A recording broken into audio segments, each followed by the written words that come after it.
Hello everyone and welcome. This is Ben 10 What If speaking. We have handpicked a wonderful story for today. What if abandoned Ben 10 got adopted by Batman and fell for Raven? New videos drop regularly, so subscribe and hit the bell to stay updated. And don't forget to like if you enjoy the story. Shall we begin? Here goes. Chapter 1, The Lost Alien. The sky above Gotham City fractured like glass. For a heartbeat, the night air crackled with energy that didn't belong in this universe. A swirling vortex of green and purple light tore through reality itself, dumping a small figure onto the rain-slicked rooftop of an abandoned tenement building before collapsing back into nothingness. 10-year-old Ben Tennyson lay face down in a puddle, the strange device on his wrist, the Omnitrix, flickering between green and red. His clothes were singed, his body bruised, and his mind struggling to process what had just happened. One moment he'd been with Grandpa Max and Gwen, fighting some weird alien tech collector, and then, everything had gone wrong. Ben pushed himself up, spitting out rainwater that tasted nothing like the rain back home. Darker. Dirtier. He shivered, the chill penetrating his thin white and black t-shirt. Grandpa? His voice cracked. Gwen. Nothing answered except distant police sirens and the rumble of thunder. Ben stumbled to the edge of the roof, and what he saw made his heart stop. This wasn't Bellwood. It wasn't anywhere he recognized. Gotham City sprawled below him, a tangled mess of Gothic architecture and neon lights that cut through the perpetual gloom. Gargoyles leered from neighboring buildings. Steam rose from grates in the streets. Everything felt wrong, darker, grimier, more dangerous than his world. This can't be happening, Ben whispered, his fingers instinctively going to the Omnitrix. I need to get home. He twisted the dial, searching for XLR8 or any alien that might help him figure out where he was. The faceplate remained stubbornly red, the mechanism unresponsive after whatever interdimensional trauma it had experienced. Come on, come on. Ben slapped the watch in frustration. Reset already. A noise behind him, the soft scuff of boots on concrete, made Ben whirl around. His eyes widened as he found himself staring at a figure that, until this moment, he believed existed only in comic books and cartoons. Batman stood motionless in the shadows, his cape billowing slightly in the night breeze, cowled eyes narrowed to white slits. You're not from here. It wasn't a question. Ben backed up until his heels hit the low wall at the roof's edge. His mind raced through 1,000 possibilities. Was this really Batman? Was he hallucinating? Had he somehow been transported into a TV show? I'm Ben. Ben Tennyson. His voice sounded small even to his own ears. I don't know how I got here. Batman moved closer, and Ben noticed how the rain seemed to avoid him, sliding off his armor like he repelled even the elements themselves. That device on your wrist. It's alien technology. Again, not a question.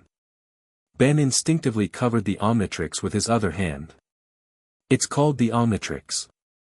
It lets me transform into different aliens. Or it did before whatever brought me here fried it. For a long moment, Batman said nothing, simply studying the boy with an intensity that made Ben want to shrink into himself. Then, surprisingly, the Dark Knight's posture softened slightly. You're a long way from home. Batman knelt to Ben's level. And Gotham is no place for a child to be alone. I'm not a child, Ben protested automatically, though his trembling voice betrayed him. I'm a hero where I come from. I've fought monsters and aliens and, he broke off as his voice cracked again, this time with emotion rather than adolescent uncertainty. The reality of his situation was sinking in. He was lost in a strange world with no family, no friends, and a malfunctioning Omnitrix. Batman saw the moment the boy's bravado crumbled.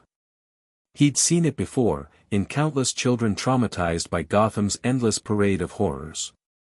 But this boy's eyes held something different, not just fear or shock, but the dawning comprehension of total displacement. The energy signature I detected, Batman said, his voice gentler than Ben would have expected. It was consistent with interdimensional travel. My instruments recorded a rupture in the fabric of spacetime directly above this building. Ben blinked, trying to process this. You mean? I'm in another dimension. Like, completely different universe. It appears so. Batman stood. And until we understand exactly what happened, you should come with me. There are people in this city who would exploit you and that device if they knew what it was capable of. Ben hesitated. Everything in him screamed that going with strangers was dangerous, even if that stranger was apparently Batman. But what choice did he have? He was alone in an alien world, with no resources and a broken Omnitrix. A flash of green light suddenly pulsed from the device, startling them both. Rebooting, announced a mechanical voice from the watch. Initiating emergency protocol. Before Ben could react, the Omnitrix's core popped up of its own accord. A blinding emerald flash enveloped him, and where the boy had stood a moment before, there now crouched a humanoid creature made of living crystal, Diamond Head. Whoa! Ben examined his transformed hands. I didn't do that. Batman's reaction was instant. He dropped into a fighting stance, batarang in hand, cape spread to make himself a larger target, protecting whoever might be behind him, though the rooftop was empty. What are you? The warmth had vanished from Batman's voice. I told you. Diamond Head held up his crystalline hands. It's me, Ben. This is one of my alien forms. The watch must have activated on its own. To demonstrate, Ben focused on creating a small crystal formation in his palm, a trick he practiced many times. Instead, his arm shot out a barrage of diamond shards that narrowly missed Batman's head, embedding themselves in the wall behind him. Sorry. Sorry. Ben cried. I can't control it right. Batman didn't flinch, didn't move. His eyes narrowed further as he assessed the situation with cold precision.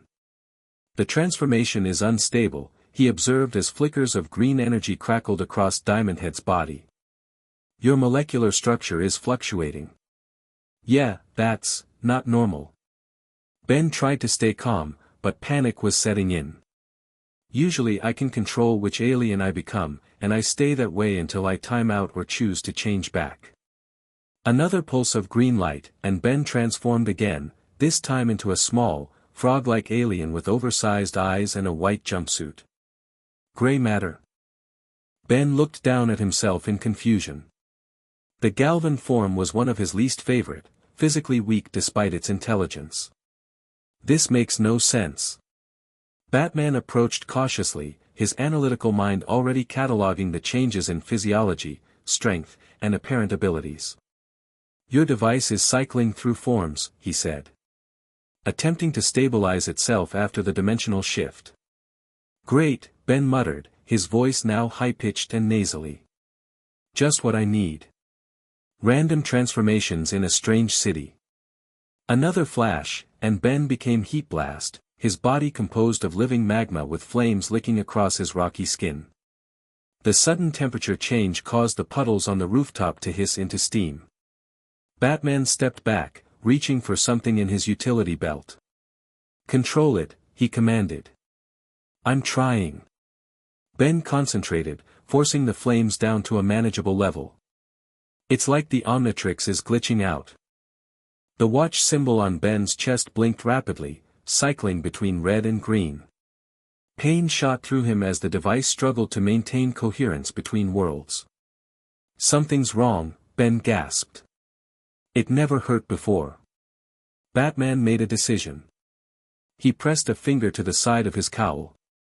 Alfred, prepare the medical bay and the specialized containment unit. And notify Lucius Fox I'll need his expertise on interdimensional energy signatures. You're taking me somewhere. Even through the pain, Ben felt a spike of apprehension. The Batcave, Batman confirmed. If your transformations continue unchecked in the city, people will get hurt, including you. As if to emphasize his point, Ben suddenly shifted again, becoming Wildmutt, a large, orange, dog-like creature with no eyes and sensitive gills along his neck. Unable to speak in this form, Ben could only whine in confusion as his enhanced senses were overwhelmed by Gotham's cacophony of smells and sounds. Batman approached slowly. "I don't know if you can understand me in this form, but I'm going to help you." Ben growled, not aggressively but warily, his blind head swinging toward Batman. Every instinct in this form screamed danger about the dark figure before him, but Ben fought through the animal impulses. He nodded once, a distinctly human gesture that looked strange on Wildmutt's bestial face. Batman tapped his communicator again. "Change of plans, Alfred. The Batmobile to my location. Rooftop extraction." Within minutes, the sleek black vehicle rose up alongside the building, hovering in midair. A section of its roof slid open invitingly. Another transformation hit Ben, this time turning him into Ripjaws, a fish-like humanoid who immediately began gasping in the open air. "Water," he choked out, his gills flaring desperately. Batman moved with startling speed, scooping up the thrashing alien form and leaping into the Batmobile. Inside, he pressed a series of buttons, and a containment pod filled rapidly with water. He placed Ben inside, and the amphibious alien gratefully submerged. "The transformations are accelerating," Batman observed as the Batmobile sealed itself and dropped back toward the streets below. "And each form has different biological needs." Ben couldn't reply properly underwater, but he nodded, pressing a webbed hand against the transparent pod. His eyes, so alien in this form yet still unmistakably a child's, met Batman's, filled with fear but also a determination that the Dark Knight recognized all too well. The Batmobile raced through Gotham streets, its occupants an unlikely pair even by the city's bizarre standards. Within the pressurized cabin, Ben cycled through 3 more transformations: Stinkfly, whose acidic mucus began eating through the containment pod, 4 Arms, whose sudden size increase cracked the reinforced glass, and finally, mercifully, back to human form. Ben slumped against the passenger seat, soaking wet and exhausted. "Is it over?" Batman glanced at the Omnitrix, which had settled into a steady red glow. "For now. The device appears to have exhausted its energy reserves." Ben touched the watch face gingerly. "It's done this before when I've used it too much. It needs time to recharge. Then we have a window to figure out what happened to you." Batman's eyes remained on the road as the Batmobile turned onto a hidden path outside the city limits. "And possibly how to get you home." Home. The word hit Ben like a physical blow. Tears welled in his eyes before he could stop them, and he turned away, not wanting Batman, actual Batman, to see him cry. But nothing escaped the world's greatest detective. "It's all right to be afraid, Ben," Batman said quietly as the Batmobile entered a hidden tunnel. "Anyone would be, in your situation." "I'm not afraid," Ben lied, wiping his eyes with his wet sleeve. I don't know if my grandpa and cousin are okay. The last thing I remember, we were fighting this collector guy who was after the Omnitrix. There was an explosion, and then I was here." Batman nodded. "The explosion may have triggered a dimensional breach. If so, your family could still be alive in your world." "You think so?" Hope flickered in Ben's voice. "I don't deal in false hope," Batman replied, which wasn't exactly comforting. "But interdimensional travel doesn't necessarily imply destruction of the origin point. More likely, you were simply displaced." The Batmobile burst from the tunnel into a vast, cavernous space that took Ben's breath away. The Batcave stretched before them, a technological marvel nestled within ancient rock formations. Massive computer screens displayed data streams, while platforms housed various vehicles and equipment. Bats squeaked from the distant ceiling. "Whoa," Ben breathed, momentarily forgetting his fears. "This is so cool." The vehicle came to a stop on a central platform, and the canopy slid open. Batman stepped out first, then helped the still weak boy from the passenger seat. An elderly man in an impeccable suit approached, his expression professionally neutral despite the unusual circumstances. "Master Bruce, I see you've brought company." "Alfred, this is Ben Tennyson," Batman said, removing his cowl to reveal the face of Bruce Wayne. "He's been displaced from another dimension and possesses a device that allows him to transform into different alien species." Alfred's eyebrow rose slightly, the butler equivalent of extreme surprise. "Indeed, sir. Shall I prepare some dry clothes and perhaps some hot chocolate while you sort this out?" Ben couldn't help but smile at the butler's unflappable demeanor. "Hot chocolate sounds amazing, actually." "Very good, young sir." Alfred turned to Bruce. "The containment unit is prepared as requested, though I do hope it won't be necessary." Bruce studied the Omnitrix, which remained inactive. "Let's hope not, Alfred. But this device is unpredictable and potentially dangerous." "It's not dangerous," Ben protested. "Well, not usually. I've saved a lot of people with it." Bruce led Ben to a medical area tucked into one corner of the cave. "Tell me everything about this Omnitrix while I run some scans. The more I understand, the better I can help you." As Alfred departed to fetch dry clothes and hot chocolate, Ben found himself sitting on an examination table while Batman, Bruce Wayne, prepared scanning equipment. The surreality of the situation wasn't lost on him. "So you're really Batman," Ben said, watching Bruce work. "I mean, where I'm from, you're a comic book character. And a cartoon. And movies." Bruce paused, processing this information. "Interesting. Multiverse theory suggests infinite variations of reality. In some, what's fiction in one world may be fact in another. Does that mean I'm just a cartoon character in this world?" The thought troubled Ben deeply. "Not necessarily," Bruce replied, attaching sensors to the area around the Omnitrix, careful not to touch the device itself. "Some dimensions may share awareness of others without direct parallels. Your world might exist as fiction here, but that doesn't diminish its reality, or yours."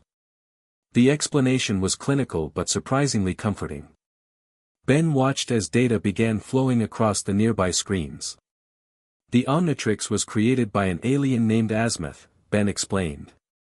"He's a Galvan, like gray matter, the small gray guy you saw. It contains the DNA of different alien species that I can transform into. It was supposed to promote understanding between different aliens, but a lot of bad guys want it as a weapon." Bruce nodded, analyzing the energy readings. "And how did you come to possess it?" "It sort of found me," Ben admitted. "Fell from the sky one night when I was camping with Grandpa Max and my cousin Gwen. I thought it was a meteor, but it was a pod containing the Omnitrix. When I got close, it jumped onto my wrist." "And you can't remove it?" Ben shook his head. "Not without, like, cutting my arm off.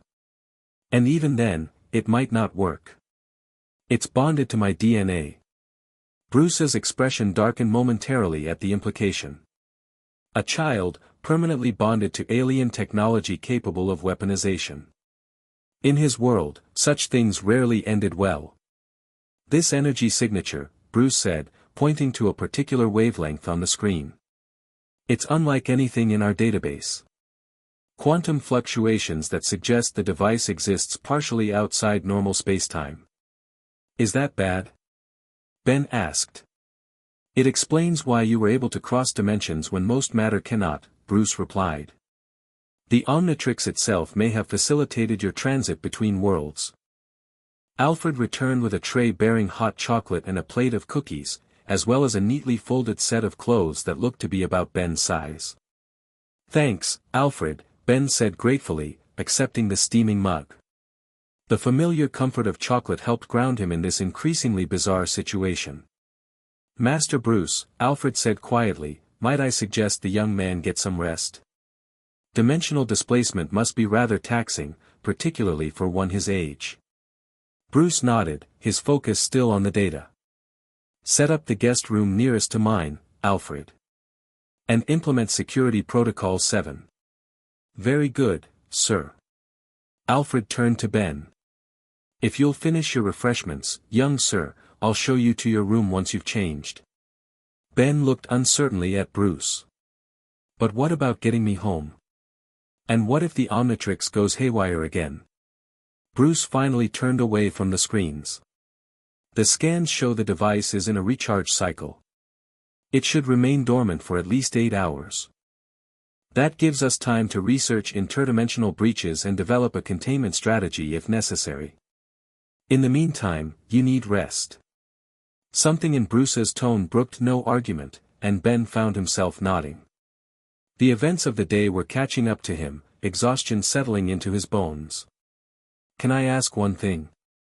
Ben said as he gathered the dry clothes. Of course. In my world, Batman has a partner. Robin. Is there a Robin here? A shadow passed over Bruce's face, so quickly Ben almost missed it. Not currently. The simple answer contained volumes of unspoken history, and Ben knew better than to press. He changed clothes in a nearby area Alfred directed him to, emerging in soft pajamas emblazoned with the Wayne Enterprises logo. This way, Master Ben, Alfred said, leading him toward an elevator built into the cave wall. Wayne Manor is just above us. Ben took one last look at Bruce, still working intently at the computer. Good night, Mr. Wayne. Bruce turned, his expression softening slightly. Good night, Ben. And don't worry, we'll figure this out.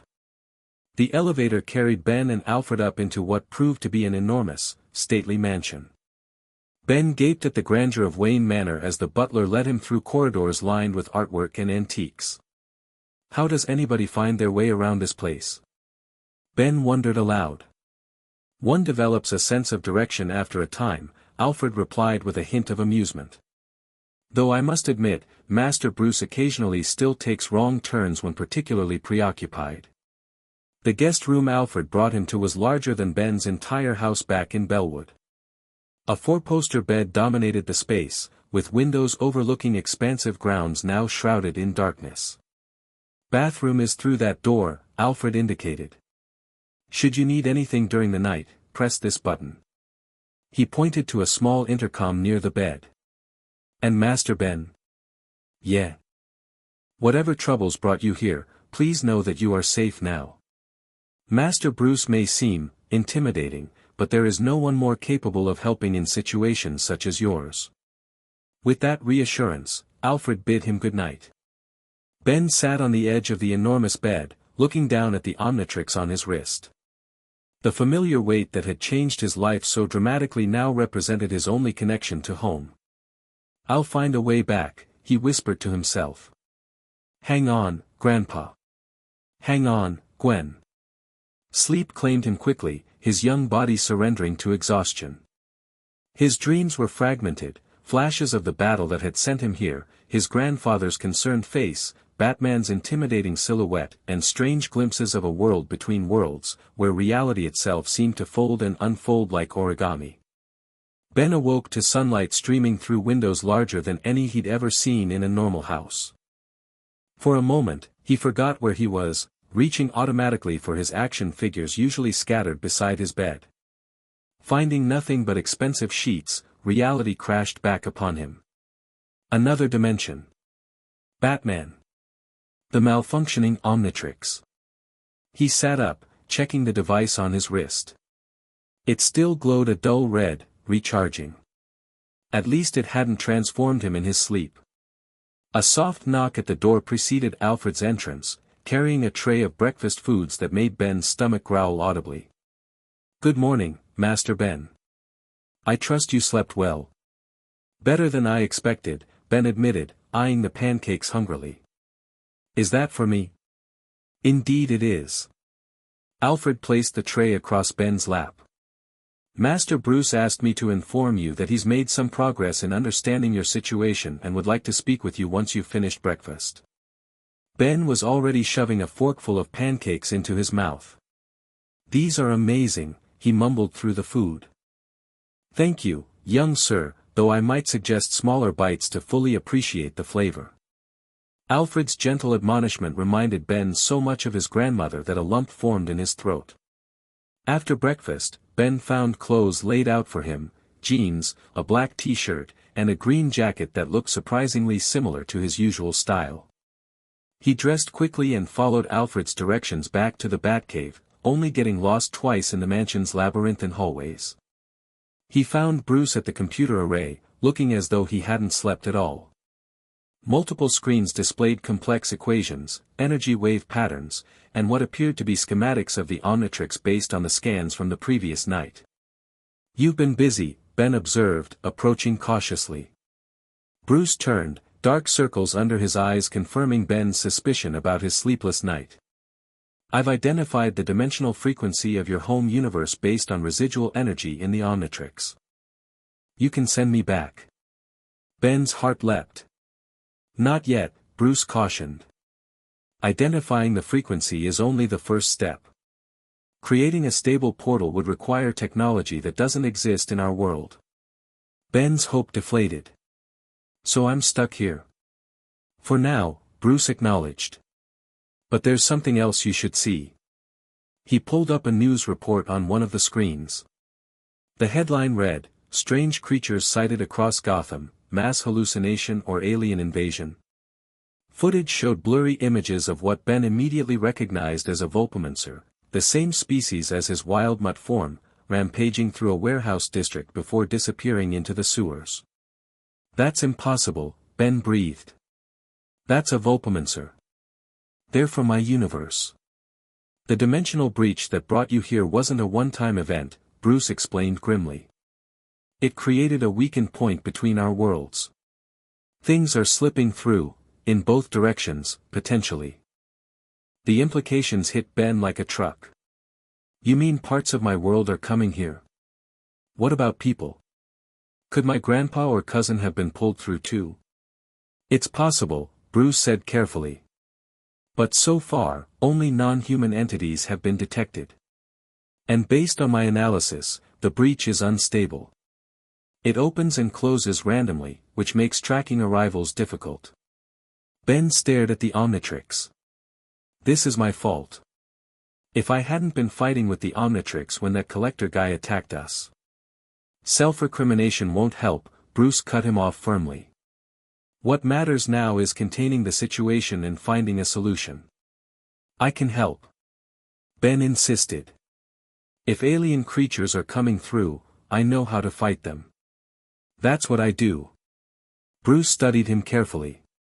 "The Omnitrix is still recharging. And even if it weren't, its instability makes it unpredictable. You could endanger yourself and others." "So what, I just sit here while you handle everything?" Ben's frustration boiled over. "These are creatures from my world. I have responsibility for them." Something in Ben's declaration seemed to resonate with Bruce. The billionaire's expression shifted subtly. "Responsibility," he repeated. "Yes, I understand that sentiment." He paused, considering. "I won't allow you to endanger yourself, but your knowledge could prove valuable.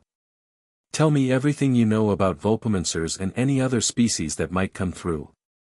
For the next hour, Ben detailed the aliens he could transform into, explaining their abilities, weaknesses, and temperaments. Bruce recorded everything, occasionally asking surprisingly insightful questions about extraterrestrial biology and behavior patterns. "Most of them aren't evil," Ben emphasized. "They're just animals or people from different planets. If they're here, they're probably scared and confused, like I was." Bruce nodded thoughtfully. "That complicates matters. Gotham authorities will treat them as threats regardless of their intentions." "Then we have to find them first," Ben urged. "Before someone gets hurt, the more humans." The Bat computer suddenly flashed an alert. Bruce tapped several keys, bringing up a police report that had just been filed. "Strange creature sighted at Gotham Harbor," he read. "Witnesses describe a fishman attacking shipping containers." Ben leaned forward. "That sounds like a Pisxisvalen, Ripjaw's species. They need water to breathe but can survive on land for limited periods. He's probably confused and looking for a way back to the ocean." Bruce stood, decision made. I'll handle this. You stay here with Alfred. But, Ben began to protest. This isn't negotiable, Ben, Bruce cut him off. Until the Omnitrix stabilizes, you're vulnerable. I won't risk your safety. As Bruce moved toward the Batsuit chamber, Ben called after him, they respond to subsonic frequencies. If you generate a tone between 20 to 25 Hz, it'll calm them down. Bruce paused, then nodded once before disappearing to change. Minutes later, the Batmobile roared out of the cave, leaving Ben alone with his frustration. This sucks, he muttered, staring at the still recharging Omnitrix. What good is having this thing if I can't use it when it matters?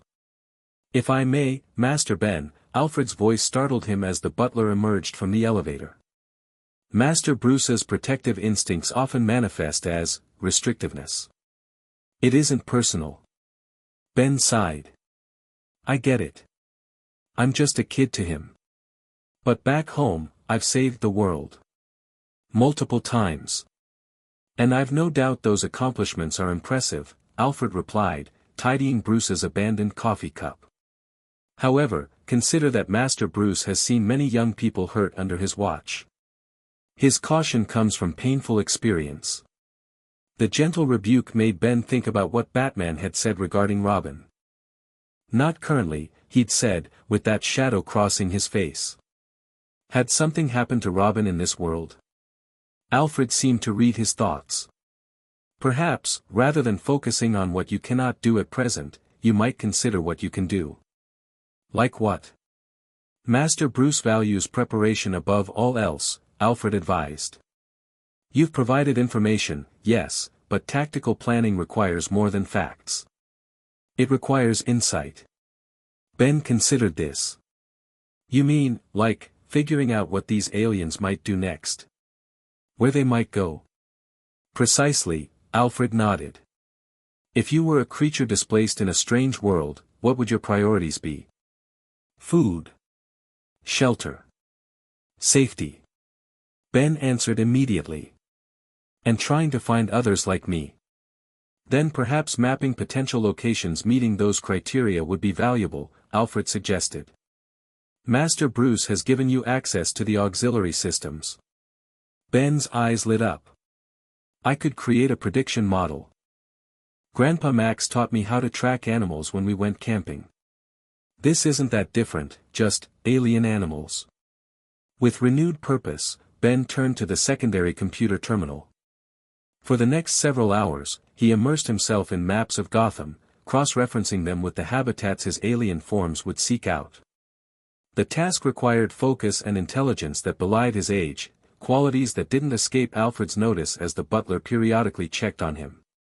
By late afternoon, Ben had created a crude but effective prediction model showing likely locations where different alien species might appear.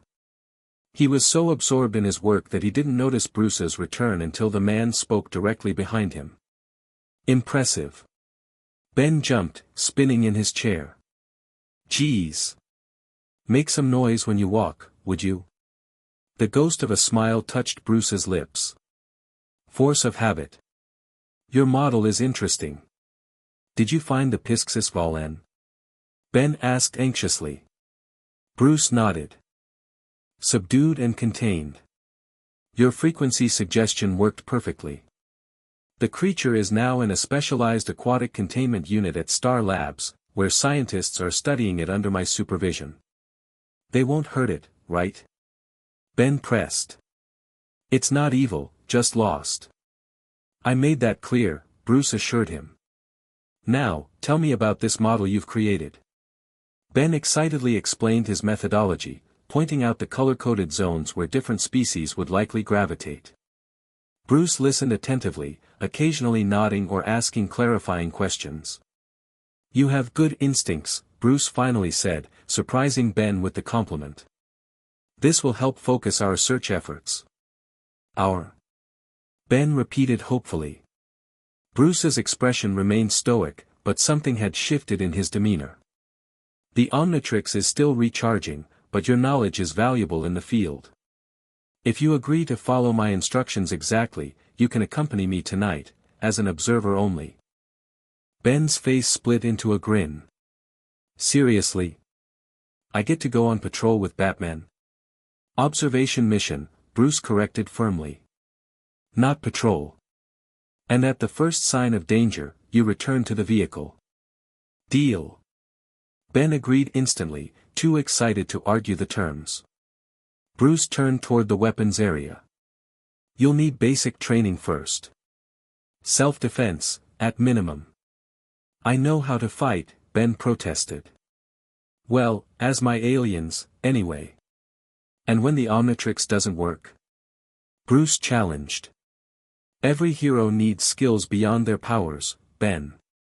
Powers can fail. Training remains.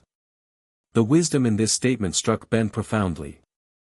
How many times had the Omnitrix timed out at crucial moments, leaving him vulnerable?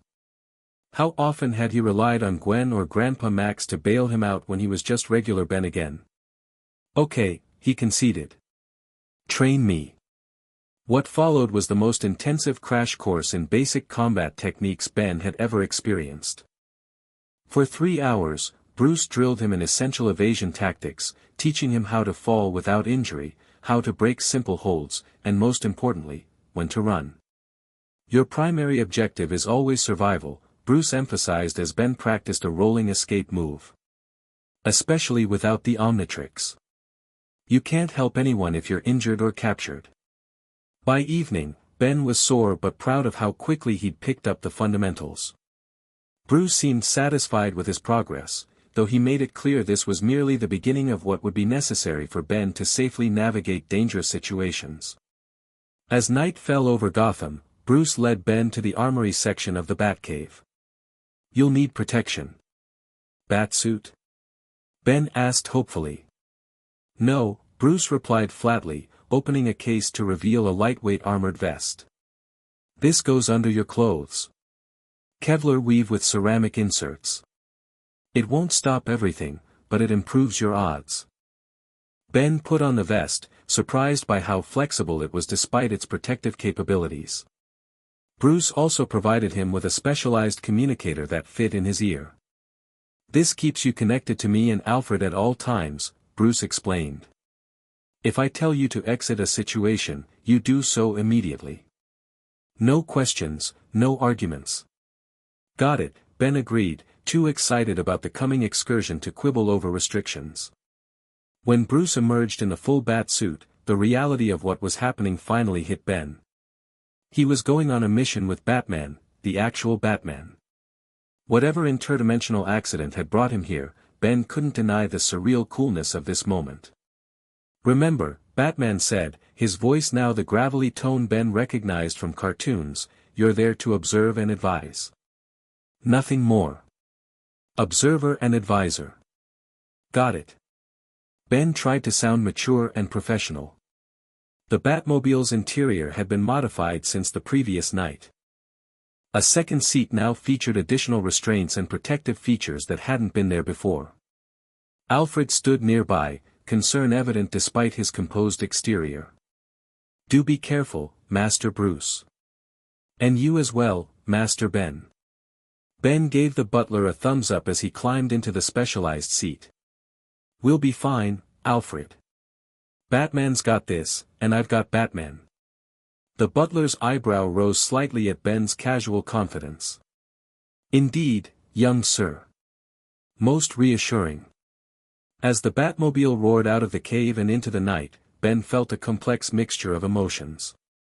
Excitement at this adventure, certainly, but also guilt about possibly enjoying himself while his family might be worried sick back home, or worse, in danger themselves. Batman seemed to sense his thoughts. Focus on the mission, Ben. One problem at a time. Right, Ben nodded, centering himself. Where are we headed? Robinson Park, Batman replied. 3 sightings of unusual creatures in the northeast sector within the last hour. Based on your model, it's a convergence zone for multiple species. Ben consulted the small tablet Batman had provided him, which displayed his prediction model. That makes sense. It's got fresh water, plenty of vegetation, and caves in the rockier sections. Multiple habitats in one location. The Batmobile weaved through Gotham's streets at breathtaking speed, far faster than Grandpa Max's RV had ever managed. Ben gripped the armrests, both terrified and thrilled by Batman's driving. "So," Ben ventured, trying to make conversation, "do you do this every night?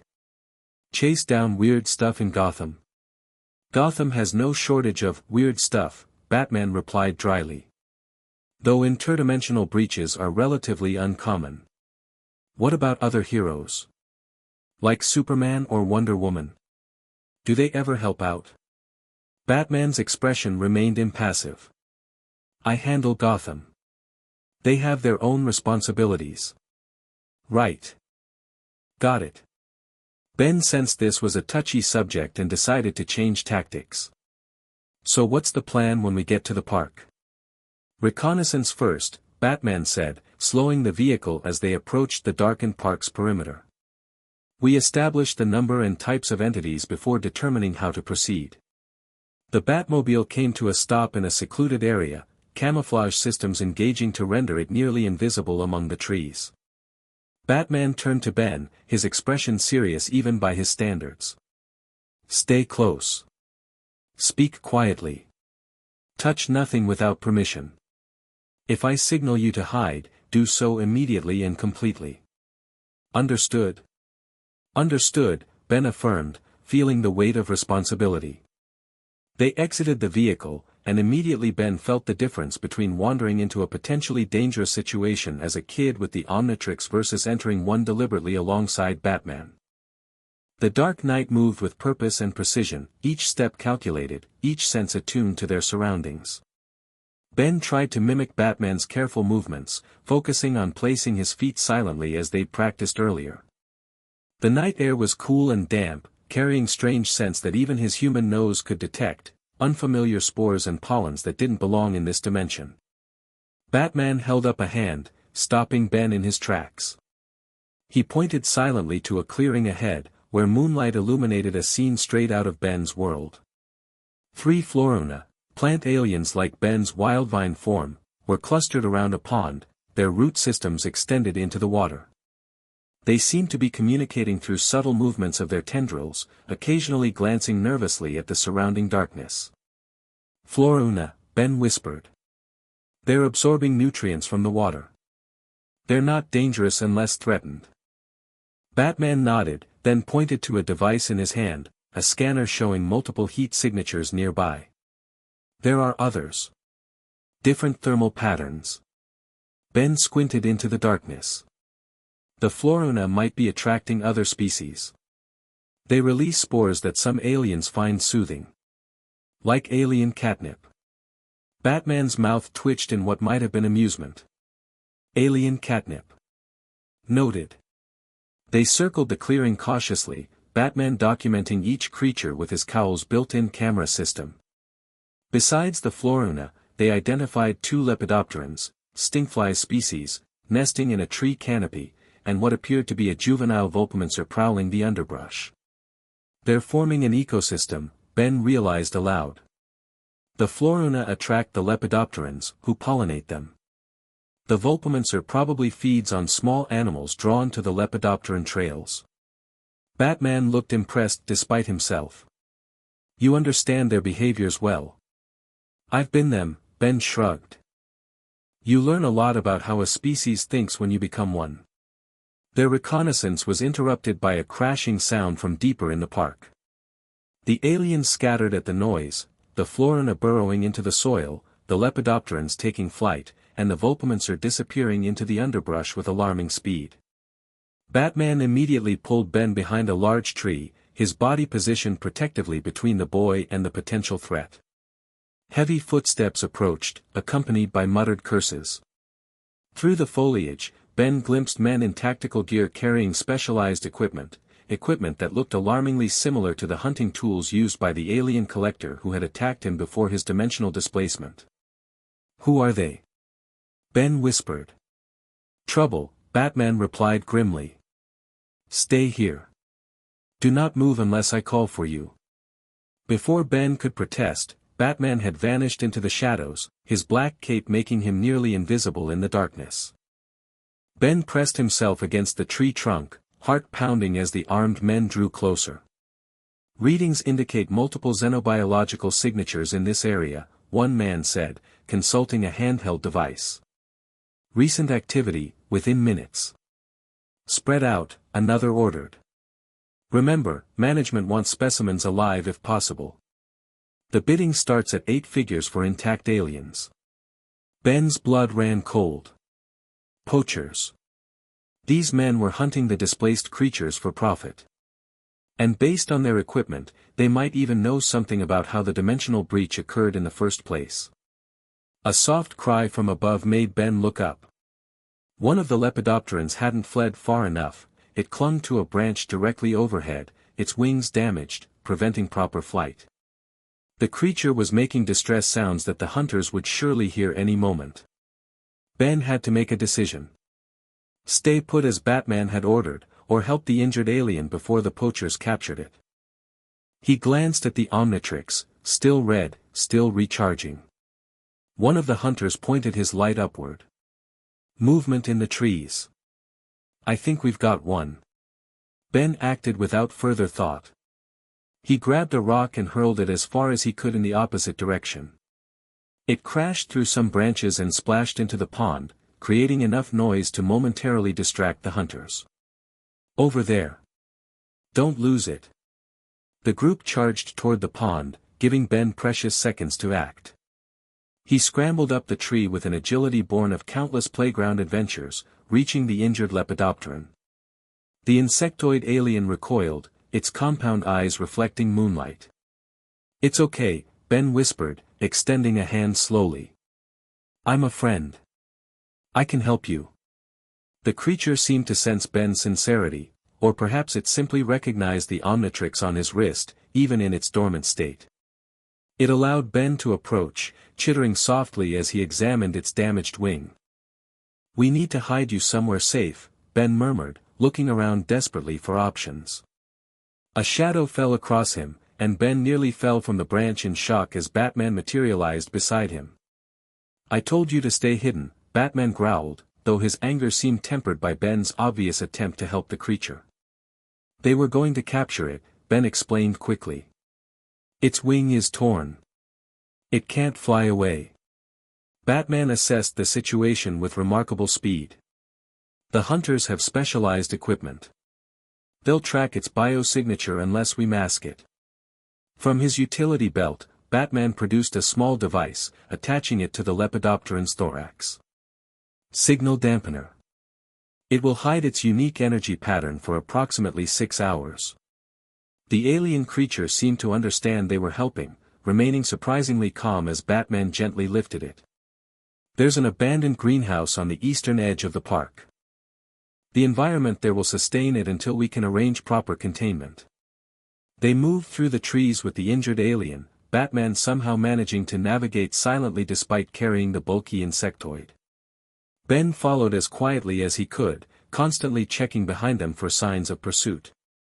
The greenhouse loomed ahead, its glass panes broken in places but its structure largely intact. Inside, exotic plants, some left over from Poison Ivy's various schemes, created a humid, protective environment perfect for the lepidopteran. Batman placed the creature carefully among the foliage. It should be safe here temporarily. The plants will provide nutrients, and the dampener will keep hunters from detecting it. Ben watched the alien settle into its new environment, feeling a wave of empathy. It's just like me. Lost in a world it doesn't understand. Batman placed a hand on Ben's shoulder, the first truly paternal gesture he'd shown. You helped save it despite the risk to yourself. That shows character. The compliment warmed Ben unexpectedly. Thanks. So what do we do about those hunters? We return to the Batmobile and track their movements, Batman replied. If they're capturing dimensional visitors for profit, they may know something about the breach itself. As they made their way back through the park, Ben felt a strange tingling sensation in his wrist. He looked down to see the Omnitrix flickering, the red glow occasionally flashing green. Batman, he whispered urgently, holding up his arm. Something's happening with the Omnitrix. Batman examined the device, his cowl's sensors analyzing the energy patterns. It's responding to proximity. The dimensional energies in this area are affecting it. Is that good or bad? Ben asked nervously. Unknown, Batman admitted. But we should, his words were cut off by shouts behind them. The hunters had somehow detected their movement and were closing in rapidly. Run! Batman ordered, pushing Ben ahead of him. Back to the Batmobile. Now! They sprinted through the trees, Batman deliberately making noise to draw attention away from Ben. The strategy worked, most of the hunters pursued the more visible target, allowing Ben to break away toward the vehicle's hiding place. He'd nearly reached it when his path was blocked by a solitary hunter who'd circled around the pursuit. Well, what have we here? The man raised his weapon, a cruel smile splitting his face. A kid in the park after dark. With some very interesting technology on his wrist. Ben backed away slowly. I don't know what you're talking about. Oh, I think you do. The hunter advanced. Our sensors picked up unique energy signatures. Most were alien lifeforms, but one was different. A technology signature unlike anything on Earth. Something that could fetch a very high price. Ben's mind raced through the training Bruce had given him hours earlier. Evasion. Distraction. Escape. He needed to create distance between himself and this threat. The hunter lunged forward, grabbing for Ben's arm. Ben dropped and rolled as Batman had taught him, slipping under the man's reach and scrambling away, but not fast enough. A hand caught his ankle, dragging him back. Let me go. Ben shouted, kicking with his free leg. Not a chance, kid. That device is worth millions, even if we have to take the arm with it. Panic surged through Ben as the hunter pulled him closer, reaching for the Omnitrix with gloved hands. The device began pulsing more rapidly, green flashes becoming more frequent as if reacting to Ben's fear. Batman! Ben called out desperately, struggling against the much stronger man. A sudden surge of energy erupted from the Omnitrix, sending both Ben and his captor flying in opposite directions. Ben hit the ground hard, dazed but unhurt thanks to the protective vest Bruce had insisted he wear. The hunter recovered quickly, raising his weapon. What the hell was that? Some kind of defense mechanism? Ben stared at the Omnitrix in shock. It was cycling through alien silhouettes on its own, the core popping up without him touching it. Emergency defense protocol activated, announced the mechanical voice of the device. Protective transformation sequence initiated.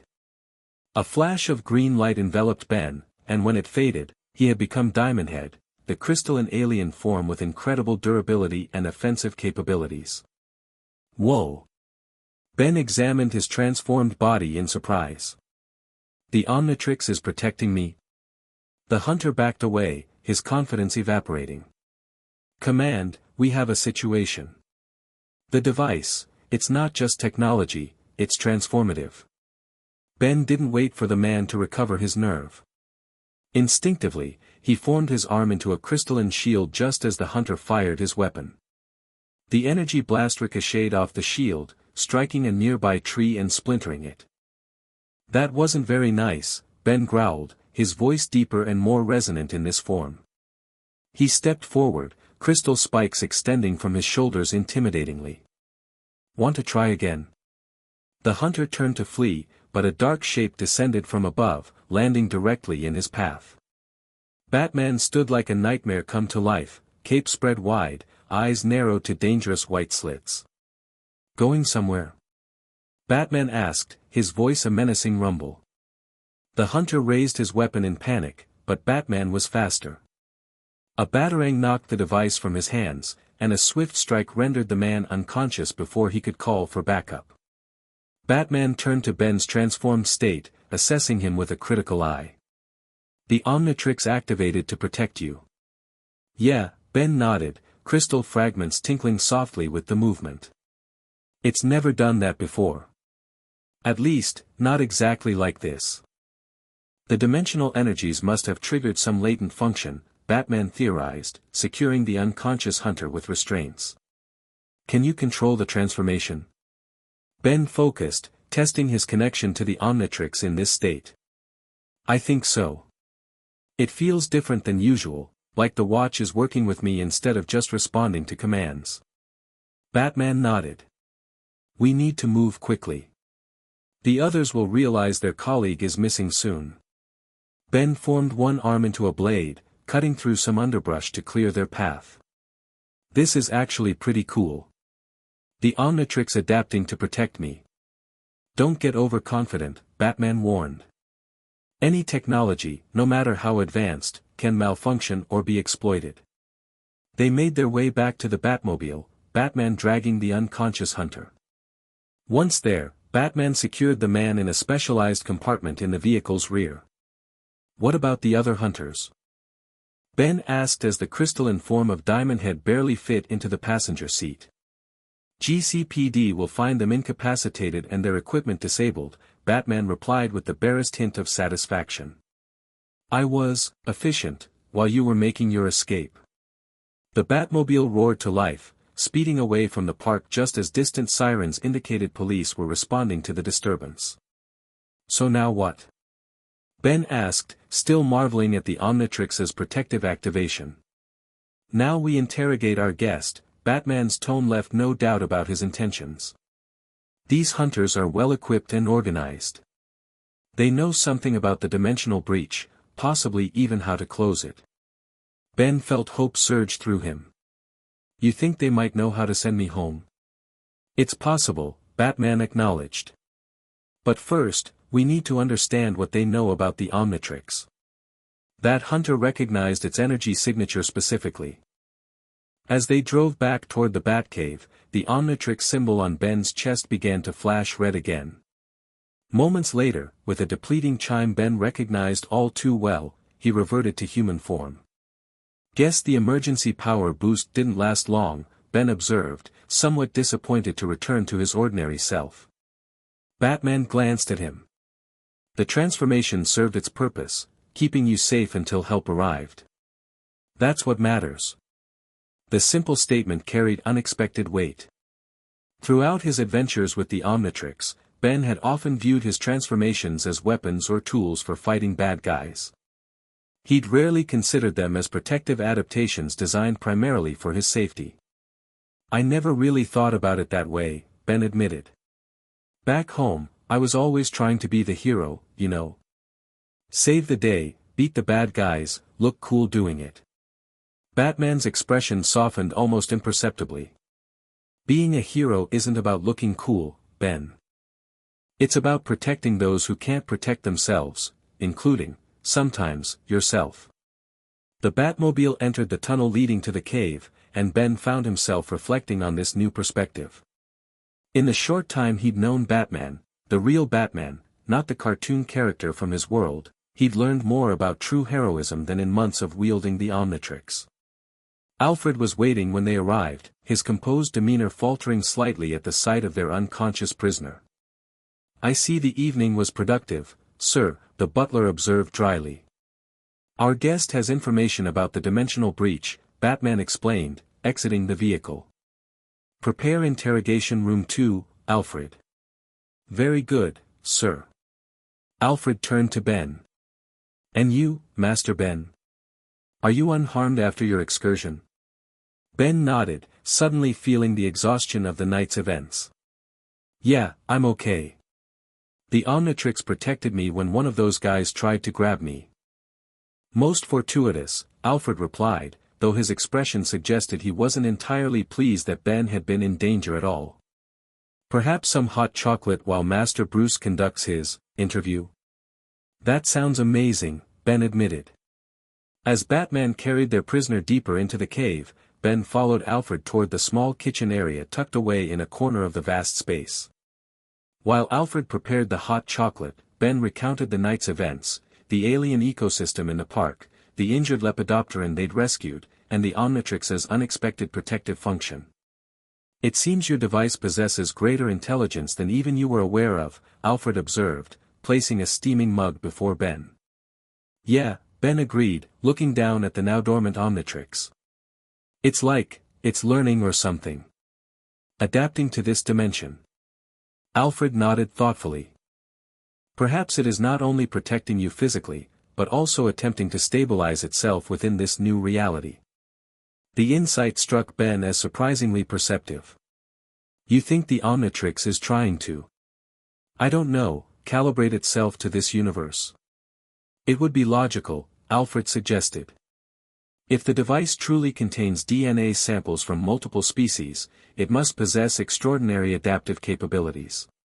Perhaps interdimensional travel is simply another adaptation it is learning to accommodate. Ben sipped his hot chocolate, considering this possibility. If that's true, maybe it could eventually help me get home. A hopeful thought, Alfred agreed, though his tone suggested cautious optimism rather than certainty. They were interrupted by Batman's return. The Dark Knight had removed his cowl, once again becoming Bruce Wayne, though his expression remained as intense as ever. Our guest is secure, Bruce informed them. Once he regains consciousness, we'll begin questioning him. Did you find anything useful on him? Ben asked. Bruce held up a small device. This scanner is designed to detect and analyze interdimensional energy signatures. It's far more advanced than anything available to the public or even most research institutions. Ben leaned forward, studying the device. That looks like something from my universe. The collector guy who was after the Omnitrix had similar tech. Bruce's eyes narrowed. You think these hunters are connected to the collector who attacked you before you were transported here? Maybe, Ben shrugged.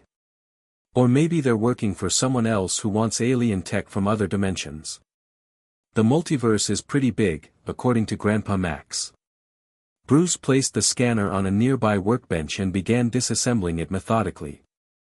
If we can reverse engineer this technology, it might provide insights into how the dimensional breach functions. Ben yawned despite his interest in the discussion. The night's excitement, combined with the emotional and physical toll of the past 2 days, was finally catching up to him. Bruce noticed immediately. You should get some rest, Ben. It's late, and you've had an eventful day. But what about the hunter guy? Ben protested weakly. And the scanner? I want to help. The interrogation may take time, Bruce replied.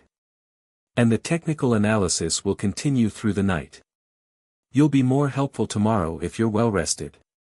Alfred stepped forward. Master Bruce is correct, young sir. Even heroes require sleep. Too tired to argue further, Ben nodded and allowed Alfred to escort him back to the mansion above. As they rode the elevator, a thought occurred to Ben. Alfred, do you think Bruce is? I mean, does he actually like having me around? Or am I just a problem he's trying to solve? Alfred considered the question carefully before responding. Master Bruce has always compartmentalized his emotions, particularly since the loss of his parents. He does not easily express attachment or affection. That doesn't really answer my question, Ben pointed out. Perhaps not directly, Alfred conceded as they reached Ben's bedroom. But consider this, Master Bruce has not left your side since finding you, has personally overseen your training, and took you into the field despite significant risk to his mission parameters. For someone like him, actions speak far louder than words. The insight gave Ben something to consider as he prepared for bed. Maybe Batman, Bruce, did care about him beyond just solving the mystery of the dimensional breach. The thought was strangely comforting as sleep claimed him once more. Ben's dreams were vivid that night, fractured images of his family searching for him, calling his name through swirling vortexes of green and purple light. He saw Grandpa Max working frantically on some device meant to locate him across dimensions, and Gwen researching magical means of interdimensional travel.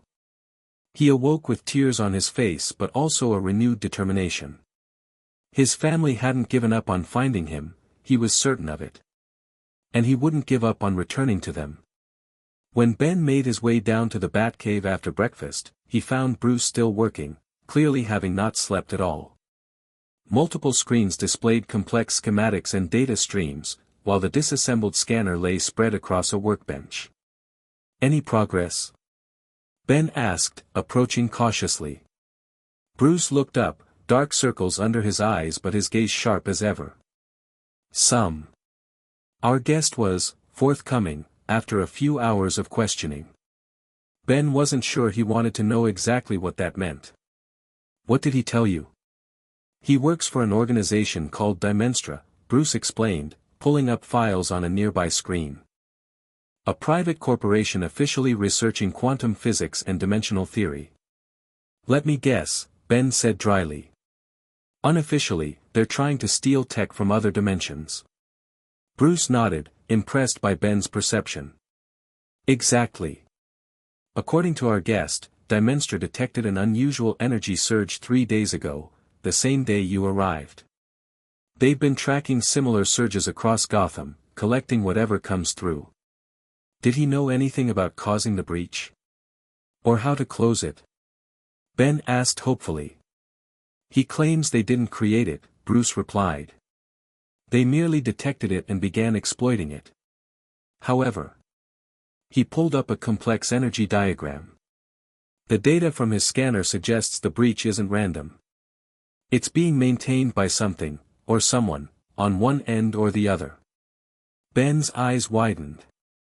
"You think someone's keeping it open on purpose? Like, from my side?" "It's a possibility," Bruce acknowledged.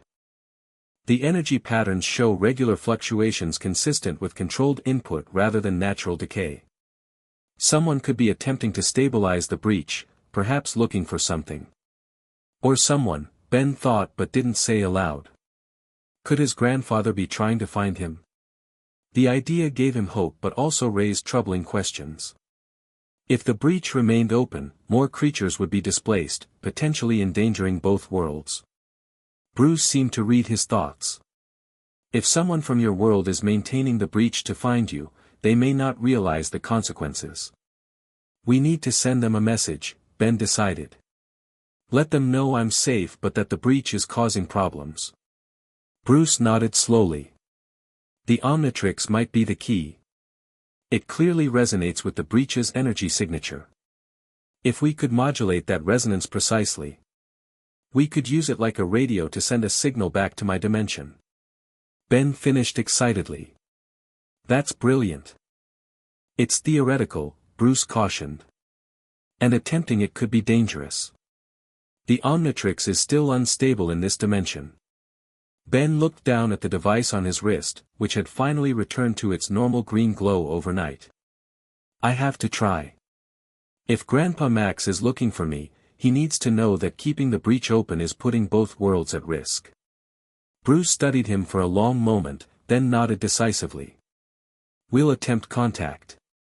But we'll need a location where the dimensional barrier is thinnest, a place where the breach manifests most frequently. According to the Hunter's scanner data? Ben asked. According to your model, Bruce corrected, pulling up Ben's prediction system from the previous day. Your instincts about where dimensional visitors would appear have proven remarkably accurate. The Dimenstra data confirms it. Pride swelled in Ben's chest at the validation.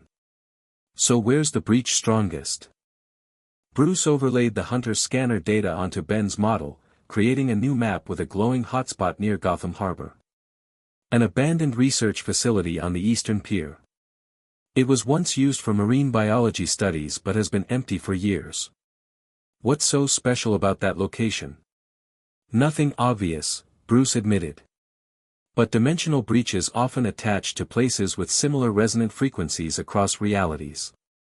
In your world, this location might be significant. Ben tried to remember if there was anything special about that area in his reality. In my Bellwood, there's an old lighthouse near the harbor. Grandpa Max took us there once to investigate weird energy readings. Bruce's eyes narrowed thoughtfully. That could be it. Parallel locations across dimensions often share energy signatures. So when do we go? Ben asked eagerly. Tonight, Bruce decided.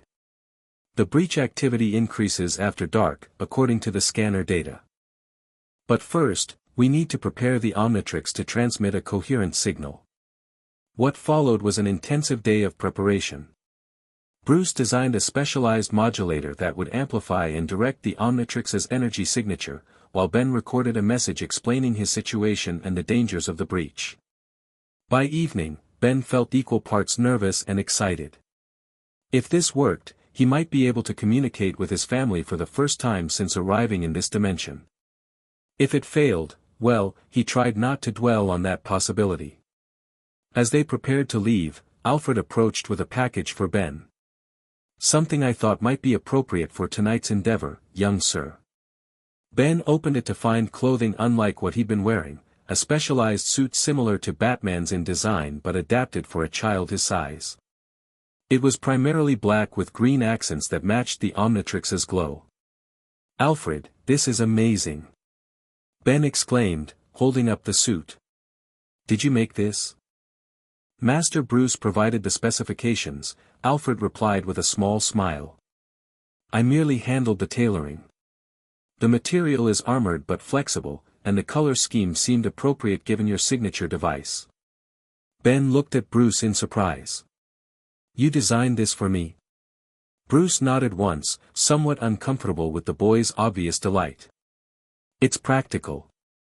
The material will provide better protection than the basic vest, and the integrated systems will help monitor the Omnitrix's energy output during our attempt to communicate across dimensions."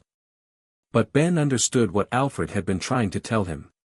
This wasn't just practical gear, it was Bruce acknowledging Ben as more than just a lost child or a problem to solve. It was acceptance. "Thank you," Ben said simply, knowing Bruce would prefer not to dwell on the emotional aspects of the gesture. Once Ben had changed into his new suit, which fit perfectly and felt more comfortable than he'd expected, they made final preparations for the mission. Bruce attached the modulator device to Ben's wrist, carefully calibrating it to work with the Omnitrix without interfering with its core functions. "If you feel anything wrong, pain, numbness, unusual sensations, tell me immediately," Bruce instructed. "We don't fully understand how the Omnitrix integrates with your biology, and this modulation could have unforeseen effects." "Got it," Ben agreed, examining the sleek device now paired with his watch. "So I just activate the Omnitrix, and this thing will amplify the signal?" "In theory," Bruce confirmed. "But don't actually transform. We want to channel the energy into communication, not metamorphosis." As they prepared to depart, Alfred handed Ben one more item, a domino mask similar to the one Robin traditionally wore in the comics from Ben's world. "A precaution," Alfred explained. "Should anyone see you accompanying Batman, it's best if your identity remains protected." Ben put on the mask, feeling strangely official as he did so. "How do I look?"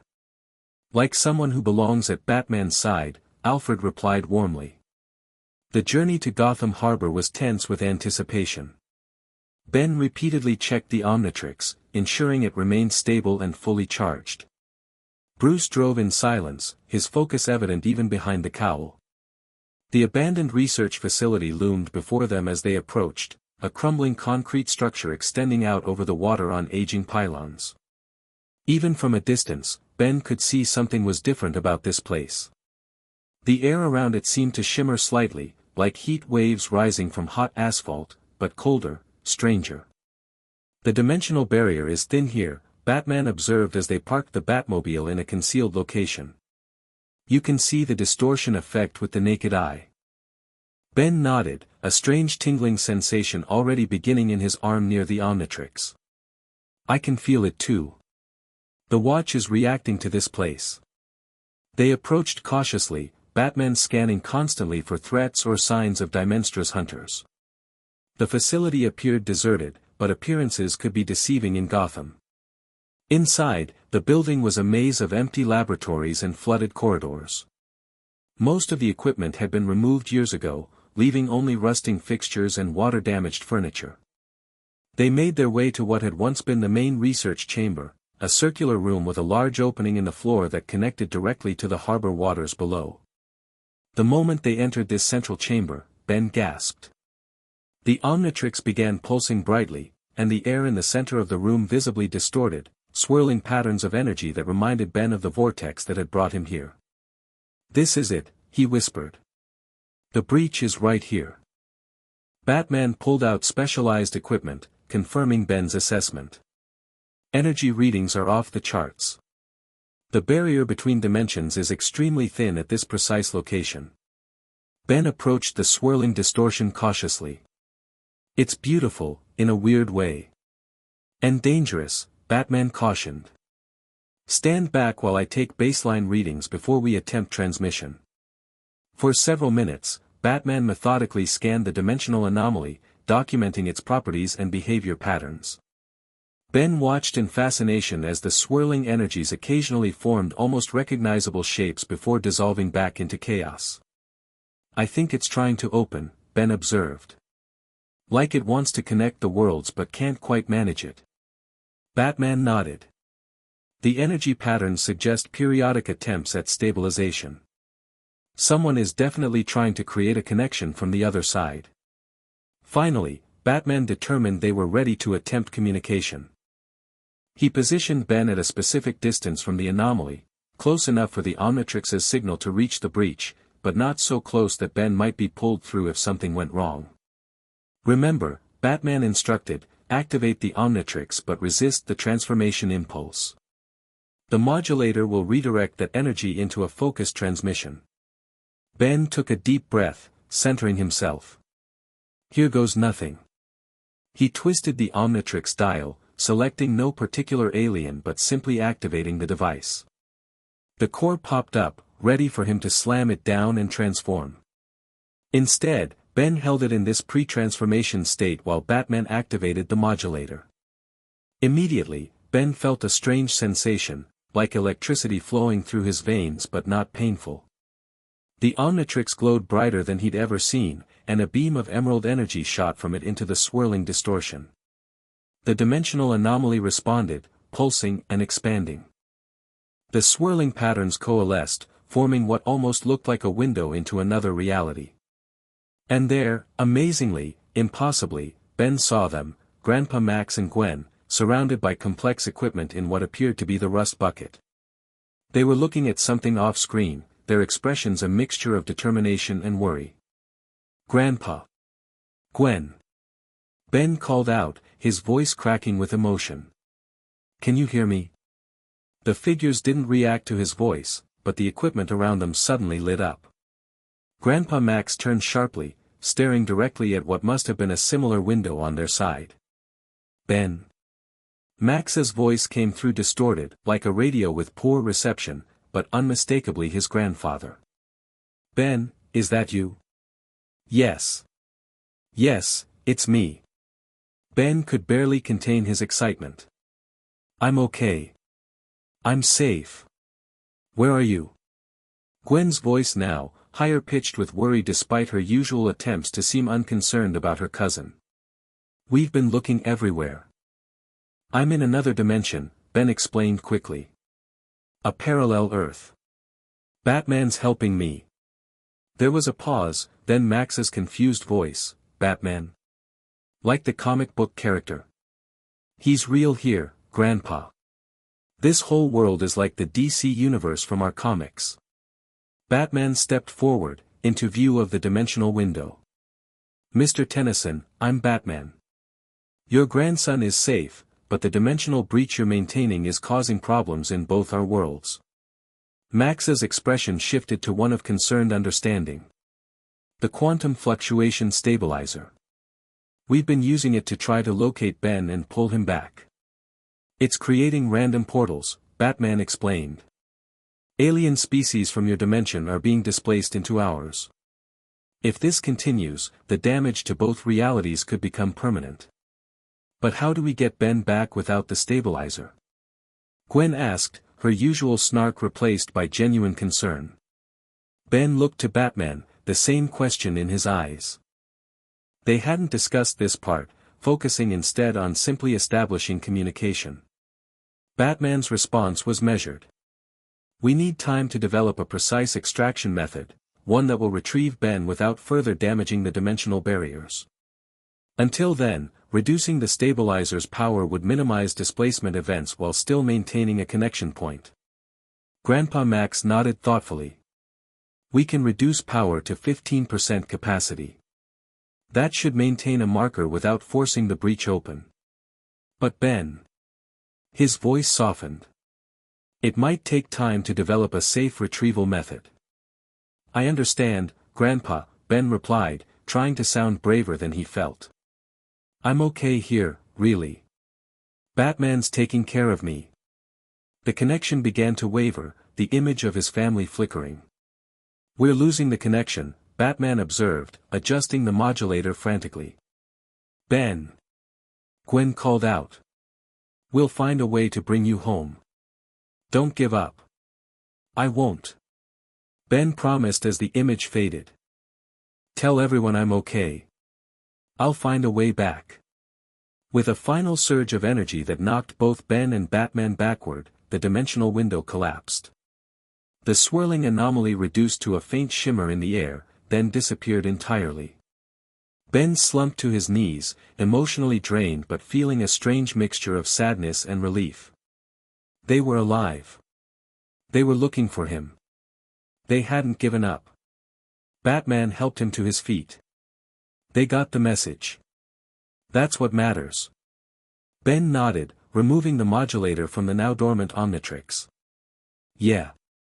And they'll reduce the stabilizer power, which should help with all the alien creatures coming through, right? It should, Batman confirmed. And now we have a direct connection point for eventual extraction. When the time comes, this is where you'll return home. The word home hit Ben with unexpected force. For the first time since arriving in this dimension, returning home felt like a real possibility rather than a desperate hope. Yet as they made their way back to the Batmobile, Ben found himself with conflicted feelings. He desperately wanted to return to his family, of course, but in the short time he'd spent with Batman, he'd formed a connection he hadn't anticipated.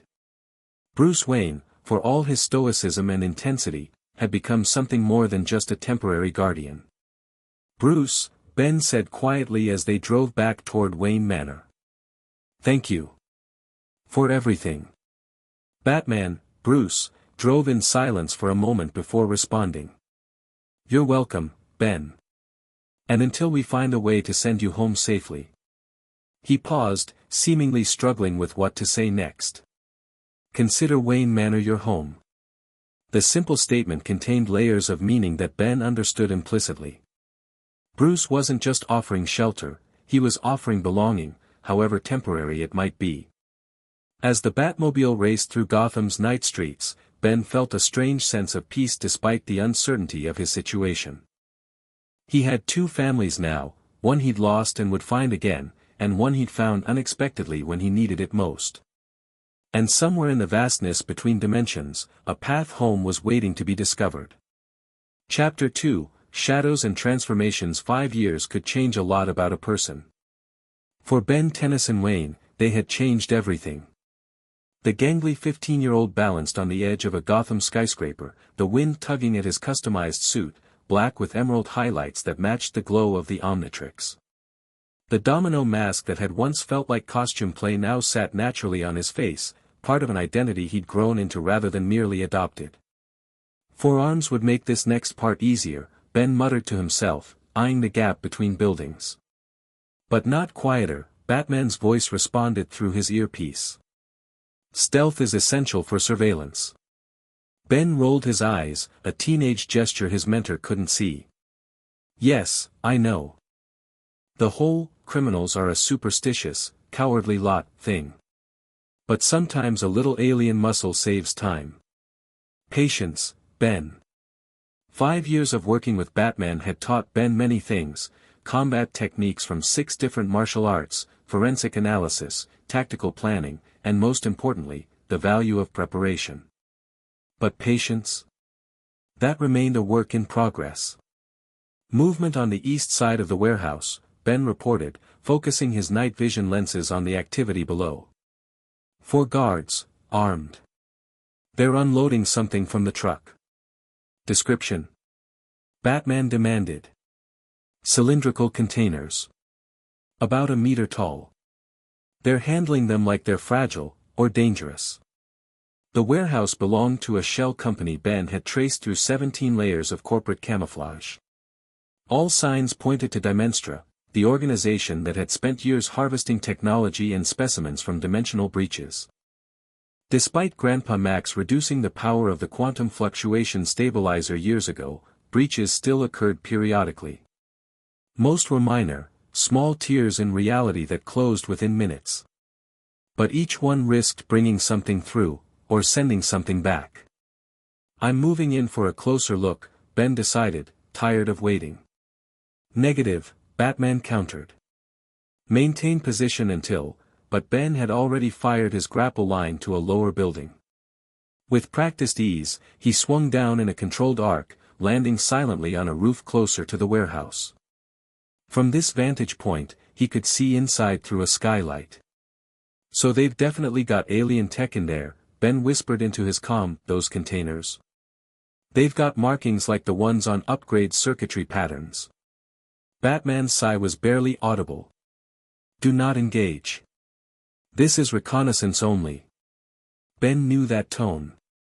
It was Batman's, I'm the adult you're the child voice that still managed to irk him after all these years.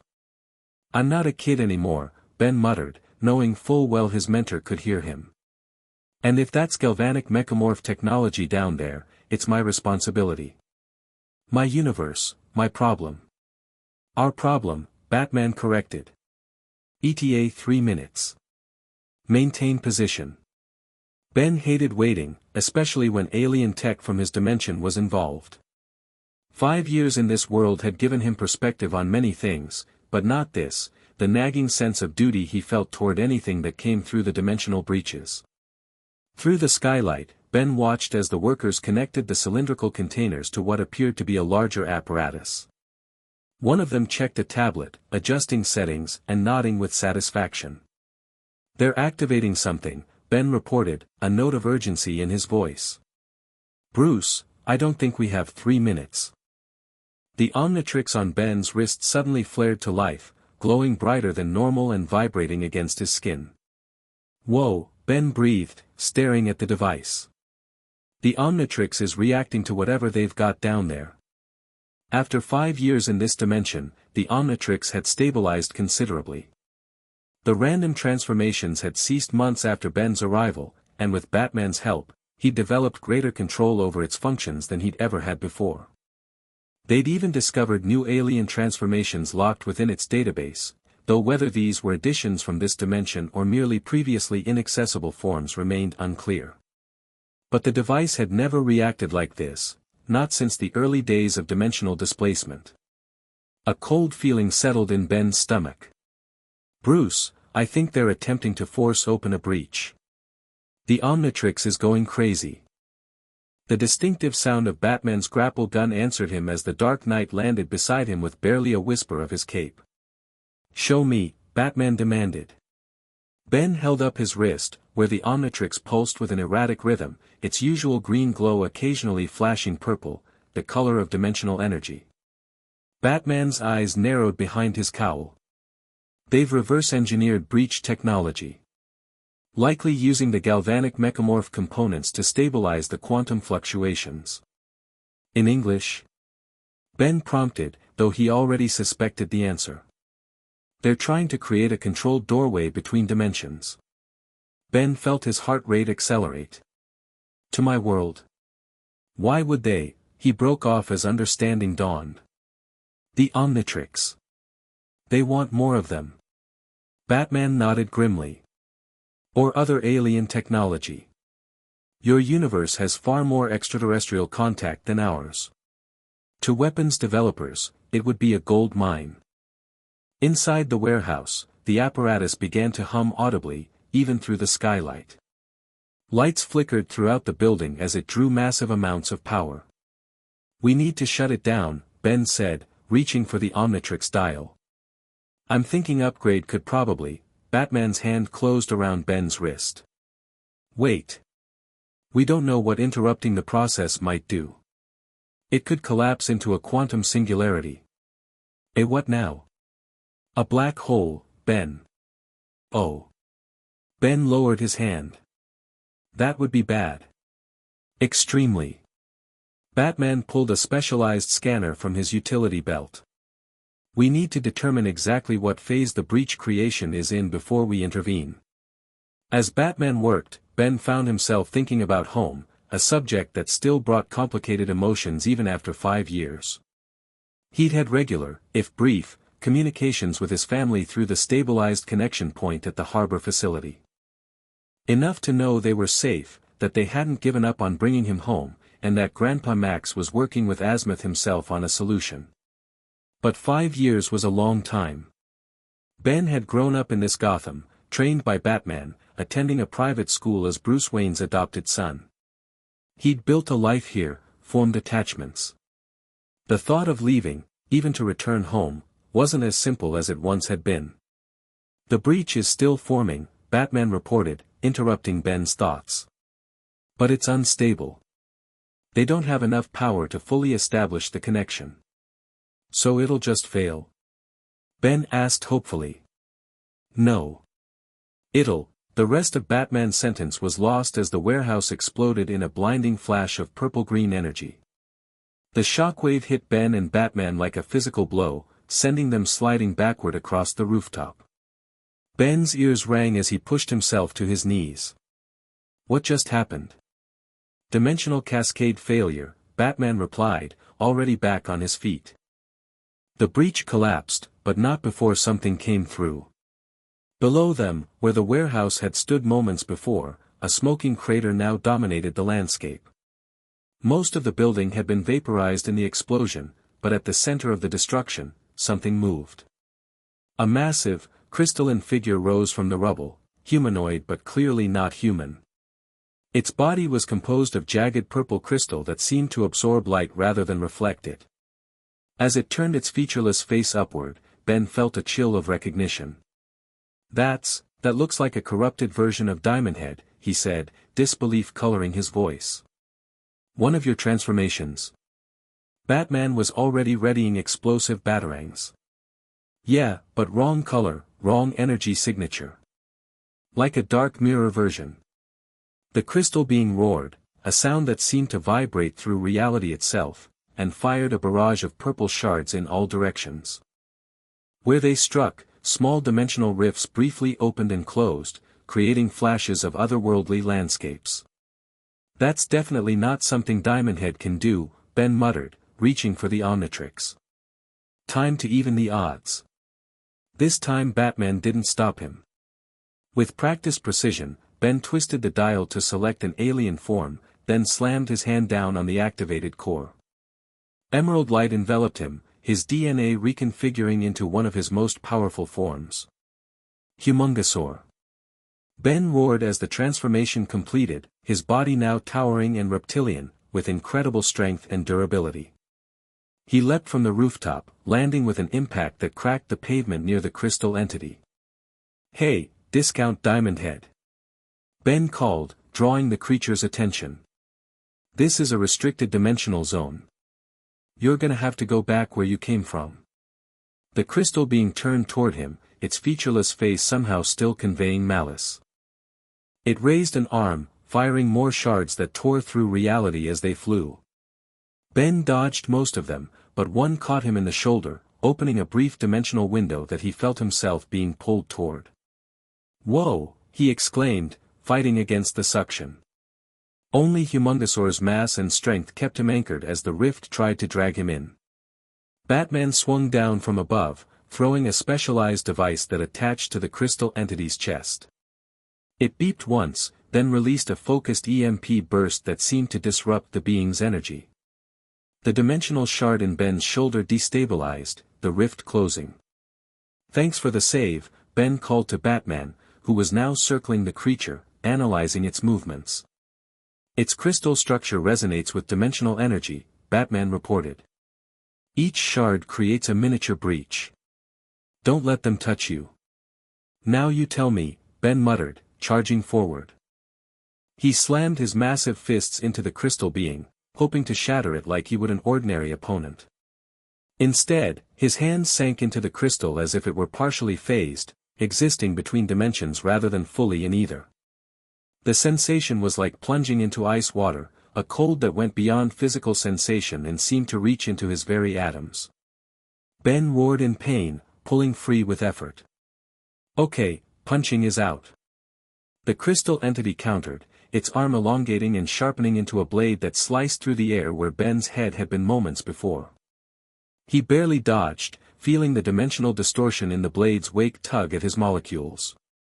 We need to contain it, Batman called, firing a grapple line that wrapped around the creature's legs. The specialized cable briefly held, then began to dissolve as the dimensional energy corroded it at an atomic level. Ben backed up, thinking rapidly. If physical attacks don't work, maybe energy will. He touched the Omnitrix symbol on his chest, triggering a transformation within a transformation, a technique Batman had helped him master over the years. Green light flashed, and Humongosaur was replaced by another alien form. Chroma Stone. Ben announced as his body became a crystalline entity of his own, though composed of purple crystal that properly reflected light rather than absorbed it. The irony of fighting a dark diamond head with his own crystal form wasn't lost on Ben, but Chroma Stone's energy manipulation abilities made him the logical choice.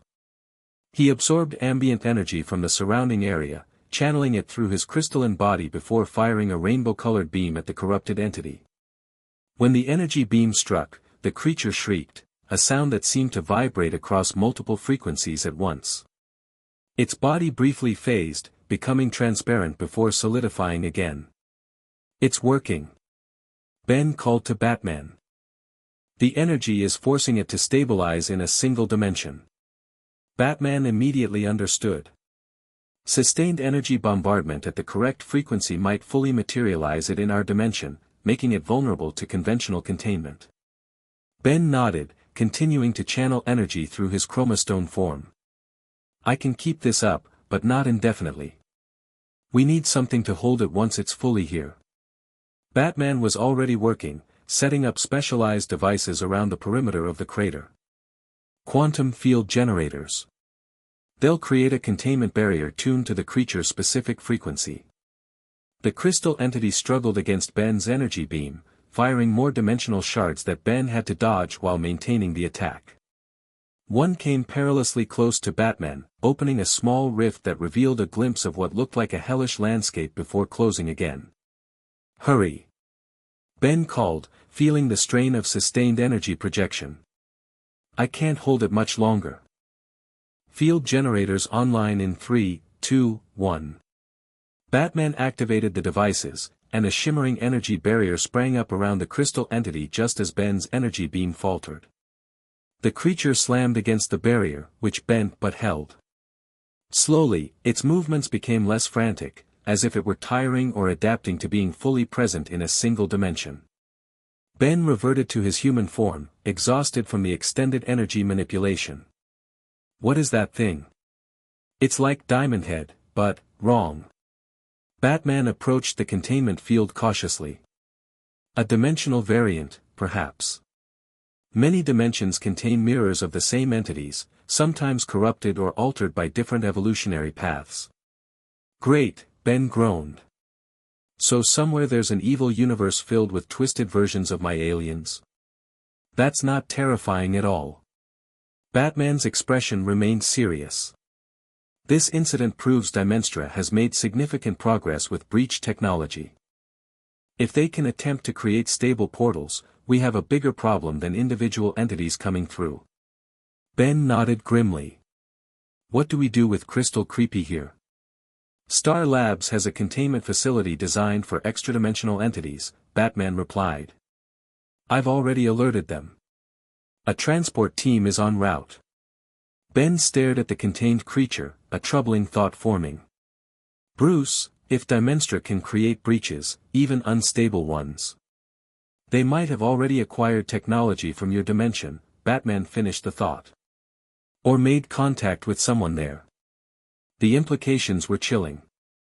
Ben's world had villains who would happily provide weapons to another dimension for the right price, Vilgax chief among them. We need to find out exactly what Dimenstra knows and what they've acquired, Batman decided. This goes beyond simple tech harvesting now. Ben nodded, but before he could respond further, his communicator beeped with a different signal, one not connected to Batman's network. He checked it, surprise registering on his face. It's Dick. He says there's a situation in Jump City that might be connected to our dimensional problems. Batman's expression hardened slightly at the mention of his former protégé. The relationship between Bruce and Dick Grayson had been strained for years, ever since Dick had left Gotham to establish his own identity as Nightwing and form the Teen Titans. Ben had met Dick several times over the years, forming a friendship with the older hero who understood better than anyone what it meant to be Batman's protégé. Though Dick had been long gone from the Bat family by the time Ben arrived, they'd connected during occasional team-ups in crisis situations. What kind of situation? Batman asked, his tone carefully neutral. Ben scanned the message. Unusual energy signatures around Titan's tower. Similar to dimensional breach patterns but more stable. He says Raven is detecting something that feels like a deliberate probe rather than a random tear. Batman considered this information silently before responding. Go. I'll handle the containment here and begin investigating Dimenstro's facilities. You're sending me to Jump City? Alone? Ben couldn't hide his surprise. You've trained for 5 years, Batman replied. You're ready for solo operations, and Dick specifically requested your help, likely due to your experience with dimensional breaches. Take the Batwing. Pride swelled in Ben's chest at the vote of confidence. Batman rarely entrusted major operations to him without supervision, despite years of training. Thank you, Ben said sincerely. I won't let you down. Batman's mouth twitched in what might have been the ghost of a smile. You never do. Keep me updated, and Ben, he paused, uncharacteristic concern in his voice, be careful. Dimensional energy is unpredictable, especially around the Omnitrix. Always am, Ben replied with a grin that reminded Batman how young he still was, despite his skills and experience. As Star Labs personnel arrived to transport the contained entity, Ben made his way to where the Batwing was hidden nearby. The sleek aircraft was Batman's fastest transport, capable of reaching Jump City on the west coast in under 2 hours thanks to its advanced propulsion systems. Ben had learned to pilot it 3 years ago, though opportunities to fly solo were rare. As he settled into the cockpit, running through pre-flight checks with practiced precision, he couldn't help but feel a mixture of excitement and apprehension. The Teen Titans. He'd never worked with them directly before, though he knew of them through Dick's stories and the occasional news report. Young heroes, like him, but operating independently from the Justice League or other adult supervision. And Raven. The mysterious empath with demon heritage whose powers were so vastly different from his own. Something about the way Dick had specifically mentioned her in the message intrigued Ben. If she could sense dimensional energies. The Batwing lifted off, its engines nearly silent despite their power. As Gotham fell away beneath him, Ben set the autopilot and leaned back, his thoughts turning to what awaited him in Jump City. Little did he know that this mission would change everything. Jump City gleamed in the midday sun, its modern skyline a stark contrast to Gotham's Gothic architecture. Where Gotham brooded in perpetual shadow, Jump City embraced light, glass towers reflecting the ocean that bordered its eastern edge. And rising from a small island in that harbor stood Titan's Tower, a massive T-shaped structure that served as both headquarters and home to the teenage superhero team. Ben brought the Batwing in low, following the approach coordinates Dick had sent. As he neared the tower, he spotted a figure waiting on the roof, Nightwing, his black and blue costume distinctive even from a distance. The aircraft settled onto the landing pad with barely a whisper, its stealth systems automatically engaging as Ben powered down the engines. He stepped out, adjusting his mask out of habit as Nightwing approached. Thanks for coming so quickly, Dick Grayson said, clasping Ben's hand warmly. At 23, Nightwing had grown into his role as a team leader, his movements confident and his presence commanding without Batman's intimidation tactics. No problem, Ben replied. Batman's handling the situation in Gotham. Apparently, I'm trusted with solo missions now. Dick's eyebrows rose behind his domino mask. That's unexpected. Bruce must be evolving in his old age. Either that or the dimensional crisis is worse than we thought, Ben suggested more soberly. Nightwing's expression turned serious. That's why I called you. We've been detecting unusual energy patterns around the tower for 3 days. At first, we thought it might be related to Raven's abilities, but she insists it's external, and familiar to her in a troubling way. Familiar how? Ben asked as they headed toward the roof access door. That's something she should explain herself, Dick replied cryptically. The team's waiting below. As they descended into Titan's tower, Ben found himself oddly nervous. He'd worked with Justice League members before, even Superman once, during a Metropolis crisis, but something about meeting the Teen Titans felt different. Perhaps because they were closer to his age, heroes who had chosen their path rather than being thrust into it by circumstance. The main operations room was a marvel of technology, multiple screens displaying data feeds from around the city, a circular meeting table, and comfortable living spaces that reminded Ben this was as much a home as a headquarters. 4 figures turned as they entered, each distinctive in their appearance and demeanor. Everyone, this is Ben Tennyson Wayne, Nightwing introduced. Adopted son of Batman and our dimensional expert. Dude. A green-skinned young man bounded forward enthusiastically. You're the guy who can turn into aliens, right? Beast Boy, shapeshifter extraordinaire. He demonstrated by briefly morphing into a small green monkey before resuming human form. Nice to meet you, Ben replied, momentarily taken aback by the energetic greeting. A tall, mechanically augmented figure stepped forward next. Cyborg. Heard Batman's been training you. Any friend of Dick's is welcome here. The third figure floated rather than walked, her orange-tinted skin and flowing red hair marking her as non-human. I am Starfire. It is most pleasant to meet the one Dick speaks of with brotherly affection. Ben glanced at Nightwing, who looked slightly embarrassed by Starfire's candid comment. Thanks. It's great to meet you all. And then the fourth figure moved forward, emerging from the shadows at the room's edge. Clad in a dark blue cloak that concealed most of her form, her pale face partly hidden beneath a hood, Raven was exactly as Dick had described her over the years, mysterious, reserved, and radiating a controlled power that Ben could sense even without empathic abilities of his own. You've brought dimensional energy with you, she said without preamble, her violet eyes studying him with unsettling intensity. It clings to you like a second aura. Ben blinked, surprised by the direct observation. Yes. I'm from another dimension originally. And this, he held up his wrist, displaying the Omnitrix, probably registers on whatever dimensional radar you're using. Raven moved closer, her gaze fixed on the Omnitrix. It's more than that.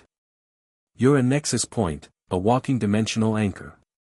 That's why they're drawn to you. They?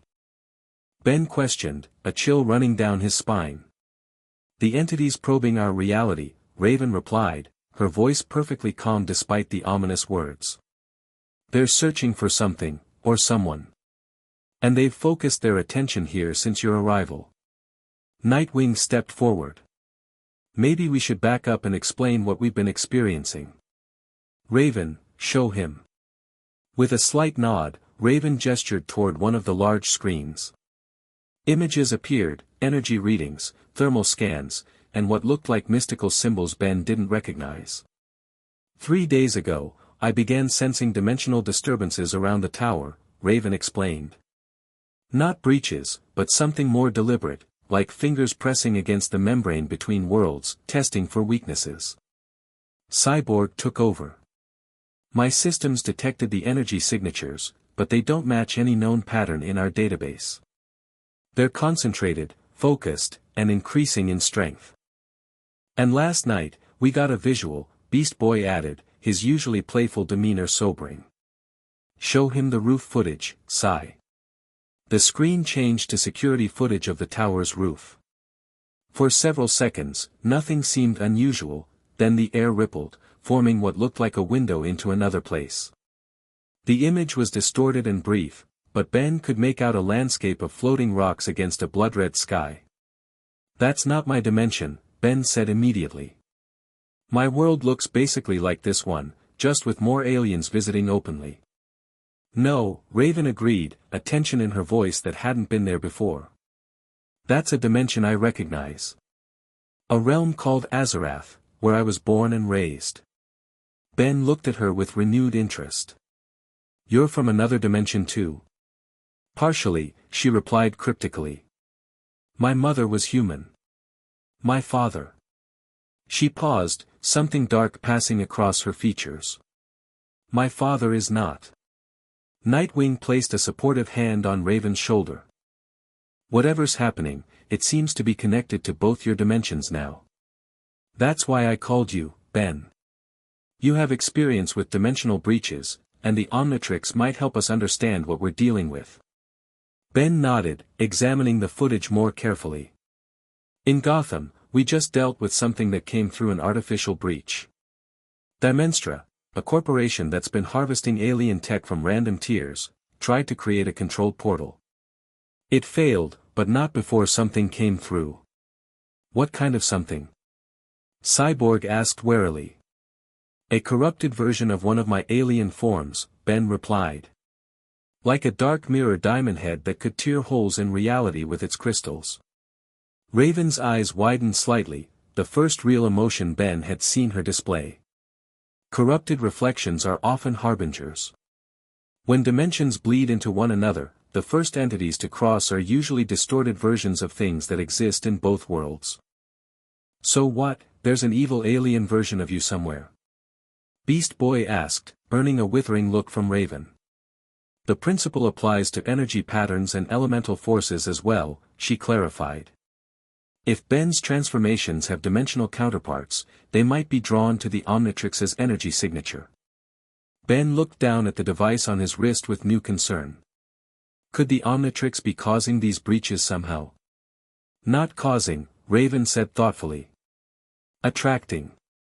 It's a beacon of sorts, a fixed point that resonates across dimensions. Which explains why Dimenstra's artificial breach brought through something that resembled one of your alien forms," Nightwing concluded. "The Omnitrix drew it like a magnet." Starfire, who had been quietly observing, finally spoke. "If the device is attracting these dimensional energies, perhaps it can also be used to repel them?" 5 years with Batman had taught Ben to consider all angles before rushing to action. "Maybe. But we'd need to understand exactly what's happening first. These aren't random breaches like the ones I've dealt with before." Raven said they feel deliberate. Raven nodded, meeting his gaze directly. "Someone is searching. And now that you're here, the energy patterns are intensifying. I can feel them, focusing." As if summoned by her words, an alarm blared throughout the tower. Cyborg rushed to the console, his cybernetic eye flashing as he processed data. Dimensional surge on the roof. Power levels off the charts. They moved as one, racing back toward the rooftop access. Ben found himself running alongside Raven, acutely aware of the controlled power she emanated. "If this is connected to Azarath," he ventured as they climbed the stairs, "could it be someone you know?" Raven's expression darkened. "There's only one being from Azarath with enough power to pierce dimensions this way. And if it's him, we're all in danger." The ominous statement hung between them as they burst onto the roof. The sight that greeted them confirmed their worst fears. A massive dimensional tear hovered above the tower, not a small window like before, but a gaping portal nearly 20 feet across. Through it, Ben could see the floating rock formations and crimson sky from the security footage, but now with disturbing clarity. "Azarath," Raven breathed, her cloak billowing around her as power gathered at her fingertips. "But it's wrong, corrupted somehow."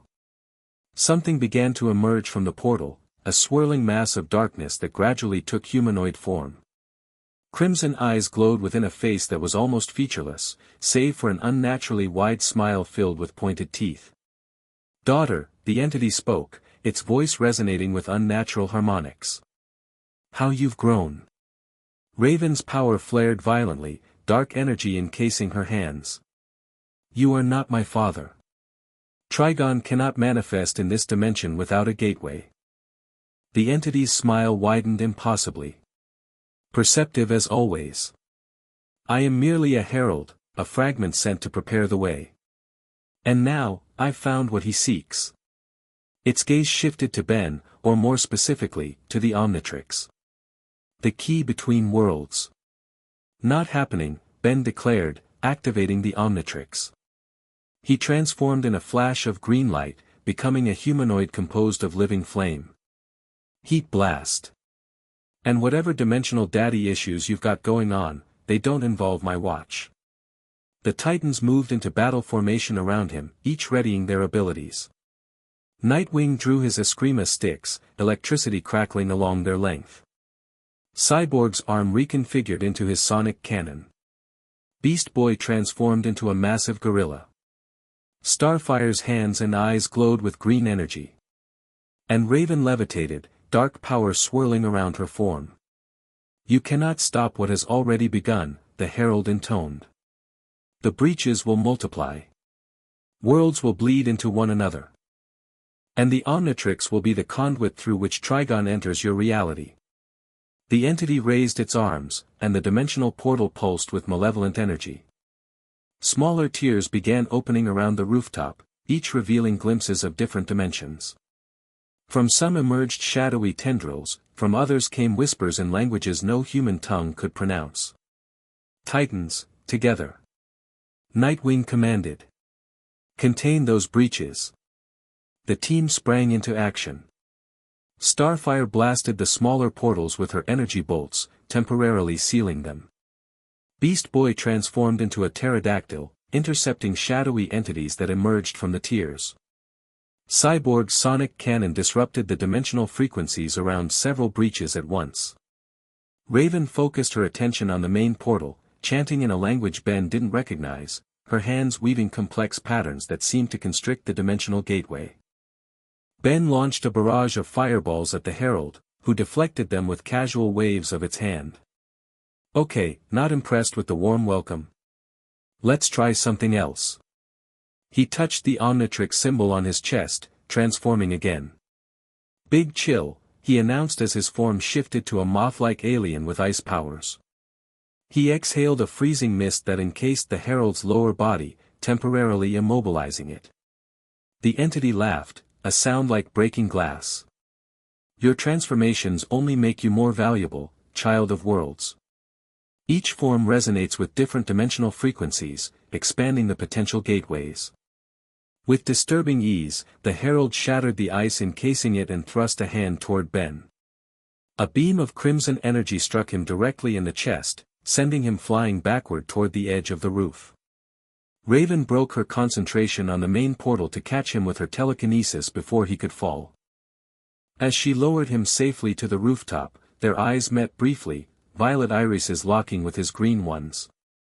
The Omnitrix, she said urgently. It's reacting to the dimensional energies. We need to stabilize it. Ben looked down to see the Omnitrix symbol on his chest pulsing erratically, occasionally flashing purple instead of its usual green. How? I can't exactly take it off. I can create a temporary barrier, Raven replied, her hands already moving to form mystical symbols in the air. It won't last long, but it might disrupt whatever connection the Herald is establishing. As Raven began her spell, the Herald roared in rage, sending a wave of dimensional energy toward them. Nightwing intercepted it with a specialized device from his belt that absorbed the blast, though the effort drove him to one knee. Hurry, he called to them. We can't hold this thing off much longer. Raven completed her incantation, placing her hands directly on the Omnitrix symbol. Ben felt a strange sensation, cool and soothing, like aloe on a sunburn, but at a deeper level than physical touch.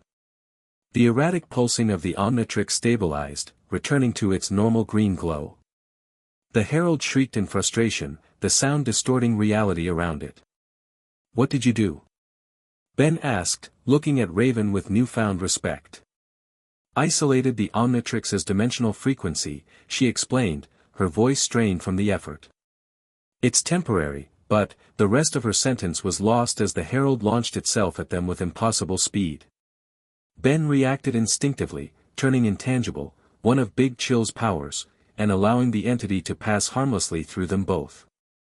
The Herald's momentum carried it to the edge of the roof, where it spun to face them again, fury evident in its glowing eyes. The daughter of Trigon protects the key, it hissed. How unexpected.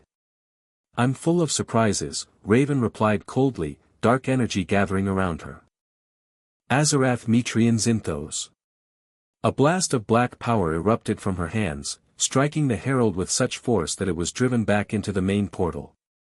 The dimensional tear began to collapse in on itself, the edges knitting together like a wound healing at accelerated speed. The Herald's voice echoed as it was pulled back into the dimension from which it came, this is merely the beginning. The boundaries between worlds grow thinner each day. With a final surge of power from Raven, the portal sealed completely, the smaller breaches winking out of existence in its wake. A heavy silence fell over the rooftop as the Titans regrouped, all eyes turning to Ben and Raven. Okay, Beast Boy was the first to speak, returning to human form. What the heck was that all about? Evil Daddy wants your watch. Ben transformed back to his human form, the Omnitrix timing out with its familiar beep. Something like that, apparently. Raven pulled her hood further forward, shadowing her face. That was a Herald of Trigon, a demon lord who happens to be my father. He's been trying to enter this dimension for years, but the barriers between worlds have always been too strong. Until now, Cyborg added grimly, checking readings on his arm display. These dimensional breaches have been weakening the barriers systematically. Nightwing turned to Ben. And somehow, the Omnitrix is connected to all this. The Herald called it the key between worlds. Ben looked down at the device on his wrist with new concern.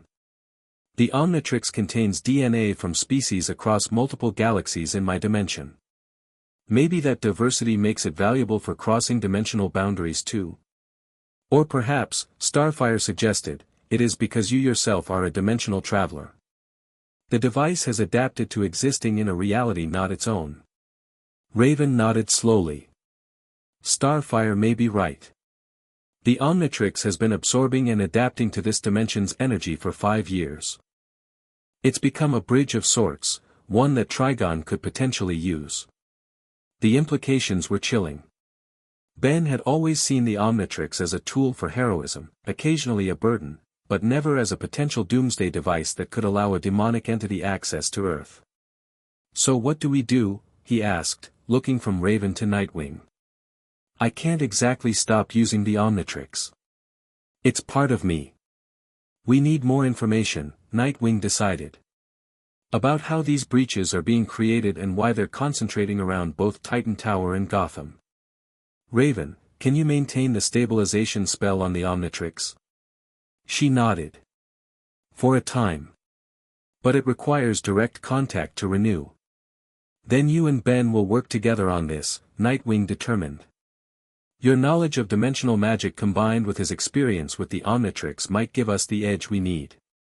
Ben glanced at Raven, trying to gauge her reaction to this partnership. Her expression remained neutral, but he thought he detected a flicker of something in those violet eyes. Interest? Concern? It was impossible to tell. I should report back to Batman, Ben said. He needs to know about this connection to Trigon. Already done, Cyborg informed him. Sent him a data packet with everything we recorded. He's responded, says to keep you here for now while he investigates Dimenstra further. Ben blinked in surprise. He wants me to stay in Jump City. His exact words were, Ben's Omnitrix is the focal point. Keep him at the tower where Raven can monitor and stabilize the dimensional resonance, Cyborg read from his display, doing a passable impression of Batman's gruff tone. Beast Boy snickered. Bat Dad says you're having a sleepover. Hope you brought your PJs. Despite the gravity of the situation, Ben couldn't help but smile. The Titan's dynamic was so different from the intense, often silent partnership he shared with Batman. There was camaraderie here, even humor in the face of danger. "I suppose that settles it," Ben said, glancing at Raven again. "Looks like we'll be working together." Raven met his gaze, her expression still unreadable. "Indeed. We should begin immediately. The barrier spell I cast won't last more than a few hours." As the others dispersed to handle various aspects of tower security and breach monitoring, Ben found himself alone with Raven for the first time.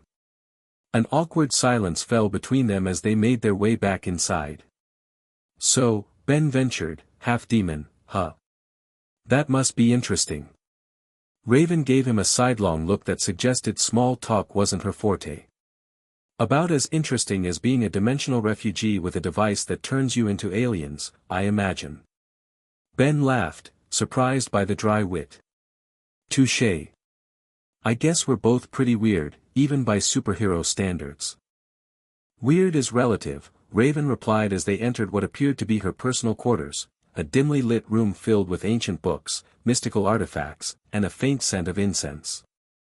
"In some dimensions, we would be the normal ones." The observation was oddly comforting. Ben watched as Raven gathered various components for what he assumed would be a more permanent version of the stabilization spell. Her movements were precise and graceful, each gesture purposeful. "How did you know what to do up there?" he asked. "With the Omnitrix, I mean. You barely had time to examine it." Raven paused, considering her answer. "I sensed its dimensional frequency the moment you arrived. It's distinctive. Like hearing a familiar song played in an unusual key." She glanced at him. "May I?" Ben held out his wrist, allowing her to examine the Omnitrix more closely. Her cool fingers brushed against his skin as she traced the edge of the device, sending an unexpected shiver up his arm. "Fascinating," she murmured. "It's fully integrated with your biological systems. The dimensional energy flows through you as much as through the device itself." "Yeah, Azimuth, the creator, said it's bonded to my DNA. That's why it can't be removed without, well, removing my arm too." Raven's eyes met his. "That makes you unique in the multiverse, Ben Tennyson Wayne. A human bridge between dimensions, carrying the genetic code of countless species from another reality." There was something in her voice, a quality Ben couldn't quite define, that made his heart beat a little faster. Recognition, perhaps. Understanding. In all his years in this dimension, he'd never met someone who truly comprehended what it meant to exist between worlds. "Takes one to know one, I guess," he replied with a small smile. The faintest echo of that smile appeared on Raven's lips before she returned her attention to the Omnitrix. "I'll need to cast a more permanent barrier spell. It won't interfere with your transformations, but it should mask the dimensional resonance that Trigon's Herald was attempting to exploit." "Will it hurt?" Ben asked, then immediately felt childish for the question. "No," Raven assured him, her tone softening slightly. "But it will feel unusual. I'll be connecting my energy directly to the Omnitrix's core systems." Ben nodded. "I trust you." The simple statement seemed to surprise her. Raven looked up, studying his face as if searching for deception or uncertainty. Finding none, she nodded once and began preparing for the spell. The ritual that followed was unlike anything Ben had experienced before. Raven created a circle of arcane symbols around them, lit candles with flames that burned in impossible colors, and chanted in languages that seemed to exist at the edge of human comprehension. Throughout it all, her hands remained in contact with the Omnitrix, her energy flowing into the device in visible currents of dark power. Ben felt the connection forming, not just between Raven and the Omnitrix, but somehow between the two of them as well. It was as if a door had opened in his mind, allowing him glimpses of emotions not his own, determination, concentration, and beneath it all, a carefully controlled fear. When the spell finally concluded, Raven drew back, looking slightly drained but satisfied. "It's done. The barrier should hold indefinitely, though I'll need to reinforce it periodically." Thank you, Ben said sincerely.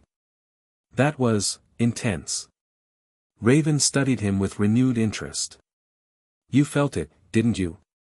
The empathic connection. Ben nodded. Is that normal? No, she admitted. My powers don't usually create that kind of feedback. Your unique dimensional status must have amplified the effect. She hesitated, then added, I apologize if it was intrusive. It wasn't, Ben assured her quickly. Actually, it was kind of nice. To be understood, I mean. Something shifted in Raven's expression, a subtle softening around the eyes, a barely perceptible relaxation of her guarded posture. Yes. I suppose it was. Before either could elaborate further, an alarm blared throughout the tower. They rushed to the operations room, where the other Titans were already gathered around the main screen. Trouble downtown, Nightwing informed them as they entered. And it's got dimensional energy signatures all over it. The screen showed live footage of chaos in Jump City's business district. A figure in advanced armor was systematically breaking into secure facilities, moving with tactical precision and leaving unconscious security personnel in his wake. Deathstroke, Raven identified the armored mercenary grimly. Ben recognized the name immediately. Slade Wilson, aka Deathstroke the Terminator, was one of the most dangerous individuals in this world, an enhanced mercenary with tactical genius that rivaled Batman's. Bruce had extensive files on him, which Ben had studied during his training. What's he after? Ben asked, studying the footage closely. Cyborg zoomed in on what Deathstroke was extracting from the facility, a device similar to the components Ben had seen at the Dimenstra warehouse in Gotham. He's collecting quantum resonators, Cyborg explained. Key components for stabilizing dimensional breaches. Nightwing's expression hardened. This can't be a coincidence. First Dimenstra attempts to create an artificial breach, then Trigon's Herald targets the Omnitrix, and now Deathstroke is gathering technology that could help stabilize dimensional portals. Someone's coordinating this, Ben concluded. Pulling strings across dimensions. And we need to find out who, Nightwing decided. Titans, move out. Ben, you're with us, but stay close to Raven. We need that barrier spell intact. As they prepared to deploy, Ben caught Raven's eye. A silent understanding passed between them, they were both targets now, both potential keys to whatever sinister plan was unfolding across dimensions. Ready to show the Titans what Batman's protégé can do? Raven asked, the faintest hint of challenge in her voice. Ben grinned, activating the Omnitrix. More than ready. In a flash of green light, he transformed into XLR-8, a velociraptor-like alien with incredible speed. Let's catch ourselves a Terminator. Deathstroke moved like a predator through the research facility, his every motion economical and precise. Two guards lay unconscious behind him as he systematically disabled the security systems protecting his objective, a prototype quantum stabilizer developed by STR Labs. Eastern entrance secure, he reported into his comm unit. Proceeding to the vault. A cultured voice responded in his ear, excellent. Remember, Deathstroke, time is of the essence. Our window between worlds won't remain open indefinitely. Understood, the mercenary acknowledged, approaching a massive steel door. He attached specialized charges to the hinges, stepping back as they detonated with controlled precision. As the smoke cleared, Deathstroke entered the vault, only to find himself face to face with 5 teenage heroes and 1 transformed alien. You know, Nightwing said casually, twirling his Eskrima sticks, for a master tactician, you're getting pretty predictable, Slade. Deathstroke's single visible eye narrowed behind his mask. Robin. Or is it Nightwing now? Still playing with your little friends, I see. His gaze swept across the assembled Titans, pausing when it reached XLR-8. And you've added a new member. Interesting. Ben, in his speedster form, shifted restlessly. Not exactly new. Just visiting. And you're interrupting. The dimensional traveler, Deathstroke said, surprising everyone with his knowledge. The one with the device capable of genetic manipulation across species. You're even more valuable than I was informed. Ben felt a chill despite XLR-8's naturally elevated body temperature. You've been briefed about me. By who? Instead of answering, Deathstroke drew his sword in a fluid motion. Nothing personal, children. I'm simply fulfilling a contract. He moved with superhuman speed, engaging Nightwing first, their history making them natural opponents. The other Titans sprang into action, Cyborg and Starfire attacking from range while Beast Boy transformed into a tiger, leaping at Deathstroke's flank. Ben raced around the perimeter of the fight at superspeed, creating a whirlwind that disrupted Deathstroke's movements. The mercenary adapted immediately, throwing specialized pellets that exploded into a sticky substance that caught XLR-8's feet, temporarily immobilizing him. Predictable, Deathstroke commented, deflecting Nightwing's strikes with contemptuous ease. Your speed is useless if you follow obvious attack patterns. Ben struggled against the adhesive, then touched the Omnitrix symbol on his chest. In a flash of green light, he transformed again, this time into Heat Blast. The fiery alien easily melted the sticky substance. How's this for predictable? Ben called, launching a fireball at Deathstroke. The mercenary dodged with unnatural agility, the fireball striking the vault wall instead. But the distraction gave Raven an opening to attack, her telekinetic energy catching Deathstroke mid-dodge and slamming him into a display case. Glass shattered around him, but Deathstroke rolled with the impact, emerging with barely a pause in his momentum. He threw a series of small discs that attached to Cyborg's systems, temporarily shorting out his weaponry. Your teamwork is improving, Deathstroke acknowledged, but still flawed. With lightning-quick movements, he extracted smoke bombs from his belt, filling the vault with dense, obscuring vapor. Ben switched forms again, becoming Terra Spin, a turtle-like alien capable of generating powerful wind. With a spin of his shell, he cleared the smoke, revealing nothing. Deathstroke had vanished, along with the quantum stabilizer. He's gone. Beast Boy exclaimed unnecessarily, returning to human form. Nightwing was already at the security console, reviewing footage. He had this plan from the start. The smoke bombs contained a localized EMP that created a blind spot in the cameras. Ben reverted to human form, frustrated. He knew about me. Specifically about the Omnitrix. How is that possible? Deathstroke has connections everywhere, Nightwing explained grimly. But this level of detail about dimensional technology and your specific abilities suggests something more. Raven approached, her expression troubled. During the fight, I sensed something unusual about him. His mind was divided somehow. As if part of his consciousness wasn't entirely his own. Cyborg, having reset his systems, joined them. Mind control? Not exactly, Raven replied. More like a presence overlaying his thoughts. Something familiar. A cold understanding settled over Ben. The Herald. Trigon's influence. Raven nodded slowly. It's possible. My father has the ability to extend his consciousness across dimensions, inhabiting and influencing those susceptible to his power. Great, Beast Boy groaned. So now we're dealing with Deathstroke and Demon Daddy working together. That's so not fair. Starfire placed a comforting hand on his shoulder. We have faced worse odds before, friend Beast Boy. Nightwing was already strategizing. If Deathstroke is collecting components for dimensional technology, we need to identify potential targets and set up surveillance. Cyborg, compile a list of facilities with similar tech. On it, Cyborg confirmed, his fingers flying over a portable console.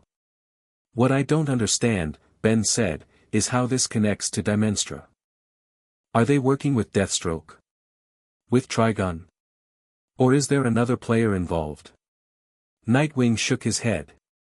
Too many questions, not enough answers. But one thing's clear, the Omnitrix is central to whatever they're planning. Which means you're still a primary target, Ben. The weight of that reality settled uncomfortably on Ben's shoulders. 5 years ago, he'd been a lost child thrown into a strange dimension. Now, somehow, he'd become the linchpin in a multidimensional conspiracy. Raven moved to stand beside him, her presence oddly reassuring. The barrier spell is holding. They can't use the Omnitrix as a dimensional gateway as long as it remains intact. But they'll keep trying, Ben said quietly. Yes, she agreed simply. They will. As the Titans regrouped and headed back to the tower, Ben found himself walking alongside Raven again. The events of the day had created a strange bond between them, two-dimensional anomalies in a world that suddenly seemed determined to exploit their unique natures. So, he ventured, breaking the silence between them, is it always this exciting around here? A ghost of a smile touched Raven's lips. Actually, this is relatively tame. Usually, there's at least one apocalypse before dinner. Ben laughed, surprised by her deadpan humor. And here Batman thought he was keeping me safe by sending me to Jump City. Safety is relative when you're a superhero, Raven observed. Especially one with a target on your back. Story of my life, Ben agreed. Even back in my dimension, the Omnitrix made me a magnet for trouble.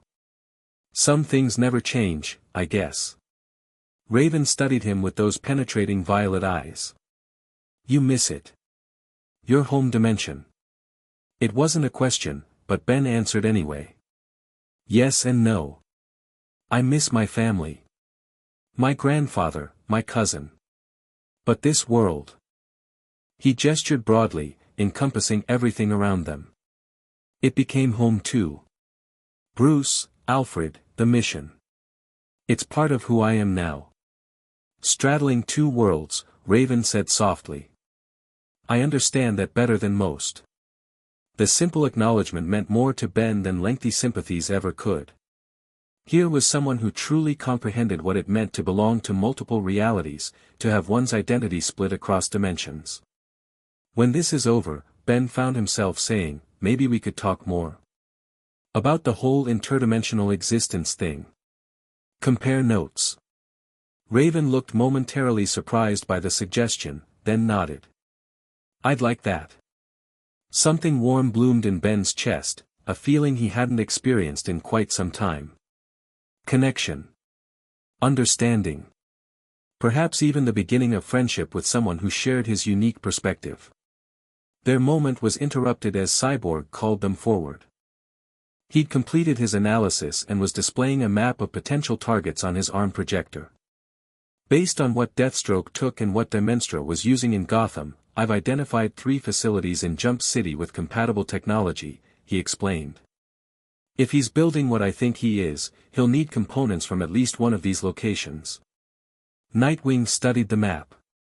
We'll split up to cover more ground. Cyborg, you and Beast Boy take the University Research Lab. Starfire and I will cover the private sector facility. Raven and Ben, you're on the STR Lab's auxiliary site. Keeping us together because of the barrier spell? Ben guessed. Partially, Nightwing admitted. But also because if Deathstroke is working with Trigon, you two have the best chance of countering both threats simultaneously.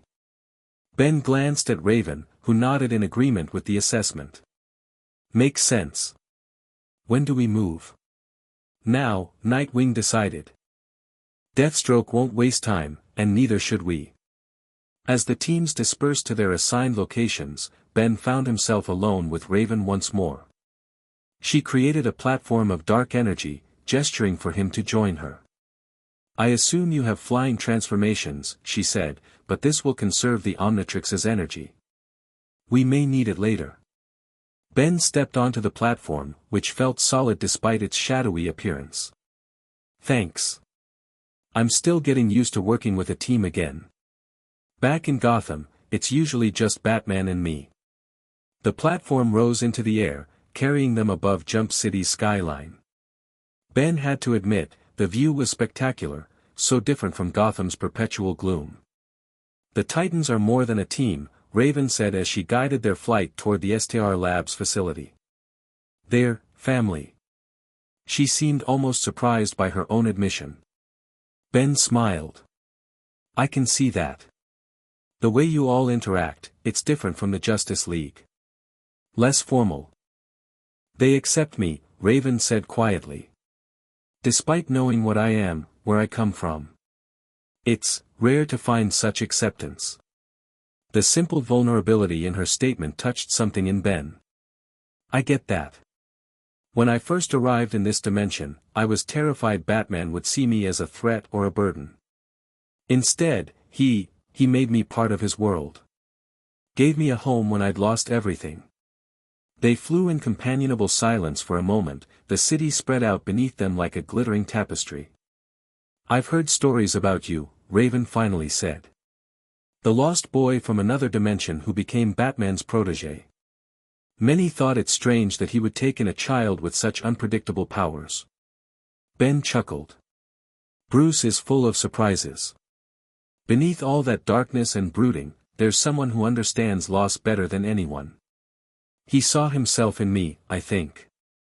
A child whose world had been shattered overnight. Raven nodded thoughtfully. Nightwing says similar things, though rarely so directly. Batman's compassion is carefully hidden. The understatement of the century, Ben agreed with a laugh. Their conversation paused as they approached the STR Labs facility, a modern complex on the city's outskirts, surrounded by a high-tech security perimeter. Raven brought their platform down in a secluded area, dismissing the energy construct as they touched ground. No signs of disturbance, Ben observed, scanning the perimeter. Either we beat Deathstroke here, or he's not coming. Raven closed her eyes briefly, extending her senses. There's something, a presence nearby. Not Deathstroke, but similar energy to what we encountered at the tower. Ben activated the Omnitrix, cycling through available transformations. Herald related? Possibly, Raven confirmed, her eyes opening. We should investigate before contacting the others. They approached cautiously, Raven using her abilities to cloak them in shadow. The facility appeared operational but strangely quiet, no visible security personnel patrolled the grounds. I don't like this, Ben whispered. Where is everyone? They found their answer at the main entrance. Security guards lay unconscious but alive, arranged almost ceremonially in a circular pattern. Ritualistic, Raven observed grimly. This isn't Deathstroke style. It's too symbolic. Ben selected an alien form and transformed in a flash of green light. Ghost Freak, he announced in a raspy whisper, his form now spectral and partially transparent. I can phase through the walls, see what's waiting inside. Raven nodded. Be careful. If this is Trigon's influence, conventional physical laws may not apply. Ben's Ghost Freak form drifted through the solid wall, the intangibility allowing him to move unseen through the facility. What he found inside chilled him even in this spectral state. More unconscious staff arranged in arcane patterns.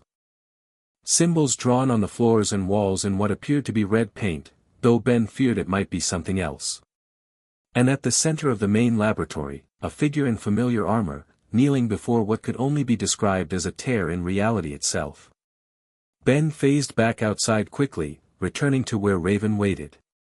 Deathstroke's in there, but something's wrong. He's not stealing tech, he's performing some kind of ritual with dimensional energy.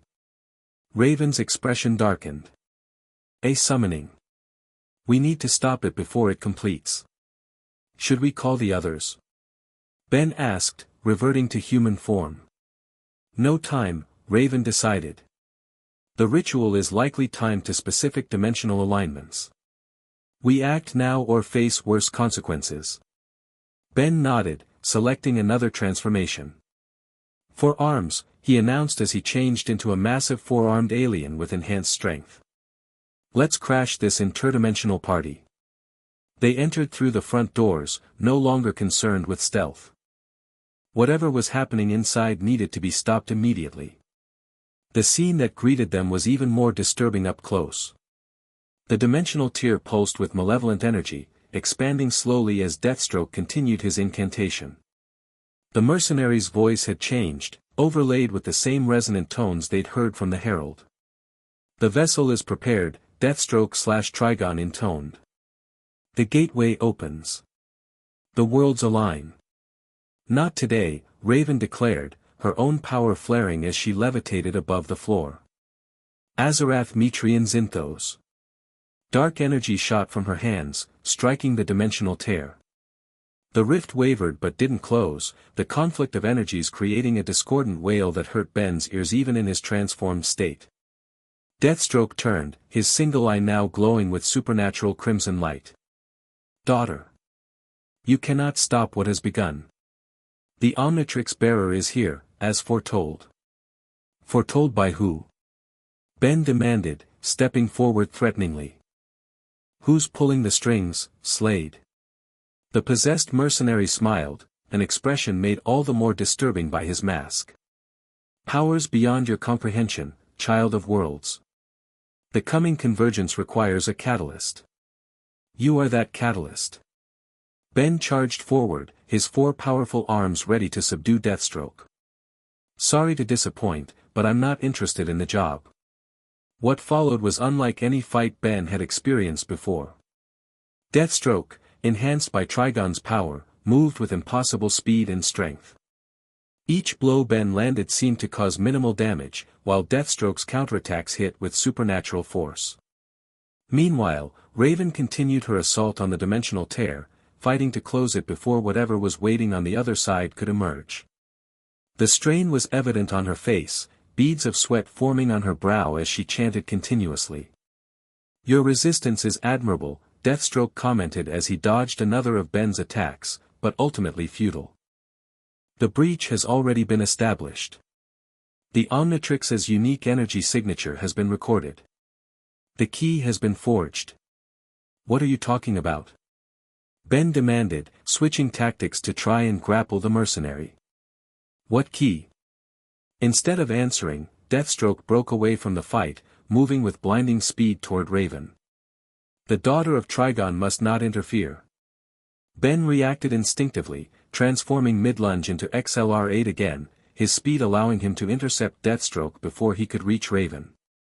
They collided with bone-jarring force, tumbling across the laboratory floor. Raven.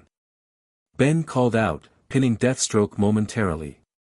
Whatever you're doing, hurry. She didn't respond, her entire being focused on the dimensional tear. Dark energy poured from her hands in torrents now, fighting against the malevolent force keeping the rift open. Deathstroke broke Ben's hold with unnatural strength, his armored fist connecting with Ben's transformed head. Even with XLR8's reflexes, the blow landed with stunning impact, sending Ben skidding across the floor. The mercenary rose, drawing his sword, which now glowed with the same crimson energy that emanated from the dimensional tear. Your interference ends now, child. As Deathstroke advanced, Ben touched the Omnitrix symbol again, transforming into Diamondhead. The crystalline alien form glinted in the eerie light of the dimensional rift. You want to play with swords? Ben taunted, forming his arms into crystalline blades. Let's play. Their weapons clashed with a sound like thunder. Sparks flew as Deathstroke's energized blade met Ben's crystal arms, neither yielding. But Ben could feel something happening with each contact, the Omnitrix's energy responding to the demonic power in Deathstroke's weapon. Across the room, Raven's efforts were finally yielding results. The dimensional tear began to shrink, its edges collapsing inward despite the resistance. Deathstroke noticed and abandoned his attack on Ben, turning toward the rift. No.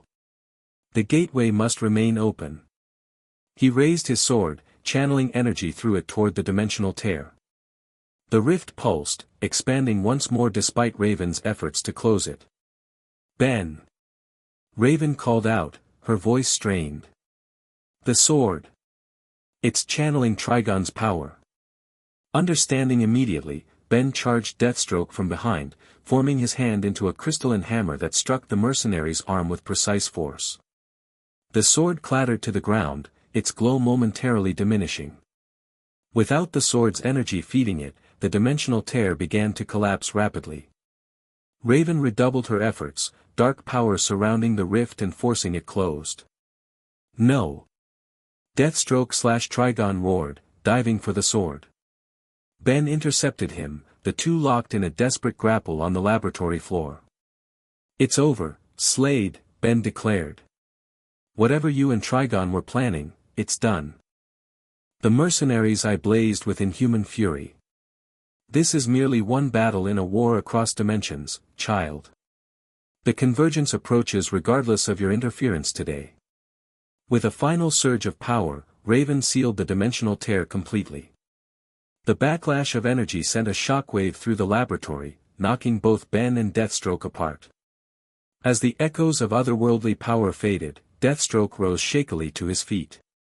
The crimson glow had vanished from his eye, and when he spoke, his voice was his own again. Interesting, he said, sounding almost impressed. It seems our arrangement has concluded, for now. Before either Ben or Raven could react, Deathstroke triggered a smoke bomb from his belt. By the time the air cleared, he had vanished, along with his energized sword. Exhausted, Raven descended to the floor, her cloak settling around her like folded wings. Ben reverted to human form, rushing to her side. "Are you okay?" he asked, genuine concern in his voice. She nodded wearily. "Closing an interdimensional rift powered by Trigon isn't easy, but I'll recover." She looked up at him. "You fought well." "So did you," Ben replied with a smile. "We make a pretty good team." A ghost of a smile touched Raven's lips. "Perhaps we do." They contacted the other Titans, who arrived quickly to secure the facility and help the unconscious staff. While Cyborg and Beast Boy handled the technical aspects of the cleanup, Nightwing debriefed Ben and Raven on what had occurred. "So Deathstroke was possessed by Trigon," Nightwing summarized, his expression grim. "And they were attempting to create a stable gateway between dimensions using the energy signature of the Omnitrix as a template." "That's the gist of it," Ben confirmed. "But he mentioned something about a convergence coming regardless of what happened today. Like this was just one attempt of many." Raven nodded. "My father's influence is spreading. The dimensional barriers are weakening systematically, not just in isolated incidents. And somehow, your Omnitrix is the key to it all," Nightwing said to Ben. "Which means you're still in danger." "Story of my life," Ben sighed. "Though usually it's power-hungry aliens trying to cut off my arm to get the Omnitrix, not interdimensional demons." Starfire approached, having completed her survey of the facility. "Friends, I believe you should see this." She led them to a computer terminal that had survived the dimensional energy surge. On the screen was a map, not of Jump City or even Earth, but of what appeared to be dimensional planes layered upon one another. "It's a multiversal map," Cyborg realized, examining the data. "Showing dimensional convergence points across multiple realities." Ben studied the display, a cold feeling settling in his stomach. "Look at the focal point. It's oscillating between two locations. Gotham and Jump City," Nightwing identified. "Specifically, the harbor facility where you first arrived 5 years ago, and Titan's Tower," Raven finished quietly. "The two places with the strongest connections to dimensional travelers." The implications were clear and deeply troubling. Whatever Trigon and his allies were planning, it centered on the very locations where Ben and Raven had the strongest dimensional resonances. "We need to warn Batman," Ben said immediately. "If the harbor facility is a convergence point, Dimenstra might be making another attempt there." Nightwing nodded. "Already done. Batman reports no unusual activity yet, but he's increased surveillance." Raven's expression remained troubled. "This is bigger than Dimenstra or even Deathstroke. My father's influence is spreading across dimensions, finding agents and allies in each one." "Then we need to be ready," Nightwing determined. "We'll fortify the tower and implement dimensional dampening protocols. Cyborg, work with STR Labs to adapt their shielding technology." "On it," Cyborg confirmed. "Ben," Nightwing continued, "you should stay with us for now. If your Omnitrix is central to their plans, we need to keep you protected. Ben nodded, though the thought of being treated as something to be guarded chafed slightly. He'd spent 5 years training with Batman, developing his skills and confidence. Being suddenly viewed as a vulnerability rather than an asset was an uncomfortable shift. Raven seemed to sense his discomfort. The Omnitrix may be what they want, she said quietly, but you're the one who wields it. That makes you our greatest asset, not just something to protect. The validation in her words eased something in Ben's chest. She understood without him having to explain, another benefit of their strange empathic connection. As the Titans finished their work at the facility and prepared to return to the tower, Ben found a moment to contact Batman directly, away from the others. Bruce's face appeared on his communicator, cowled and serious as always. Ben. Report. Briefly but thoroughly, Ben outlined what had happened, the ritual, Deathstroke's possession, the dimensional map, and the implications for both Gotham and Jump City. Batman listened without interruption, his expression giving away nothing. When Ben finished, he was silent for a moment before responding. Dimenstro's activities make more sense now, he finally said. They weren't just harvesting technology, they were preparing the ground for something larger. Trigon, Ben suggested. Or something worse, Batman countered. Interdimensional entities often work through proxies and lesser demons before revealing their true intentions. Ben hadn't considered that possibility. So Trigon might just be the front man for something even bigger. It's a possibility we can't dismiss, Batman replied. For now, stay with the Titans.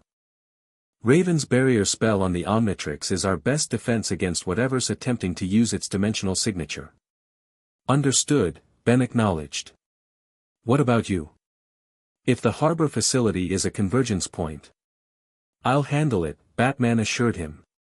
Focus on the mission there. And Ben. He paused, something almost like concern crossing his features. Be careful. You've become important to me. The admission, so unlike Bruce's usual stoic demeanor, caught Ben off guard. Thanks, Bruce. You too. The communication ended, leaving Ben with a warm feeling despite the dire circumstances. 5 years as Batman's protégé, and such direct expressions of care were still rare enough to be meaningful. He rejoined the Titans as they prepared to depart, finding Raven waiting for him. Everything okay with Batman? She asked. Ben nodded, a small smile playing on his lips. Yeah. Just checking in. He's going to secure the Gotham convergence point. And you're staying with us? There was something in her tone, a hint of hope. Looks that way, Ben confirmed. At least until we figure out this whole interdimensional conspiracy thing. Raven nodded, satisfaction visible in her subtle expression. Good. Your presence helped stabilize the dimensional energies around the tower. It sounded like a technical justification, but Ben sensed there was more to it than that. The empathic connection between them, however brief, had revealed layers to Raven that her reserved demeanor concealed. Just the dimensional energies, he teased gently as they boarded the Titan's transport. A faint blush colored Raven's pale cheeks. Your battle skills are also adequate. Ben laughed, surprised by how comfortable their banter had become in such a short time. High praise from a half-demon sorceress. I'll take it. The return to Titan's tower was quiet, each member of the team lost in thought about the implications of what they'd discovered. The multiversal map had revealed a conspiracy far larger than any had anticipated, one that spanned dimensions and involved entities of immense power. As they approached the distinctive T-shaped building, Ben couldn't help but feel that something had fundamentally changed. Not just in the mission or the threat level, but in himself. For 5 years, his identity had been defined by duality, Ben Tennyson from another dimension, and Ben Wayne, Batman's protégé. But now, working alongside the Titans, alongside Raven, he felt something new emerging. A third identity, perhaps. One that belonged neither to his original world nor to Batman's shadow, but to the connections he was forming now. The thought was both exhilarating and terrifying. As the tower came into view, silhouetted against the setting sun, Ben glanced at Raven beside him. She met his gaze, a silent understanding passing between them. Whatever convergence was coming, they would face it together. The following days established a new routine for Ben at Titan's tower. Mornings began with training sessions, the Titans working to integrate Ben's transformations into their team tactics. Afternoons were dedicated to research, with Cyborg and Raven analyzing the dimensional map they'd recovered while Ben provided insights about his universe's physics and alien species. Evenings, however, became something special. Tea. Raven offered, holding out a steaming mug as Ben joined her on the tower's roof. It had become their habit to watch the sunset together, a quiet moment of reflection before night fell. Ben accepted the mug gratefully, inhaling the herbal aroma. "Thanks. I never was much of a tea drinker before meeting you," he admitted. "Coffee was more my thing." "Tea calms the spirit," Raven replied. "Centers the mind. Useful skills when one exists between dimensions." 3 days had passed since the incident with Deathstroke, and no further dimensional disturbances had occurred. The quiet should have been reassuring, but to both Ben and Raven, it felt like the calm before a storm. "Any word from Batman?" Raven asked, settling beside him on the edge of the roof. Ben shook his head. "Nothing new. Dimenstra's facilities have gone dark, employees not showing up, research projects abandoned. It's like they've vanished. Or retreated to prepare for something bigger," Raven suggested. They sat in comfortable silence for a time, watching as the sun painted the sky in shades of orange and purple. Despite the looming threat, these quiet moments had become precious to Ben, a space where he didn't need to be Batman's protege or a hero from another dimension. He could just be himself. "Can I ask you something personal?" he ventured after a while. Raven raised an eyebrow but nodded. "What was it like, growing up knowing you were half demon? That you had this heritage you didn't choose?" She considered the question carefully before answering. "Isolating. The monks of Azarath who raised me feared what I might become more than they valued who I was. They taught me to suppress emotion, to contain my power, always with the understanding that my existence was problematic." The pain behind her measured words was evident to Ben, perhaps more so because of the empathic connection they'd briefly shared.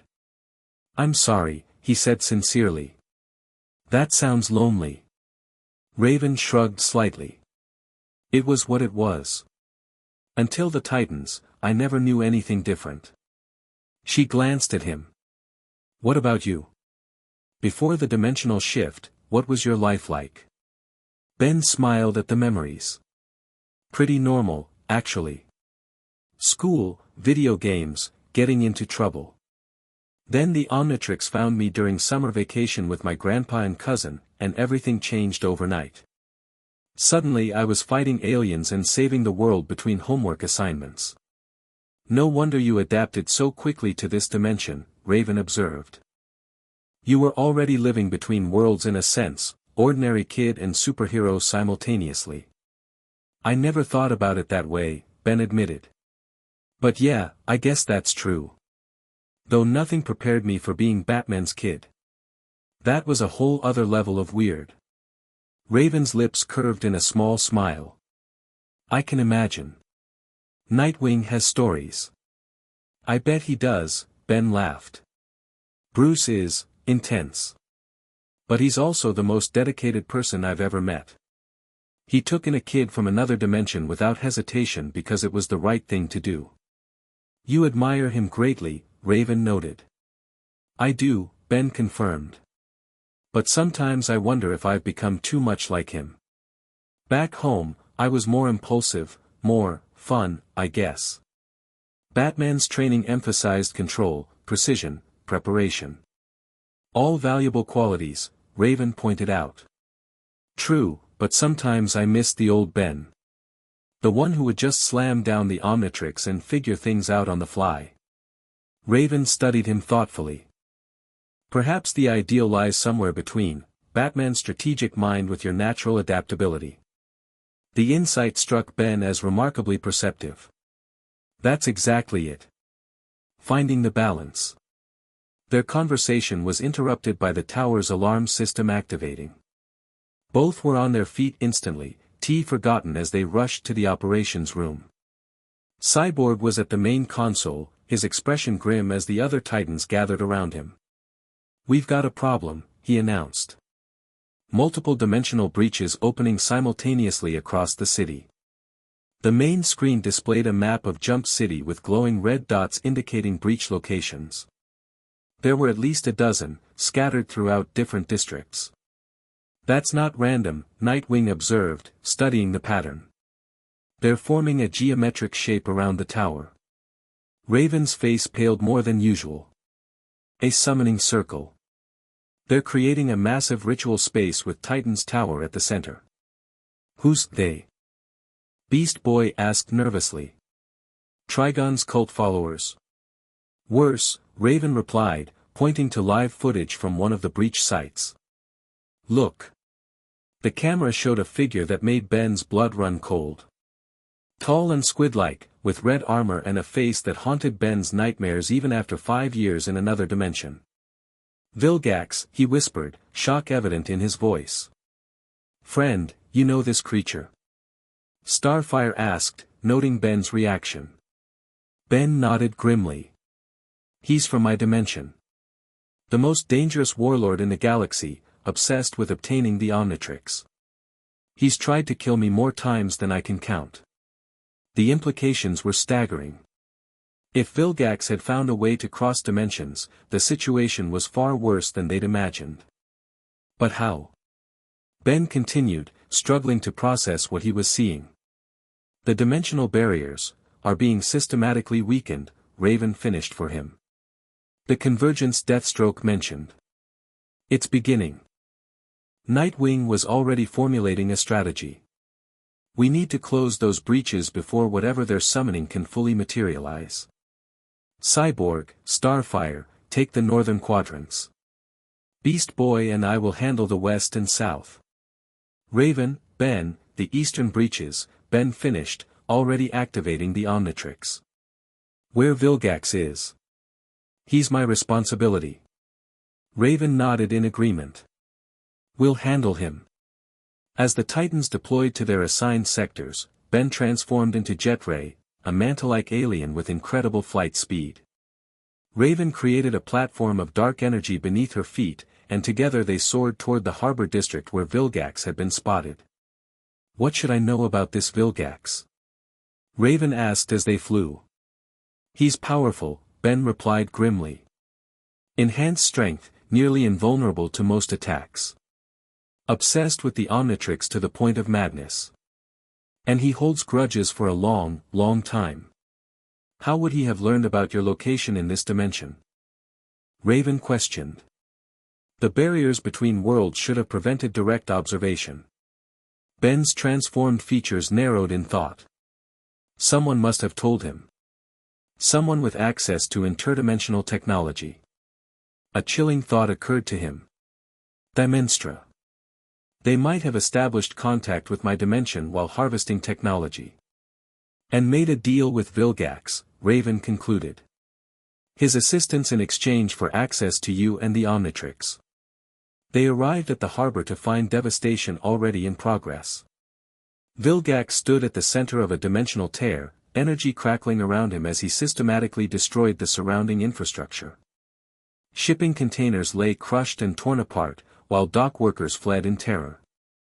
Ben landed on a nearby warehouse roof, transforming back to human form momentarily. "Raven, you focus on closing the breach.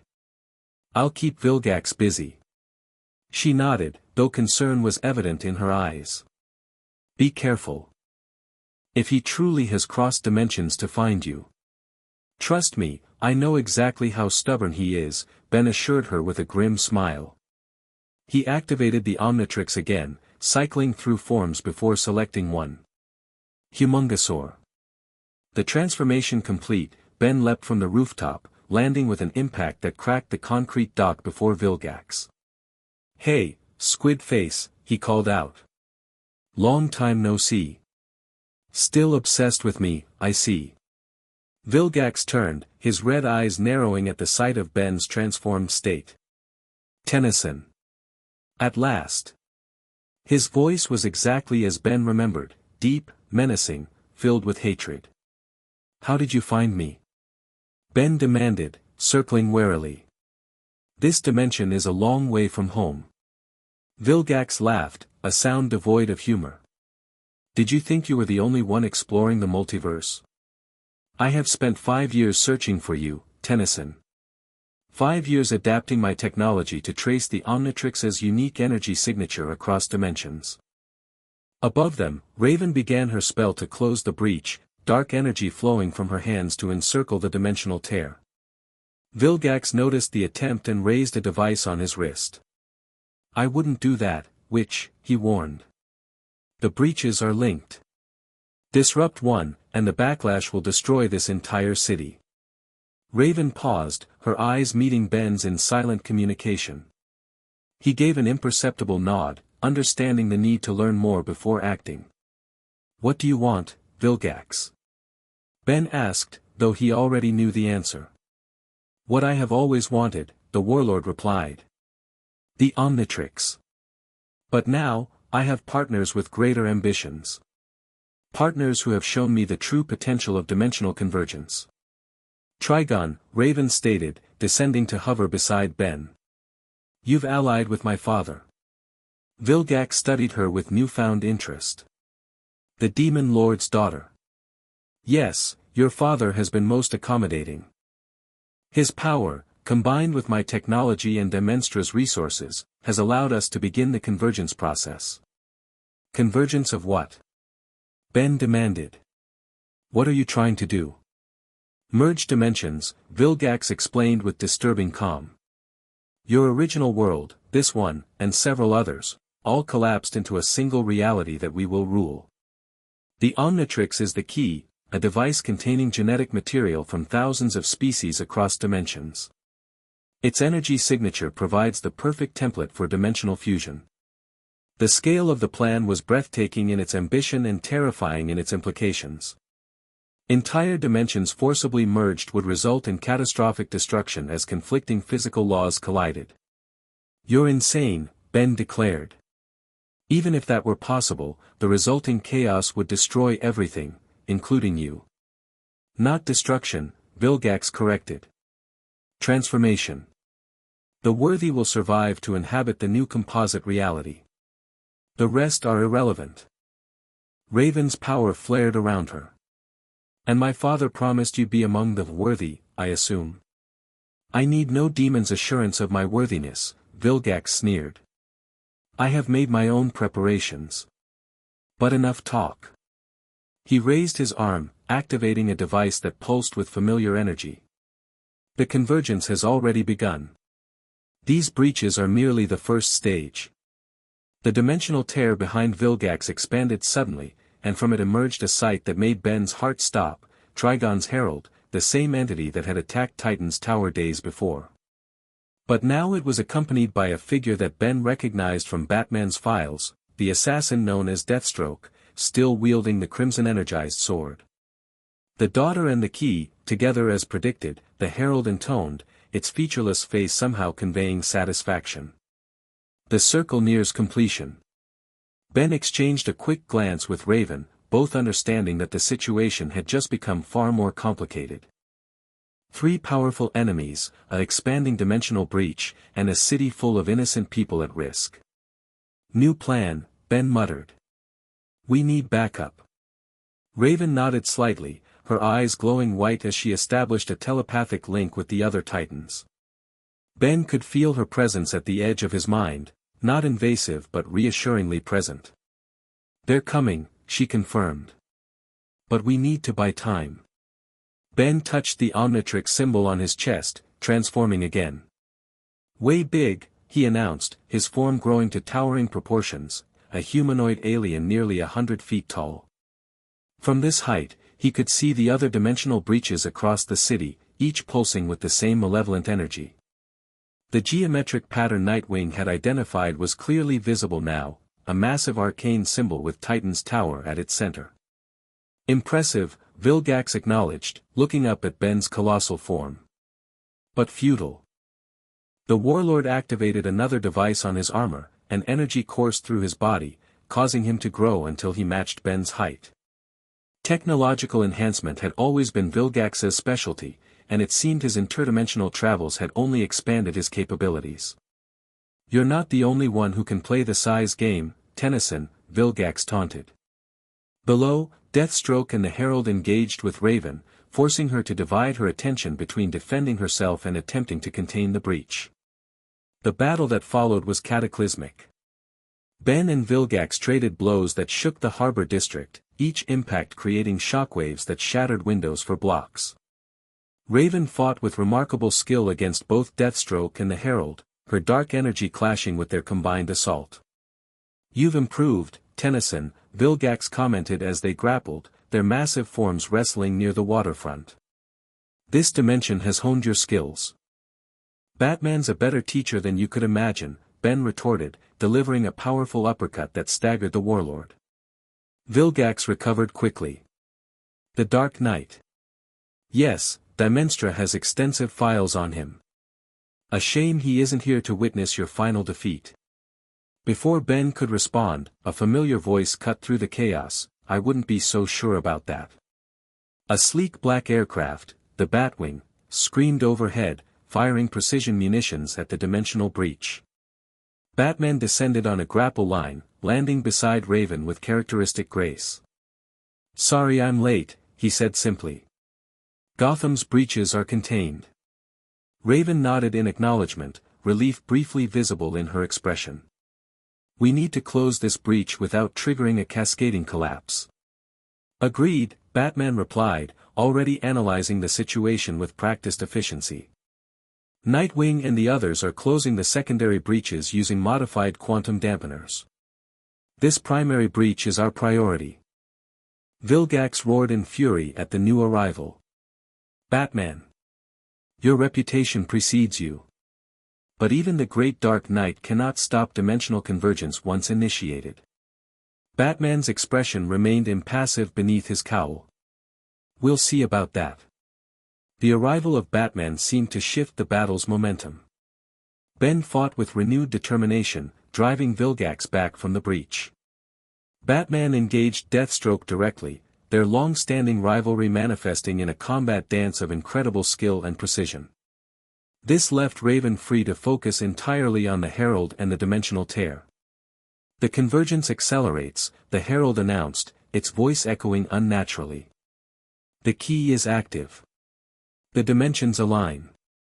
Ben felt a strange sensation from the Omnitrix, a vibration that seemed to resonate with the dimensional energies surrounding them. Looking down, he saw the device glowing with unusual intensity, occasionally flashing purple alongside its normal green. "Raven!" he called out, his way-big form's voice booming across the harbor. "Something's happening with the Omnitrix." She glanced up, immediately understanding the implication. "The barrier spell is failing. Trigon's influence is breaking through." Batman, even while locked in combat with Deathstroke, processed this information instantly. "Ben! Revert to human form. Now!" Ben trusted Batman's judgment implicitly. He touched the Omnitrix symbol, returning to his normal size and appearance just as the device began pulsing more rapidly. The moment he transformed back, Raven was at his side, her hands moving in complex patterns as she reinforced the barrier spell around the Omnitrix. Batman threw Deathstroke aside long enough to toss Ben a specialized device. "Quantum frequency disruptor," he explained tersely. "It will temporarily mask the Omnitrix's dimensional signature."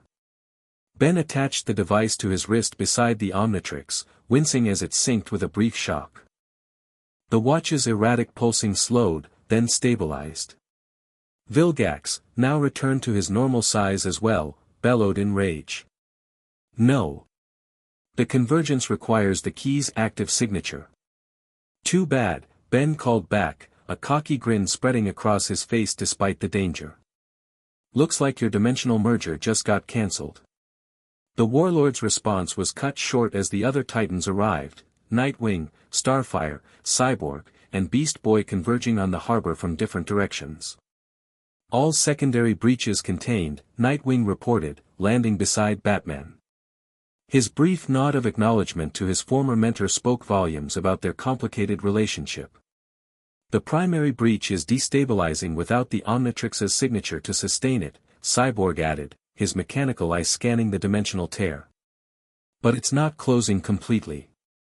Raven's expression tightened with concentration. Something still feeding it energy from the other side. Something powerful.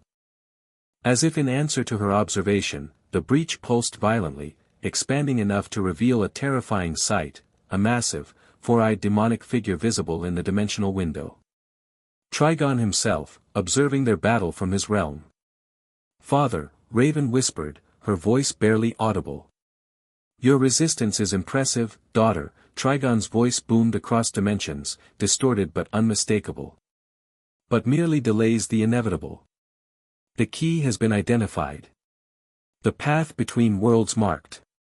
Whether today or tomorrow, the convergence will come."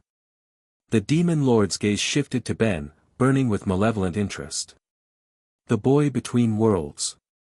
Your Omnitrix has served its purpose already. Its dimensional signature has been recorded. The template exists." Batman stepped forward, unflinching even before the interdimensional demon. "Whatever your plan, Trigon, it ends now. Your agents have failed. Your breach is closing." Trigon's laughter shook the very air around them. Bold words from a man who wraps himself in darkness yet fears the true dark. "I look forward to claiming your world, Batman." The breach began to contract, Trigon's image fading as the dimensional window closed. Vilgax, seeing his ally departing, activated a device on his gauntlet. "This isn't over, Tennyson," he promised. "The convergence approaches with or without today's victory." A swirling portal, different from the dimensional breach, more controlled and localized, opened behind the Warlord. Deathstroke and the Herald moved to join him. "Stop them," Batman ordered, but it was too late. The three villains stepped through the portal, which sealed itself immediately after their passage. The primary breach collapsed with a final surge of energy that washed over the harbor like a silent tsunami. For a moment, reality itself seemed to waver, colors shifting, sounds distorting, gravity fluctuating. Then everything snapped back to normal, the only evidence of the dimensional incursion being the physical damage to the surrounding area. Ben exhaled slowly, the tension of battle draining from him. So, that could have gone better. Batman's expression remained grave. This was never about succeeding today. It was a test, to confirm the Omnitrix's viability as a dimensional key and to identify resistance forces. A reconnaissance mission, Nightwing agreed grimly. They were gathering intelligence for something bigger. Raven approached Ben, examining the Omnitrix with concern. The barrier spell held, but barely. Trigon's influence is growing stronger across dimensional boundaries. And now Vilgax is working with him, Ben added, the reality of that alliance still difficult to process. My universe's most dangerous warlord and an interdimensional demon lord. Great combination. Cyborg was already analyzing data from the encounter. The good news is the quantum frequency disruptor is working. It's masking the Omnitrix's dimensional signature, which should prevent them from using it as a tracking beacon. For now, Batman qualified. We need a more permanent solution. As the group began securing the area and assisting civilians affected by the battle, Ben found himself standing between Batman and Raven, the two people in this dimension who understood his unique position best. One had given him a home when he was lost between worlds, the other shared the experience of straddling dimensions. What happens now? He asked quietly. Batman's response was predictably direct, we prepare. Trigon and Vilgax have revealed part of their plan. The convergence they mentioned, a forced merging of dimensions, would cause catastrophic damage to all realities involved. My father has attempted to conquer this dimension before, Raven added. But merging entire realities. That's an ambition beyond even what I believed him capable of. It must require enormous power, Ben reasoned. Even with the Omnitrix as a template, actually collapsing dimensional barriers would take energy on a cosmic scale. Batman nodded. Which means they're still gathering resources, allies, and power sources. We have time to counter their plans. Nightwing joined them, his leadership of the Titans evident in how the others naturally deferred to him despite Batman's presence. The tower's sensors indicate no remaining dimensional anomalies in Jump City. Whatever they were attempting, we've stopped it for now. But they'll try again, Ben stated with certainty. Yes, Batman agreed. And next time, they'll be better prepared. Raven's expression had grown distant, her empathic senses clearly detecting something beyond normal perception. The convergence Trigon mentioned. I can feel it approaching. Like pressure building before a storm. How long do we have? Batman questioned. Days. Perhaps weeks, she replied. Not months. The gravity of her assessment settled over the group. They had repelled this attack, but the true battle was yet to come. I should return to Gotham, Batman decided. Coordinate with the Justice League, establish monitoring protocols for dimensional anomalies worldwide. He turned to Ben, and in a rare public display of affection, placed a hand on his shoulder. You did well today. The simple praise meant more to Ben than Batman could know. 5 years of training, of striving to live up to the Dark Knight's standards, validated in those 3 words. Thanks, Ben replied sincerely. But I think I should stay here with the Titans for now. He glanced at Raven. The barrier spell needs maintenance, and if Trigon and Vilgax try again. Agreed, Batman said, surprising everyone with his immediate acceptance of Ben's decision. Your skills are best utilized here. The Titans have experience with Trigon, and Raven's abilities are crucial to controlling the Omnitrix's dimensional resonance. Nightwing raised an eyebrow behind his mask, clearly taken aback by Batman's willingness to leave Ben in their care. It represented a level of trust that the former Robin hadn't expected from his mentor. We'll keep him safe, Nightwing assured Batman. And work on a permanent solution to the dimensional threat. Batman nodded once, then turned to leave. Before he did, he paused, looking back at Ben. Alfred will send your things. Call if you need anything. Anything at all. The concern beneath the stoic exterior was evident to those who knew him well. Ben smiled, touched by the sentiment. I will. Say hi to Alfred for me. As Batman departed in the Batwing, the Titans began their own preparations to return to the tower. The battle had been contained, but the war across dimensions was clearly just beginning. Raven approached Ben as they watched the Batwing disappear into the distance. He cares for you deeply. Ben nodded. In his own Batman way, yeah. Taking me in was probably the most spontaneous thing he's ever done in his life. Perhaps he recognized something in you, Raven suggested. A resilience in the face of displacement. A strength he admired. The observation was insightful, touching on things Ben had sometimes wondered himself. Why had Batman, notoriously solitary and suspicious, taken in a child from another dimension so readily? Maybe, Ben acknowledged. Or maybe he just knew what it was like to have your world turned upside down in an instant. Raven's eyes met his, understanding flowing between them. Don't we all, in our own ways? The simple question carried layers of meaning. Each of the Titans, like Ben himself, had experienced profound loss or change that had shaped their path as heroes. It was, perhaps, what united them beyond their powers or abilities, the experience of transformation through adversity. As they boarded the Titan's transport to return to the tower, Ben found himself seated beside Raven once more. The events of the day had exhausted them both, yet there was a strange comfort in their shared fatigue. You know, Ben said quietly, so only she could hear, when I first arrived in this dimension, all I wanted was to go home. Now, I'm not sure what home means anymore. Raven considered his words before responding. Perhaps home isn't a dimension or a place. Perhaps it's where you find understanding. Acceptance. Ben glanced around at the Titans, Nightwing discussing security protocols with Cyborg, Beast Boy attempting to make Starfire laugh with shape-shifting antics. Then back to Raven beside him, her presence somehow both mysterious and reassuringly familiar. Yeah, he agreed softly. I think you might be right about that. As Titan's tower came into view, silhouetted against the setting sun, Ben felt something shifting within him, not the Omnitrix's power, but something more profound. A recognition that across the multiverse, he had found connections that transcended dimensional boundaries. And whatever convergence was coming, he would face it not as a lost boy between worlds, but as someone who had found belonging in the most unexpected places. Chapter 3, Worlds Collide. The dimensional tremors began 3 days after the harbor battle.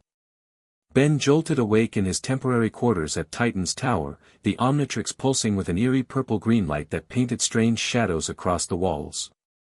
The device wasn't painful, exactly, but it hummed against his skin with an uncomfortable vibration that resonated down to his bones.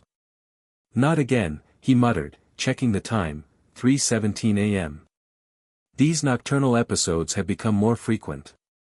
Each time, the Omnitrix would activate on its own, cycling through alien silhouettes without actually transforming him. Cyborg's instruments confirmed what they all suspected: the barriers between dimensions were weakening systematically, and the Omnitrix was responding to these fluctuations. Ben didn't bother trying to go back to sleep. Instead, he pulled on a t-shirt and made his way to the tower's common area, expecting to find it empty at this hour. He was wrong. Raven sat cross-legged near the windows, floating several inches above the floor in deep meditation. Moonlight filtered through the glass, casting her pale skin in a silvery glow that made her appear almost ethereal. Her eyes were closed, lips moving in silent incantation as dark energy formed intricate patterns around her levitating form. Ben hesitated, not wanting to disturb her, but somehow she sensed his presence anyway. Another episode? She asked without opening her eyes. Yeah. Ben approached, the Omnitrix's glow diminishing slightly as he drew nearer to her. That's weird, it calms down when I'm close to you. Raven's eyes opened, violet irises seeming to shimmer in the darkness. My barrier spell acts as a damper. The closer you are, the more effective it is. Ben sat on the couch near her floating form, noticing how the discomfort in his wrist faded to a tolerable level. Handy. Though I feel bad about interrupting your, whatever this is. Interdimensional meditation, she explained, gradually lowering herself to the floor.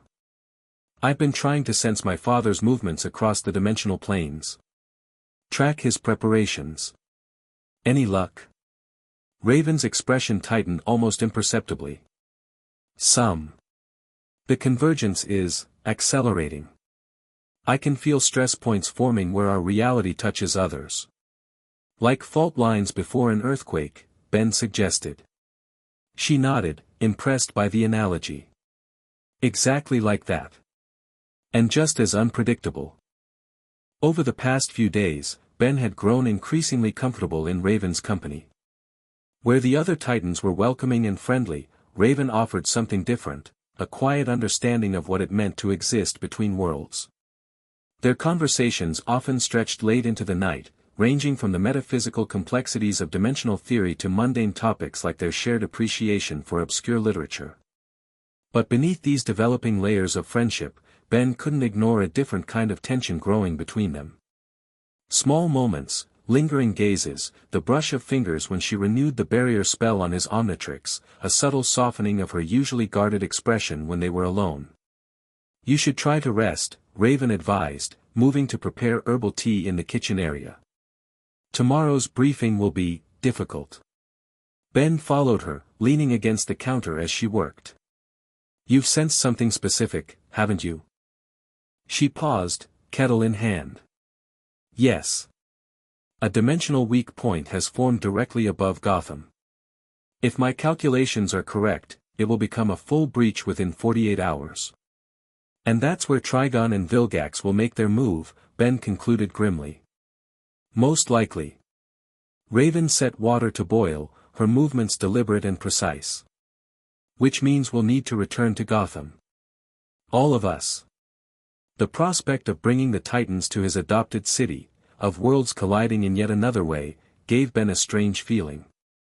For 5 years, he'd kept his life as Batman's protégé separate from his identity as a dimensional refugee. Now those boundaries were dissolving, just like the barriers between universes.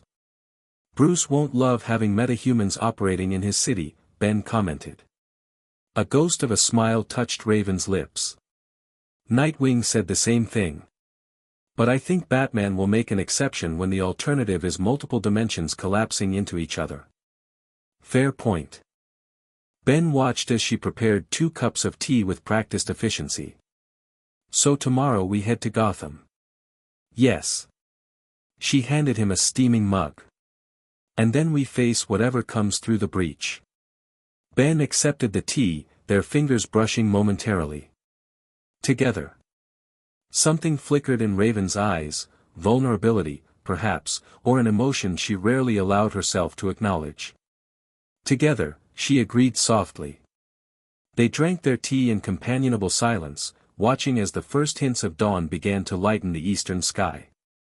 The coming day would bring them closer to a confrontation that might determine the fate of multiple realities. Yet in this quiet moment, Ben found himself focusing not on the impending crisis, but on the young woman beside him, mysterious, powerful, and somehow becoming increasingly important to him in ways he hadn't anticipated. Raven, he began hesitantly, when this is over, the tower's alarm system blared to life, cutting him off mid-sentence. Red emergency lights pulsed throughout the common area as Cyborg's voice came over the intercom, all Titans to ops, now. We've got a major dimensional spike forming over Gotham. Raven's eyes met Ben's, both recognizing the implications. It's happening sooner than I predicted. Within minutes, all 5 Titans plus Ben had assembled in the operations center. Nightwing stood at the main console, reviewing data streams with the focused intensity that reminded Ben so much of Batman. The dimensional breach is forming faster than we anticipated, Nightwing informed them. Energy readings suggest it's already twice the size of the one at the harbor. Cyborg brought up satellite imagery on the main screen.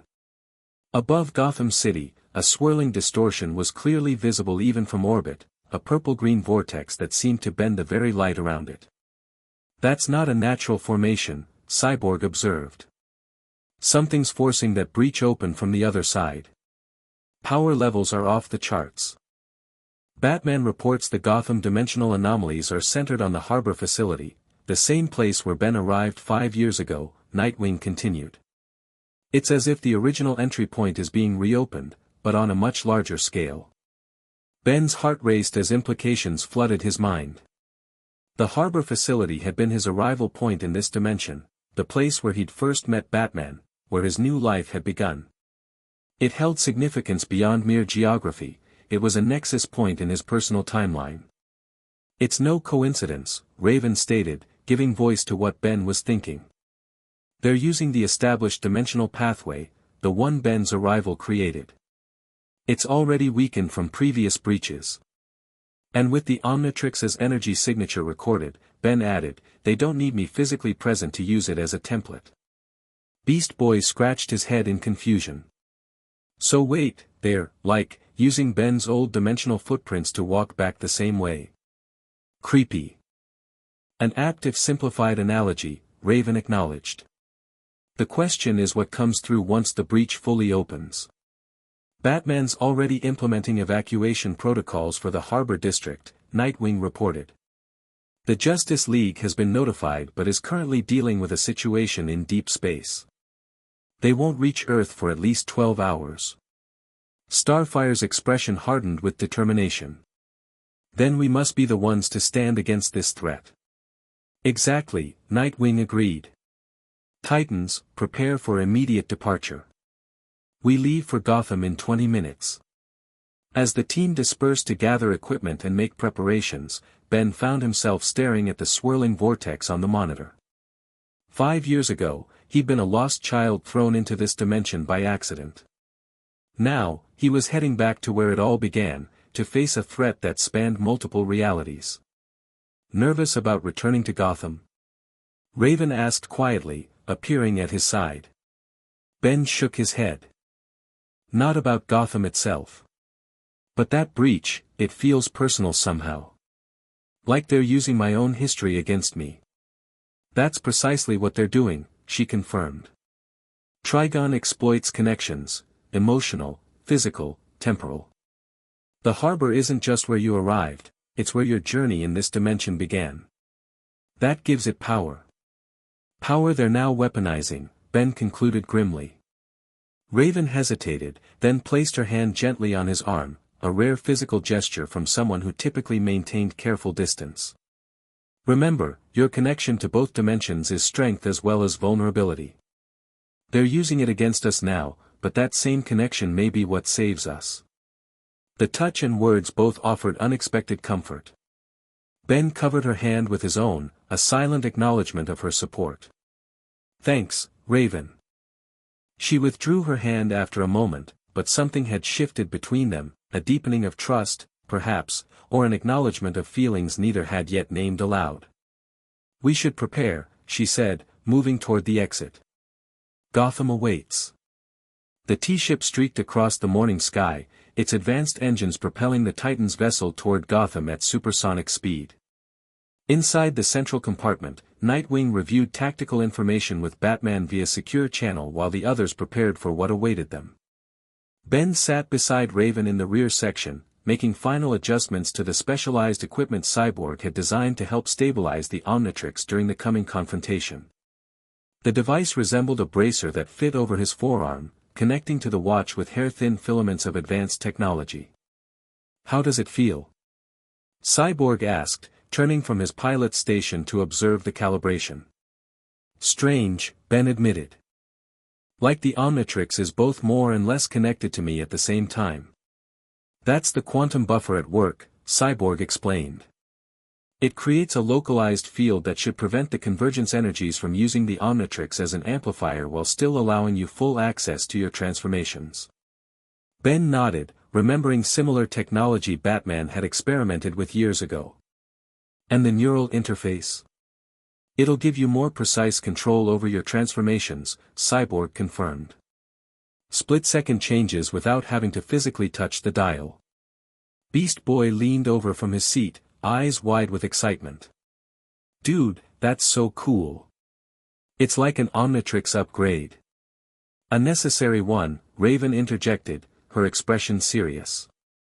The dimensional energies will be chaotic around the breach. Standard transformation methods might be compromised. Starfire, monitoring atmospheric conditions from her station, suddenly pointed ahead. Friends, we approach Gotham City. And it appears the breach has grown. They all looked to the forward view screen, where Gotham's distinctive skyline was visible in the distance. Above it, the dimensional breach had expanded dramatically since the satellite images they'd viewed at the tower. Now it resembled a massive whirlpool in the sky, with tendrils of energy reaching down toward the city below. That's not good, Beast Boy understated. Nightwing returned from his briefing with Batman, his expression grim. The breach is accelerating beyond predicted parameters. Batman has established a containment perimeter around the harbor facility, but he's encountering resistance. Vilgax? Ben asked immediately. No, Nightwing replied. Dimenstra security forces. They've occupied the facility and are using advanced technology to amplify the breach. Batman believes they're preparing it as an entry point for something, or someone. Raven's face paled more than usual. My father. They're creating a gateway large enough for Trigon to physically enter this dimension. The implication sent a chill through the cabin. Unlike his Herald or lesser manifestations, Trigon's full physical presence in their dimension would be catastrophic. We need to shut down whatever amplification technology they're using, Nightwing decided. Cyborg, can you detect any unusual energy signatures from the facility? Cyborg's mechanical eye glowed as he scanned long-range data. multiple hotspots throughout the harbor complex. They've set up some kind of energy grid, looks like it's channeling power directly into the breach. Then our primary objective is clear, Nightwing stated. Disable the grid, close the breach. Batman will meet us at these coordinates with additional tactical information. As they began their descent toward Gotham, Ben felt the Omnitrix vibrating with increasing intensity. Despite Cyborg's buffer technology, the device was reacting to the proximity of the dimensional breach, as if recognizing something familiar calling from the other side. It knows, he said quietly to Raven. The Omnitrix, it can sense what's coming through. She nodded, her own empathic abilities likely detecting similar disturbances. Multiple realities converging creates resonance patterns. The Omnitrix contains DNA from thousands of species across your dimension. Of course it would be sensitive to their approach. The T-ship landed in a secluded area of Gotham's East End, well away from the harbor but close enough for quick deployment. Batman was waiting for them, a dark silhouette against the morning haze that perpetually shrouded the city. The situation has deteriorated, he stated without preamble as they disembarked. The dimensional breach is now stable enough for matter transfer. We've detected multiple entities beginning to emerge. Ben approached his mentor, the familiar presence of Batman somehow grounding despite the circumstances. What kind of entities? Various, Batman replied, bringing up holographic images from his gauntlet computer.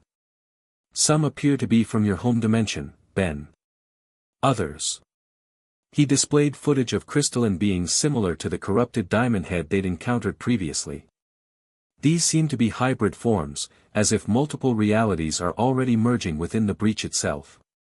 Raven studied the footage intently. The convergence is accelerating. These beings are previews of what happens when dimensional barriers collapse completely, chaos entities formed from conflicting realities. Nightwing stepped forward, naturally falling into the coordinating role between the Titans and Batman. What's your assessment of the Dimenstra forces? Approximately 50 personnel, Batman responded. Well armed with both conventional and energy weapons. Their security chief is a former military operative named Dax Neville. Specialized in metahuman containment tactics. And their amplification grid? Cyborg inquired. Batman brought up schematics of the harbor facility, highlighting 7 points arranged in a heptagonal pattern. 7 quantum accelerators, each drawing power from the city's main reactor. They're creating a stable framework for the breach to anchor itself to our reality. Cut the power, collapse the breach, Beast Boy summarized hopefully. It's not that simple, Batman countered. The grid has become self-sustaining. Each accelerator must be disabled simultaneously, or the remaining units will compensate by drawing more power. Nightwing nodded, already formulating a strategy. We need 7 teams, then. 1 for each accelerator. There are only 7 of us, Starfire pointed out. And we must assume resistance at each location. Batman's expression remained stoic, but Ben recognized the subtle shift that indicated he was about to surprise everyone. I've called an assistance, Batman stated. Specialized help for a dimensional crisis. Before anyone could ask what he meant, the air behind Batman shimmered strangely. A vertical line of blue energy appeared, widening into what was unmistakably a portal. Through it stepped a familiar figure that made Ben's heart skip several beats. Grandpa Max. Maxwell Tennyson, looking exactly as Ben remembered him save for a few more gray hairs, stepped through the portal with a specialized energy rifle slung across his back. Behind him came Gwen, now a teenager like Ben, her hands glowing with mana energy. Ben. Max rushed forward, enveloping his grandson in a tight embrace that made Ben realize how much he'd missed such simple human contact. Look at you, all grown up. Ben returned the hug fiercely, emotions he'd kept carefully controlled for 5 years suddenly overwhelming him. When they finally separated, he found himself facing Gwen, who was trying and failing to maintain her usual sardonic expression. You got tall, doofus, she said, her voice cracking slightly before she, too, pulled him into a hug. How? Ben began, looking between his family and Batman in confusion. We've been working on it for years, Max explained. Azimuth finally perfected a stable dimensional transporter 3 days ago. When Batman contacted us about the breach forming here, we knew it was time. Batman nodded. The original plan was a controlled extraction to bring you home, Ben. The current crisis accelerated the timeline. The revelation that Batman had been in contact with his family, had been working on a way to send him home, struck Ben deeply. For 5 years, he'd known his grandfather was searching for him, but the knowledge that Bruce had been actively helping from this side added new layers to his understanding of his adoptive father. Thank you, Ben said simply to Batman, knowing the man would understand everything contained in those 2 words. Batman acknowledged with a slight nod before returning to the tactical situation. Plumber Tennyson brings valuable expertise on interdimensional threats. And Ms. Tennyson's energy manipulation abilities will be crucial for counteracting the amplification grid. Max stepped forward, assuming the authoritative bearing Ben remembered so well from their adventures. We've been tracking dimensional incursions from our side for months. Vilgax disappeared from our radar about 3 weeks ago, now we know where he went. The question is where he is now, Nightwing pointed out. He's been conspicuously absent from recent activity. Because he's coming through with the main invasion force, Max theorized grimly. Based on energy patterns we detected before crossing over, something massive is gathering on the other side of that breach. Raven had remained quietly observant during the reunion, but now stepped forward. We need to move quickly. I can sense the dimensional energies building toward a critical threshold. Ben made quick introductions between his original family and his new allies, noting with amusement the appraising look Gwen gave Raven, as if already sensing something between them. 7 accelerators, 7 teams, Nightwing reiterated, bringing them back to strategy. Batman and I will take the central hub. Cyborg and Beast Boy, the eastern accelerator. Starfire, you're with Max on the northern point. Gwen, you'll handle the western accelerator with support from the GCPD officers Batman has briefed. Ben and Raven, take the southern point, it's closest to the breach and likely the most heavily defended. Everyone nodded, accepting their assignments without question. The mix of teams balanced strengths and abilities while acknowledging existing partnerships. Synchronized deactivation is essential, Batman emphasized. Each accelerator has a quantum core that must be extracted precisely when I give the signal. Not before, not after. What about the breach itself? Ben asked. Even if we shut down the amplification grid, it's already partially open. Raven and Gwen exchanged a meaningful glance, some unspoken understanding passing between them despite having just met. We can seal it, Gwen stated confidently. Between my mana manipulation and Raven's dimensional magic, we have the capability. But only after the grid is down. Then let's move, Batman ordered. We have less than 30 minutes before the breach reaches critical stability. As the teams prepared to deploy, Ben found himself momentarily alone with his grandfather and cousin. There were 1,000 things he wanted to say, 5 years of experiences and growth he wished he could share, but time was their enemy. I missed you guys, he said simply. Every day. Max placed a hand on his shoulder, pride evident in his eyes. We never gave up, Ben. Not for a single moment. And we're not losing you again, Gwen added fiercely. After we deal with this convergence mess, you're coming home. Batman's cute and all, but you belong with us. The statement, so characteristic of Gwen's directness, highlighted the complexity of Ben's situation. Home. Such a simple word for such a complicated concept. Where was home now? With his blood family in his original dimension? Or here, in the world where he'd spent 5 formative years being shaped into someone new? Before he could respond, Raven approached, her expression conveying the urgency of their situation. It's time. Ben nodded, pushing the existential questions aside to focus on the immediate threat. Ready when you are. As they moved to their assigned positions, Ben couldn't help noticing how naturally Raven and Gwen fell into conversation, two practitioners of very different magical disciplines finding common ground in their shared understanding of energy manipulation. It was as if worlds were already colliding in small, personal ways before the greater convergence. Perhaps that was a hopeful sign. Perhaps disparate realities could coexist after all. The Southern Accelerator was housed in what had once been a shipping warehouse, now converted into a high-tech facility humming with otherworldly energy. Ben and Raven approached cautiously, using the cover of stacked containers to assess the security situation. 6 guards, Ben whispered, using enhanced binoculars to scan the entrance. And something else, something not human. Raven's eyes glowed white as she extended her senses. Interdimensional entities. 3 of them, serving as additional security. They're fragmented. Pieces of beings caught between realities. Can you identify them? Ben asked, adjusting the quantum buffer on his wrist. The closer they got to the accelerator, the more the Omnitrix reacted, forcing Cyborg's technology to work harder to maintain stability. One resembles a pyronite, Raven observed. But corrupted, as if merged with something else. The others are unfamiliar to me. Ben's jaw tightened. A corrupted version of Heat Blast, just like the twisted diamond head they'd encountered before. Seems like Trigon and Vilgax are creating fusion creatures from my aliens. Wonder if that's flattery or just creepy. Definitely the latter, Raven replied with the barest hint of dry humor.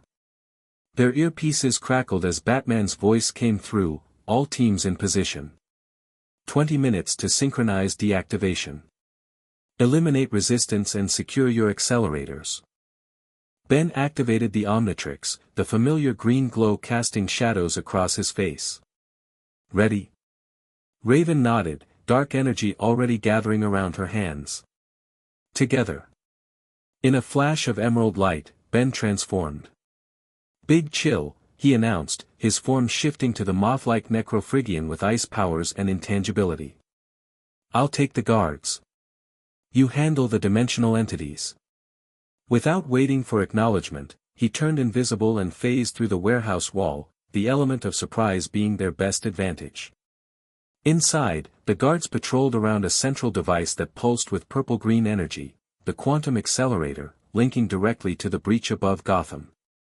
Using his intangibility and ice powers in tandem, Ben systematically incapacitated the human guards, freezing weapons, creating ice patches beneath feet and generally causing confusion while remaining largely unseen.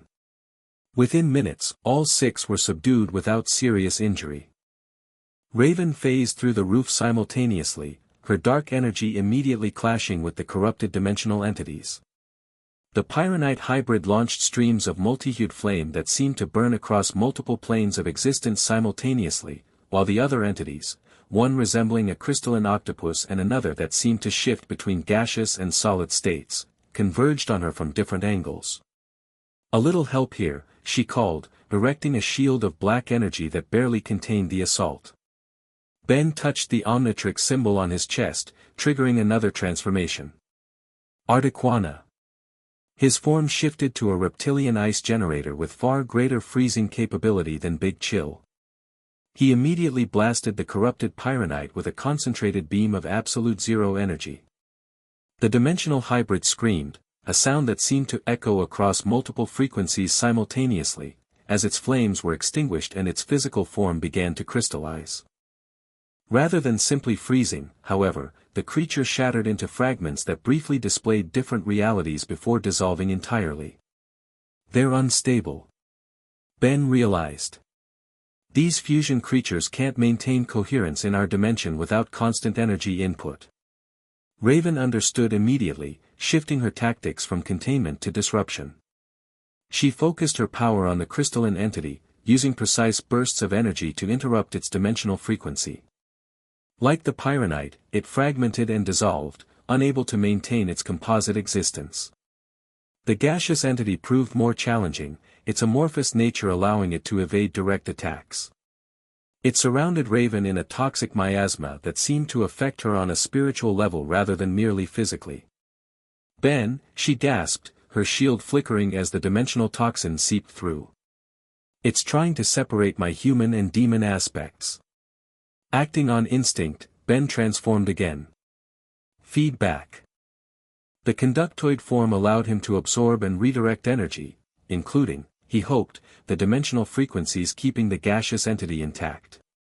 He extended his antenna-like appendages, connecting with the swirling miasma surrounding Raven. Immediately, he felt a rush of chaotic energy flowing into him, disorganized, conflicting wavelengths that represented fragments of multiple realities. Gritting his teeth, Ben channeled this energy, organizing it through his conductoid form before redirecting it at the quantum accelerator itself. The machine sparked and whined as the redirected dimensional energy overwhelmed its intake systems. The gaseous entity, suddenly deprived of its power source, collapsed into itself before dissipating entirely. Raven fell to her knees, momentarily weakened by the assault on her dual nature. Ben rushed to her side, returning to human form. "Are you okay?" he asked, genuine concern evident in his voice. She nodded, recovering quickly. That was unpleasant, but effective. Her violet eyes met his with newfound appreciation. Quick thinking with the energy redirection. 5 years with Batman teaches you to improvise, Ben replied with a small smile. He helped her to her feet, noticing how she allowed the contact to linger slightly longer than necessary. They turned their attention to the quantum accelerator, which continued to pulse despite the energy surge Ben had subjected it to. At its center, a crystalline core glowed with unearthly light. The extraction point, Raven identified, examining the device carefully. Heavily shielded. We'll need precise timing to remove it without triggering a catastrophic reaction. Ben checked the chronometer on his quantum buffer. 10 minutes until Batman's signal. Let's make sure this place is secure before then. They worked methodically to restrain the unconscious guards and establish a defensive perimeter around the accelerator. Throughout it all, Ben couldn't help noticing how naturally they coordinated their efforts, anticipating each other's movements, communicating with minimal words, building on each other's strengths. "We make a good team," he observed as they completed their preparations. Raven glanced at him, a faint color touching her usually pale cheeks. "Yes, we do." She hesitated, then added quietly, "Better than I expected."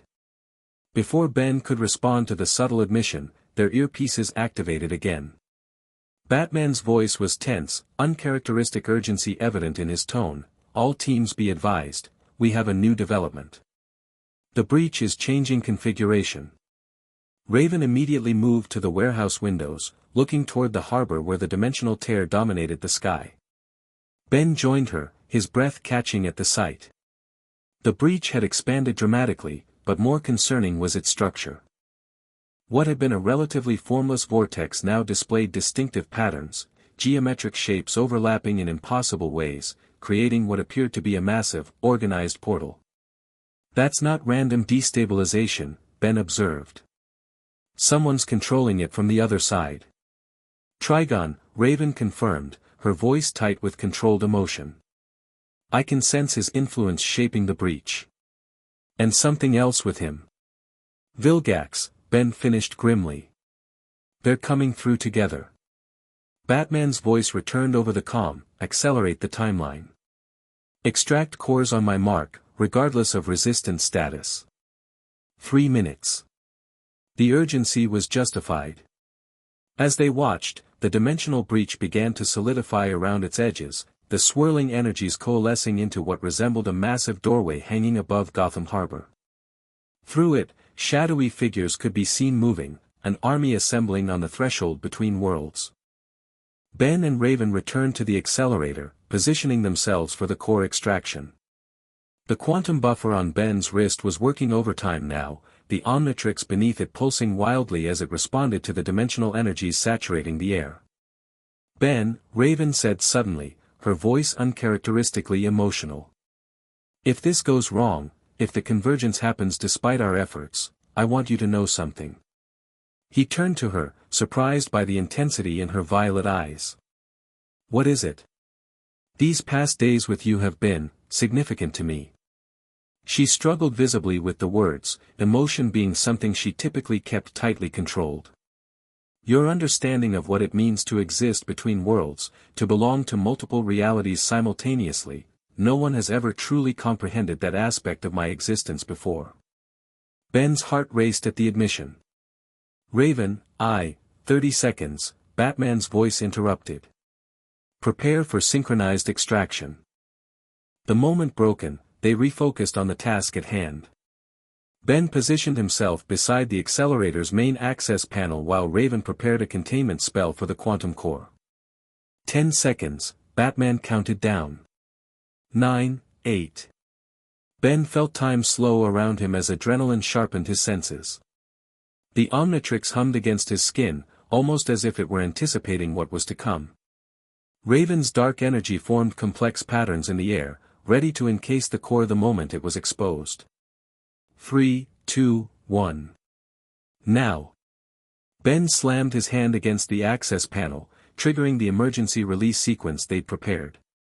The accelerator's protective casing retracted, revealing the quantum core, a crystalline object approximately the size of a softball, pulsing with dimensional energy.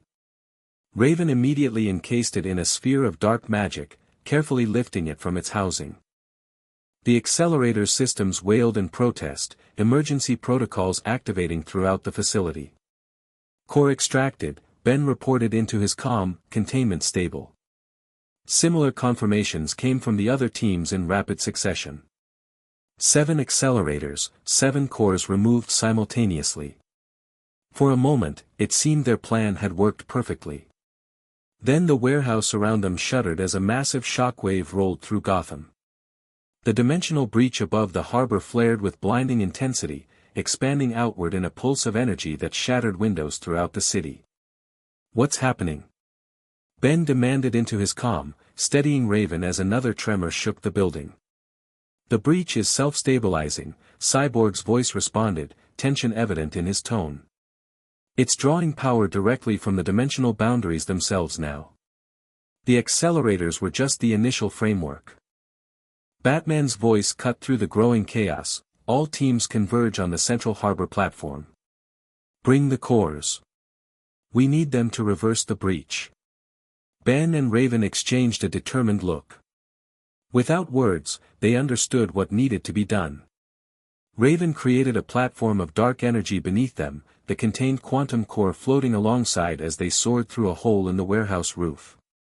The scene that greeted them as they approached the harbor was apocalyptic. The dimensional breach now dominated half the sky above Gotham, a swirling maelstrom of purple, green, and crimson energies that cast an otherworldly light across the city. Below, the harbor waters churned and boiled as reality itself seemed to buckle under the strain. On the central platform, the exact location where Ben had first arrived in this dimension 5 years ago, Batman and Nightwing were constructing some kind of device from components they'd brought with them. The other teams were converging rapidly, each carrying their extracted quantum cores. What's the plan? Ben asked as they landed beside his mentor. Reversal, Batman stated without looking up from his work. The cores can be reconfigured to collapse the breach rather than sustain it. But we need all 7, properly aligned, and significant energy input. Gwen arrived with her GCPD escort, her expression lighting up at the sight of her cousin. Ben. You made it. Was there ever any doubt? He replied with a cocky grin that felt like channeling his 10-year-old self. Despite the dire circumstances, he couldn't help the warmth that spread through him at being reunited with his cousin in the midst of action, just like old times. Max and Starfire were the next to arrive, followed closely by Cyborg and Beast Boy. Each team brought their quantum core, adding it to the device Batman and Nightwing were assembling. The reversal array is almost complete, Cyborg reported, joining the construction effort. But we'll need massive power to activate it. Raven and Gwen exchanged a meaningful glance. We can channel the necessary energy, Gwen stated confidently. Between my mana manipulation and Raven's dimensional magic, we should be able to power the array. It'll be dangerous, Raven cautioned. The dimensional backlash could affect us both severely. Gwen shrugged with characteristic determination. Story of our lives, right? Wouldn't be a Tennyson family reunion without nearly getting killed saving multiple dimensions. Despite himself, Ben laughed. Some things never changed, no matter which universe you were in. Their momentary levity was shattered by a deafening roar from above. The dimensional breach pulsed, and through it emerged a sight that froze Ben's blood, Vilgax, but transformed beyond recognition. The warlord had always been imposing, but now he appeared truly monstrous. His body had grown to nearly 3 times its normal size, and crystalline protrusions, similar to diamond head structure but blood-red in color, erupted from his shoulders and back. One arm had been replaced entirely with what appeared to be living flame, while the other ended in a mechanized gauntlet that hummed with dimensional energy. A fusion form, Ben realized with horror. He's absorbed the powers of multiple aliens. Behind Vilgax came his army, hundreds of dimensional entities pouring through the breach. Some resembled aliens from Ben's universe, others were clearly demonic beings from Trigon's realm, but most were horrific hybrids that appeared unstable even as they materialized in Gotham's reality. And then, filling the breach itself, a massive face appeared, for glowing red eyes, curved horns, and features twisted in malevolent satisfaction. Trigon, observing the invasion from his dimensional threshold. The convergence begins. The Demon Lord's voice boomed across Gotham, each word physically shaking buildings. Witness the merging of realities, the creation of a new order under my dominion. Vilgax landed on a nearby pier, his impact cracking the concrete beneath his feet. Tennyson, he roared, his voice distorted by the dimensional energies coursing through his transformed body. At last, we meet again. This time, there will be no escape. Ben stepped forward, the Omnitrix already activated. You know, Vilgax, the whole "this time I'll destroy you" speech is getting old. 5 years in another dimension, and you still haven't come up with better material? The taunt had its intended effect. Vilgax's focus fixed on Ben, momentarily drawing his attention away from the reversal array the others were completing. Insolent child. Vilgax snarled. I have transcended my former limitations. Trigon has shown me the true nature of power, the ability to absorb and combine the strengths of multiple realities. And in exchange, you're helping him destroy both our worlds, Ben replied coldly. That's low, even for you. Vilgax laughed, the sound unnaturally resonant. Destruction? No. Transformation. The worthy shall survive to serve. The rest are irrelevant. Batman approached Ben's side, his presence a reassuring constant amid the dimensional chaos. The array needs 3 minutes to fully activate. We need to keep Vilgax and his forces occupied until then. Ben nodded, understanding the unspoken strategy. I'll handle Vilgax. He's got a personal vendetta against me that we can use to our advantage. Not alone, Batman stated firmly. Nightwing, Starfire, and Beast Boy will support you. Cyborg will protect the array with Max and myself. Gwen and Raven need to prepare for the energy channeling. The battle plan established, Ben transformed in a flash of green light. Way big. His form grew to massive proportions, a Tecuster towering over the harbor, one of his most powerful transformations and a match for Vilgax's enhanced size. Come on, Squid Face, he taunted, gesturing challengingly. Let's see what your dimensional upgrade is really worth. Vilgax roared in response, launching himself at Ben with terrifying speed despite his massive size. The impact as they collided sent shockwaves across the harbor, shattering nearby windows and creating massive waves that crashed against the shoreline. As the titanic figures grappled, the other heroes engaged the dimensional army pouring from the breach. Nightwing and Beast Boy tackled the ground forces, the former's combat expertise and the latter's shape-shifting abilities making them formidable opponents even against otherworldly enemies. Starfire took to the air, her starbolts proving particularly effective against the hybrid entities, causing them to destabilize and fragment upon impact. Meanwhile, at the central platform, Batman, Max, and Cyborg defended the reversal array as Gwen and Raven began the complex process of preparing for the energy channeling ritual. Their magics, one bright pink mana, the other shadowy black energy, intertwined in increasingly complex patterns as they established the foundation for the massive power transfer that would be required. Ben found Vilgax a far more dangerous opponent than in their previous encounters. The Warlord's fusion form incorporated abilities from multiple alien species, allowing him to counter many of Way-Big's advantages. When Ben attempted to use the Tecuster's cosmic ray, Vilgax absorbed the energy through his flaming arm and redirected it. When Ben tried to use his immense strength to overpower his enemy, Vilgax's crystalline protrusions extended to form weapons that pierced even Way-Big's tough hide. "You've improved, Tennyson," Vilgax acknowledged as they traded earth-shattering blows across the harbor. "The Batman has trained you well. But it changes nothing. The convergence cannot be stopped now." "Watch me," Ben retorted, touching the Omnitrix symbol on his chest to trigger another transformation while maintaining his giant size, a technique Batman had helped him perfect over the years. Ultimate Way-Big. His Tecuster form evolved, gaining additional armor, more pronounced fins, and significantly enhanced strength. The evolved form's cosmic rays intensified to the point where even Vilgax's absorption abilities couldn't completely neutralize them. The Warlord was driven back by a particularly powerful blast, crashing through several waterfront buildings before regaining his footing. "Impressive," he snarled. "But ultimately futile. Observe." He gestured toward the dimensional breach, which pulsed ominously in response. The tear widened further, and reality itself seemed to bend around its edges. Buildings near the harbor began to warp and distort, their structures shifting as if made of clay rather than concrete and steel.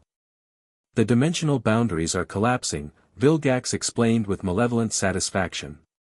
"Soon, Gotham will exist in multiple realities simultaneously, the first node in a convergence that will spread across both our worlds." Ben realized with horror that the Warlord was right. The effects were already visible, parts of the city were taking on characteristics of his home dimension, while others showed the demonic landscape of Trigon's realm. Three distinct realities bleeding into one another, creating an impossible hybrid that defied the laws of physics. "The array is ready." Batman's voice came through Ben's communicator, integrated into even his transformed state. "We need Vilgax contained now." Ben understood immediately. Despite the Warlord's enhanced powers, he remained a nexus point in the convergence, a physical anchor connecting Trigon's plans to this dimension. Containing him might buy crucial seconds for the reversal array to activate. "Nightwing!" Ben called out. "Plan Omega." It was a contingency they developed years ago during one of Nightwing's rare visits to Gotham, a coordinated attack pattern designed to immobilize even the most powerful opponents temporarily. Ben had never expected to use it in these circumstances, but the endless drills Batman had insisted upon were now proving their worth. Nightwing immediately understood, activating specialized devices from his arsenal while signaling Starfire and Beast Boy to specific positions. They moved with practiced precision, despite two of them never having trained for this particular scenario. Ben reverted to human form momentarily, a calculated risk that drew Vilgax's immediate attention. The Warlord lunged for him, exactly as anticipated. "The Omnitrix will be mine." Vilgax roared, his massive form bearing down on Ben with unstoppable momentum. At the last possible second, Ben transformed again. Ghost Freak. His intangible form allowed Vilgax to pass harmlessly through him, directly into the trap Nightwing had prepared. Specialized energy barriers sprang to life, creating a containment field calibrated to the specific dimensional frequency Cyborg had identified in Vilgax's fusion form. Simultaneously, Starfire bombarded the Warlord with precisely aimed starbolts that targeted the crystalline protrusions on his body, causing them to destabilize. Beast Boy, transformed into a massive octopus, wrapped tentacles around Vilgax's limbs, further restricting his movement. "Now!" Batman commanded. At the central platform, Gwen and Raven began their channeling ritual. Pink mana and black energy flowed into the reversal array, causing the 7 quantum cores to resonate in harmony. The device hummed to life, emitting a counter-frequency to the dimensional breach above. Trigon's massive face in the tier contorted with rage as he realized what was happening. No. The convergence cannot be stopped. I will not be denied. The Demon Lord's fury manifested as crimson lightning that struck the harbor platform, narrowly missing the reversal array but sending Batman, Max, and Cyborg diving for cover. Another bolt hit the water near Ben, the dimensional energy causing reality itself to ripple outward from the impact point. The containment won't hold him much longer. Nightwing warned as Vilgax struggled against the energy barriers, which were already beginning to crack under his enhanced strength. Ben transformed again, cycling rapidly through forms as he assessed their options. Chroma Stone. The crystalline alien's energy manipulation abilities might help reinforce the reversal array's output. He rushed to where Gwen and Raven continued their channeling, their faces strained with the effort of directing such massive energies. Without breaking their concentration, they adjusted their stance to allow Ben to join their circuit. I can absorb and amplify the dimensional frequencies, he explained, positioning himself between them. Use me as a conduit. They nodded in unison, adjusting their channeling to flow through Ben's chromastone form. The sensation was overwhelming, like being at the center of a star's formation, energies beyond comprehension flowing through every molecule of his being. The reversal array responded, its counter-frequency intensifying dramatically. Above Gotham, the dimensional breach began to contract, its edges drawing inward as the tear in reality slowly mended itself. Vilgax, sensing his plans collapsing, roared with unrestrained fury. With a final surge of strength, he shattered the containment field, sending Nightwing and the others flying backward from the energy backlash. I will not be defeated, the warlord declared, charging toward the central platform where the reversal array operated. Not when victory is within reach. Batman intercepted him, deploying every weapon in his considerable arsenal simultaneously. Explosive batarangs detonated against Vilgax's crystalline protrusions, specialized gas pellets created disorienting dimensional pockets around his head, and taser cables delivered massive electrical currents to his nervous system. The assault barely slowed Vilgax down. He swatted Batman aside with his mechanized arm, sending the Dark Knight crashing into a nearby crane. Bruce! Ben called out in alarm, momentarily distracted from the channeling. Stay focused. Raven urged, her voice strained but determined. We're close. Indeed, the breach continued to contract despite Trigon's efforts to maintain it. The Demon Lord's face grew smaller in the dimensional window as the tier steadily closed. But Vilgax was still advancing toward the reversal array, and none of the heroes were in position to stop him. None except Maxwell Tennyson. Not another step, Vilgax, Max declared, positioning himself between the warlord and the array. He held what appeared to be an ordinary plumber's energy pistol, but Ben recognized the modifications immediately, a dimensional destabilizer, designed specifically to counter beings existing across multiple planes. Stand aside, old man, Vilgax sneered. Your primitive weapons cannot harm me in this form. Max's expression hardened with the determination that had made him legendary among plumbers across the galaxy. Let's test that theory. He fired directly at Vilgax's chest, where the various alien components of his fusion form connected. The specialized energy beam struck with unerring accuracy, and for a moment, nothing seemed to happen. Then Vilgax screamed, a sound of genuine agony as his fusion form began to destabilize from within. The dimensional energies that had allowed him to combine multiple alien powers now turned against him, creating conflicting frequencies that couldn't coexist in a single entity. What have you done? The warlord demanded, his body fluctuating between different forms and states as he struggled to maintain coherence. Exploited the fundamental flaw in your plan, Max explained calmly.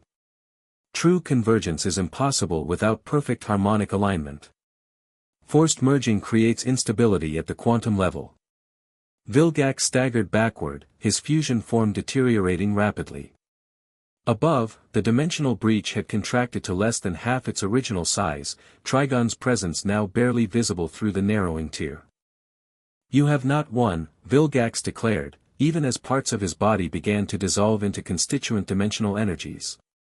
"The seeds of convergence have been planted. What began today cannot be fully undone." With those ominous words, he activated something on his mechanized gauntlet. A localized portal opened behind him, not connected to the main breach, but a separate escape route. "He's getting away," Beast Boy shouted, attempting to intercept him despite his injuries. "Let him go," Batman ordered, limping back to the central platform. "The breach is our priority." Indeed, closing the main dimensional tear was paramount. If Vilgax escaped but the breach was sealed, they could deal with him another day. If the breach remained open, even partially, the convergence would continue regardless of Vilgax's presence. The reversal array was working at maximum capacity now, the 7 quantum cores glowing with blindingly intense energy as they counteracted the dimensional tear. Through Ben's chromastone form, Gwen and Raven channeled increasingly powerful streams of energy, pushing themselves to their absolute limits. "It's working," Cyborg confirmed, monitoring the breach's dimensional signatures. Stability down to 43% and falling. In the narrowing breach, Trigon's face contorted with rage.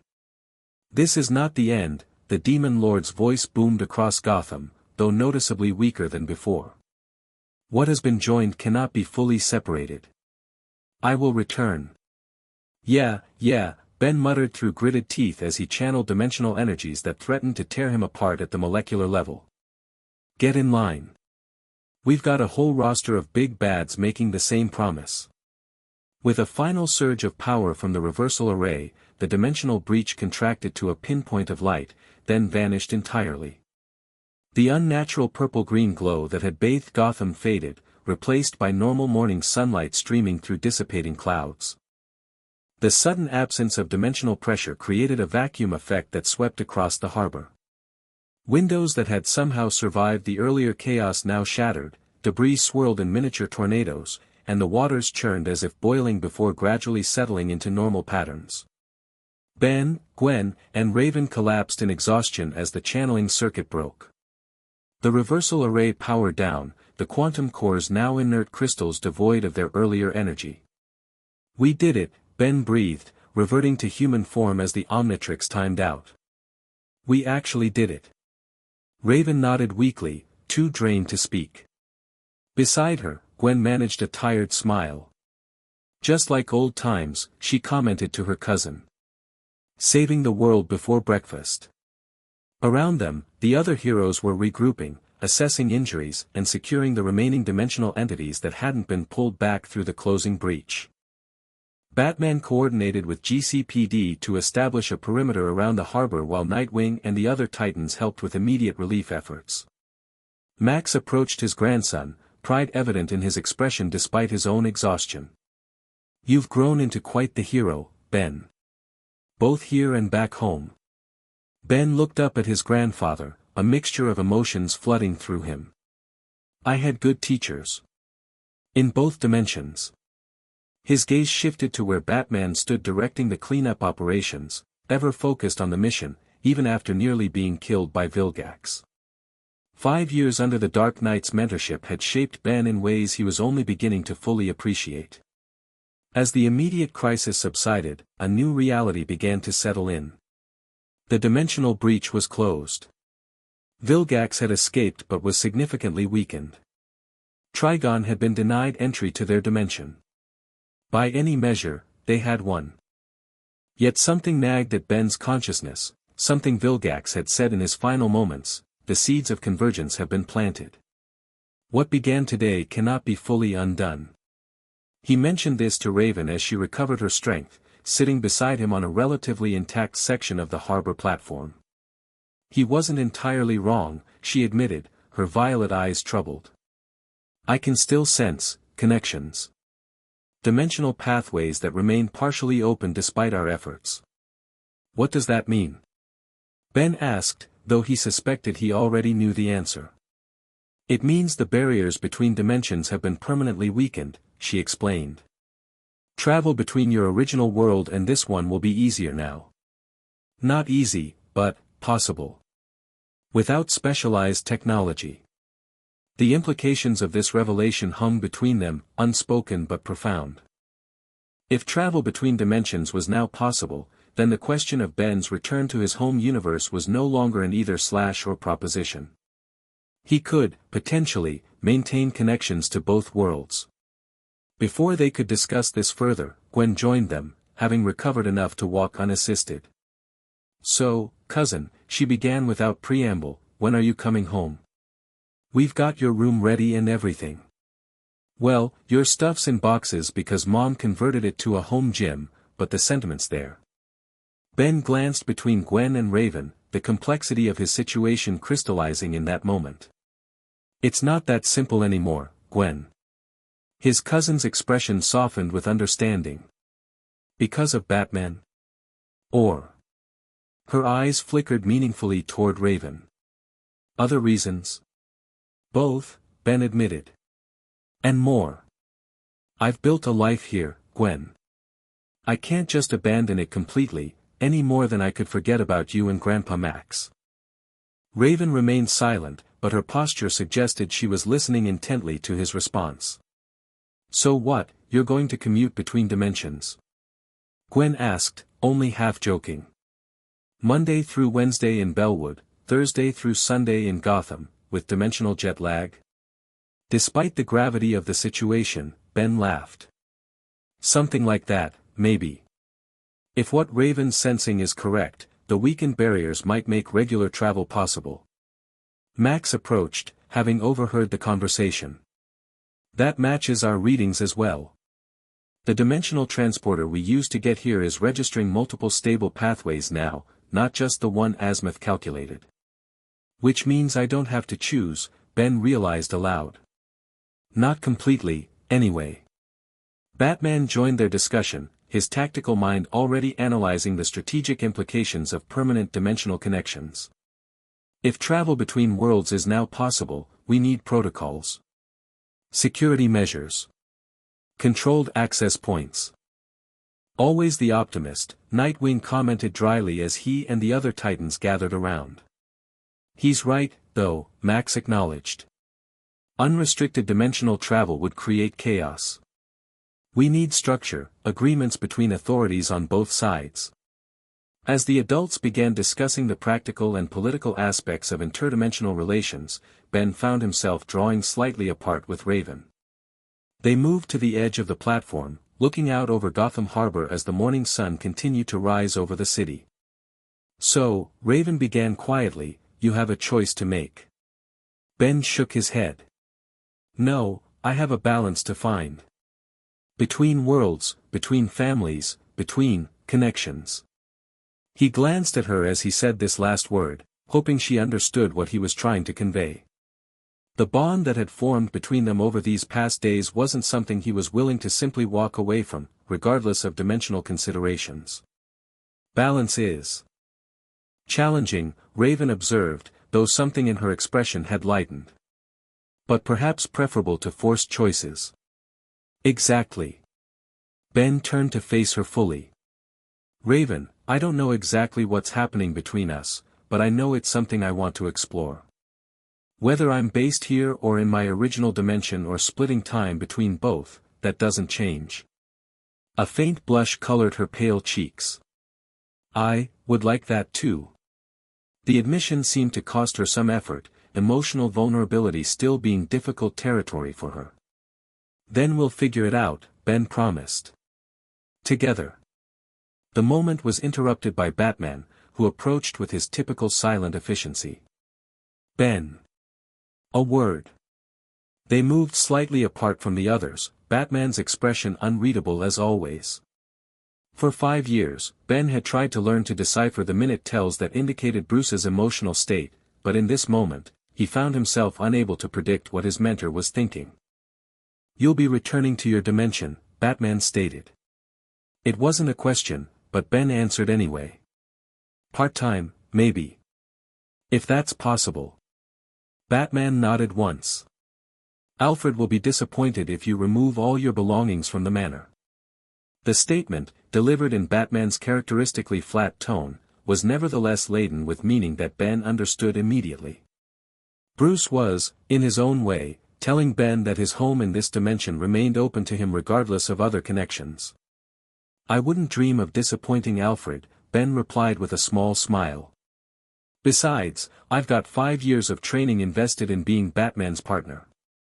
Be ashamed to waste all that just because interdimensional travel got more convenient."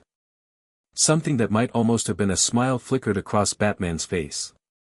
"Indeed. Though your involvement with the Titans presents interesting logistical challenges." Ben glanced toward where Raven stood conversing with Gwen, two parts of his life that had seemed irreconcilable now finding common ground. "Worth it, though." Batman followed his gaze, his analytical mind undoubtedly cataloging the developing connection between his protégé and the empathic Titan. That single syllable somehow conveyed volumes, acknowledgement, acceptance, perhaps even a hint of approval. Bruce Wayne, who had lost so much in his life, would never begrudge connections that brought meaning and purpose to those he cared about. "Thank you," Ben said simply. "For everything."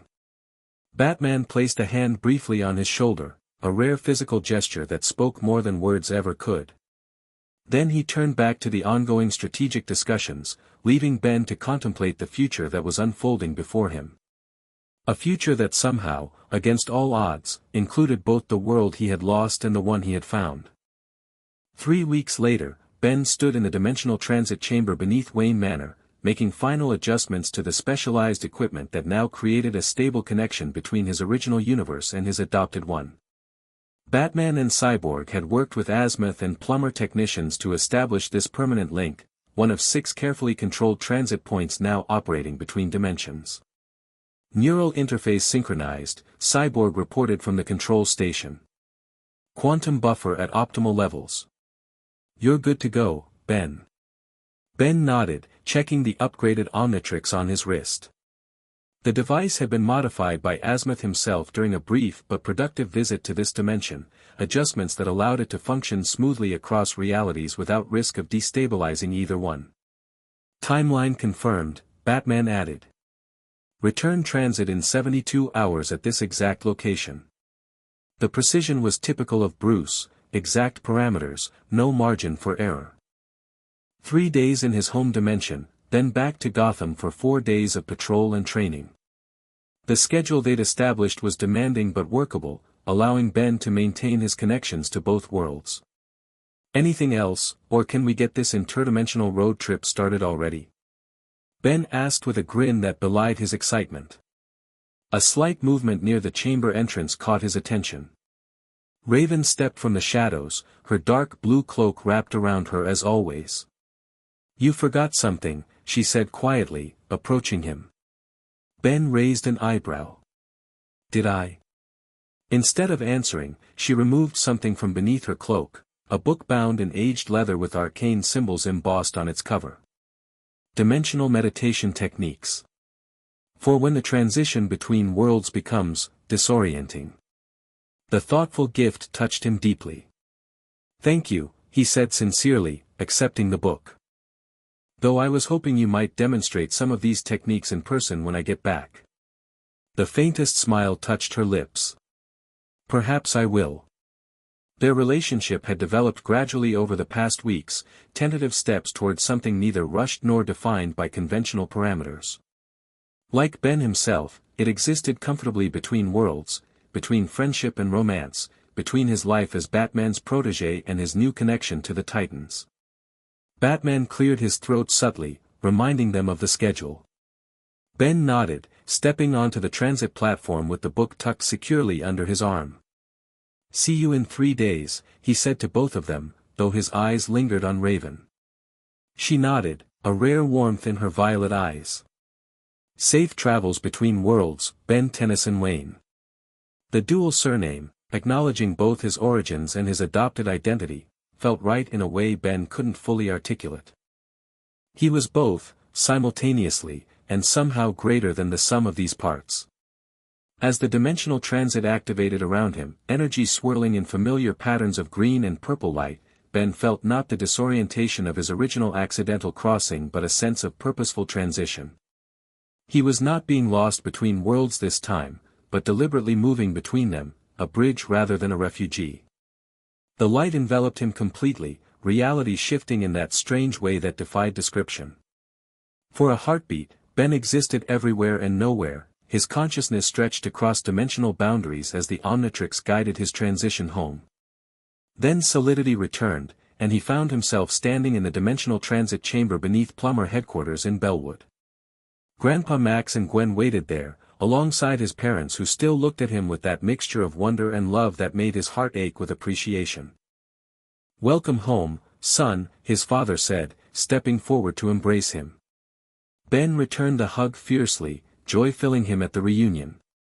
But as he looked over his father's shoulder at the transit platform that would return him to Gotham in 3 days' time, he knew that home had become a more complex concept than a single location in a single dimension. Home was Bellwood and Gotham. The Rust Bucket and the Batcave. His family by birth and his family by circumstance. Gwen's sardonic commentary and Alfred's dry wit. Max's wisdom and Batman's strategic brilliance. And perhaps, in a way he was only beginning to explore, home was also found in understanding violet eyes and rare smiles beneath a blue hood, in the connection between two people who understood what it meant to exist between worlds. As his family surrounded him with questions and welcome, Ben felt the weight of Raven's book in his hands, a tangible connection to the world he would return to. Not a choice between realities, but a balance between them. The dimensional boundaries had weakened, allowing what was once impossible to become merely difficult. Convergence, in its most destructive form, had been prevented. But a different kind of convergence, a harmonious integration of experiences and relationships across realities, was just beginning. Ben Tennyson Wayne stood at the center of this new possibility, no longer lost between worlds but finding his unique path through them. And for the first time since that fateful night 5 years ago when a dimensional breach had torn him from everything he knew, the future seemed not a burden of difficult choices but a landscape of infinite potential. The worlds had collided, but not collapsed. They had connected, creating bridges rather than destruction. And Ben, with an Omnitrix on one wrist and a book of dimensional meditation techniques in the opposite hand, was ready to walk those bridges, between hero and family, between dimensions and identities, between isolation and connection. Between worlds that once seemed impossibly separate but now existed in a delicate, precious balance that he was uniquely positioned to maintain. It wasn't the end of his story, but rather the beginning of a new chapter, one written across dimensions, with characters from both sides of the dimensional divide playing essential roles in a narrative larger than any single reality could contain. And that, Ben decided as he walked with his family toward the sunlight of his original world, was the greatest adventure of all. The end. Thank you for watching this video. Please be sure to subscribe to our channel and like this video.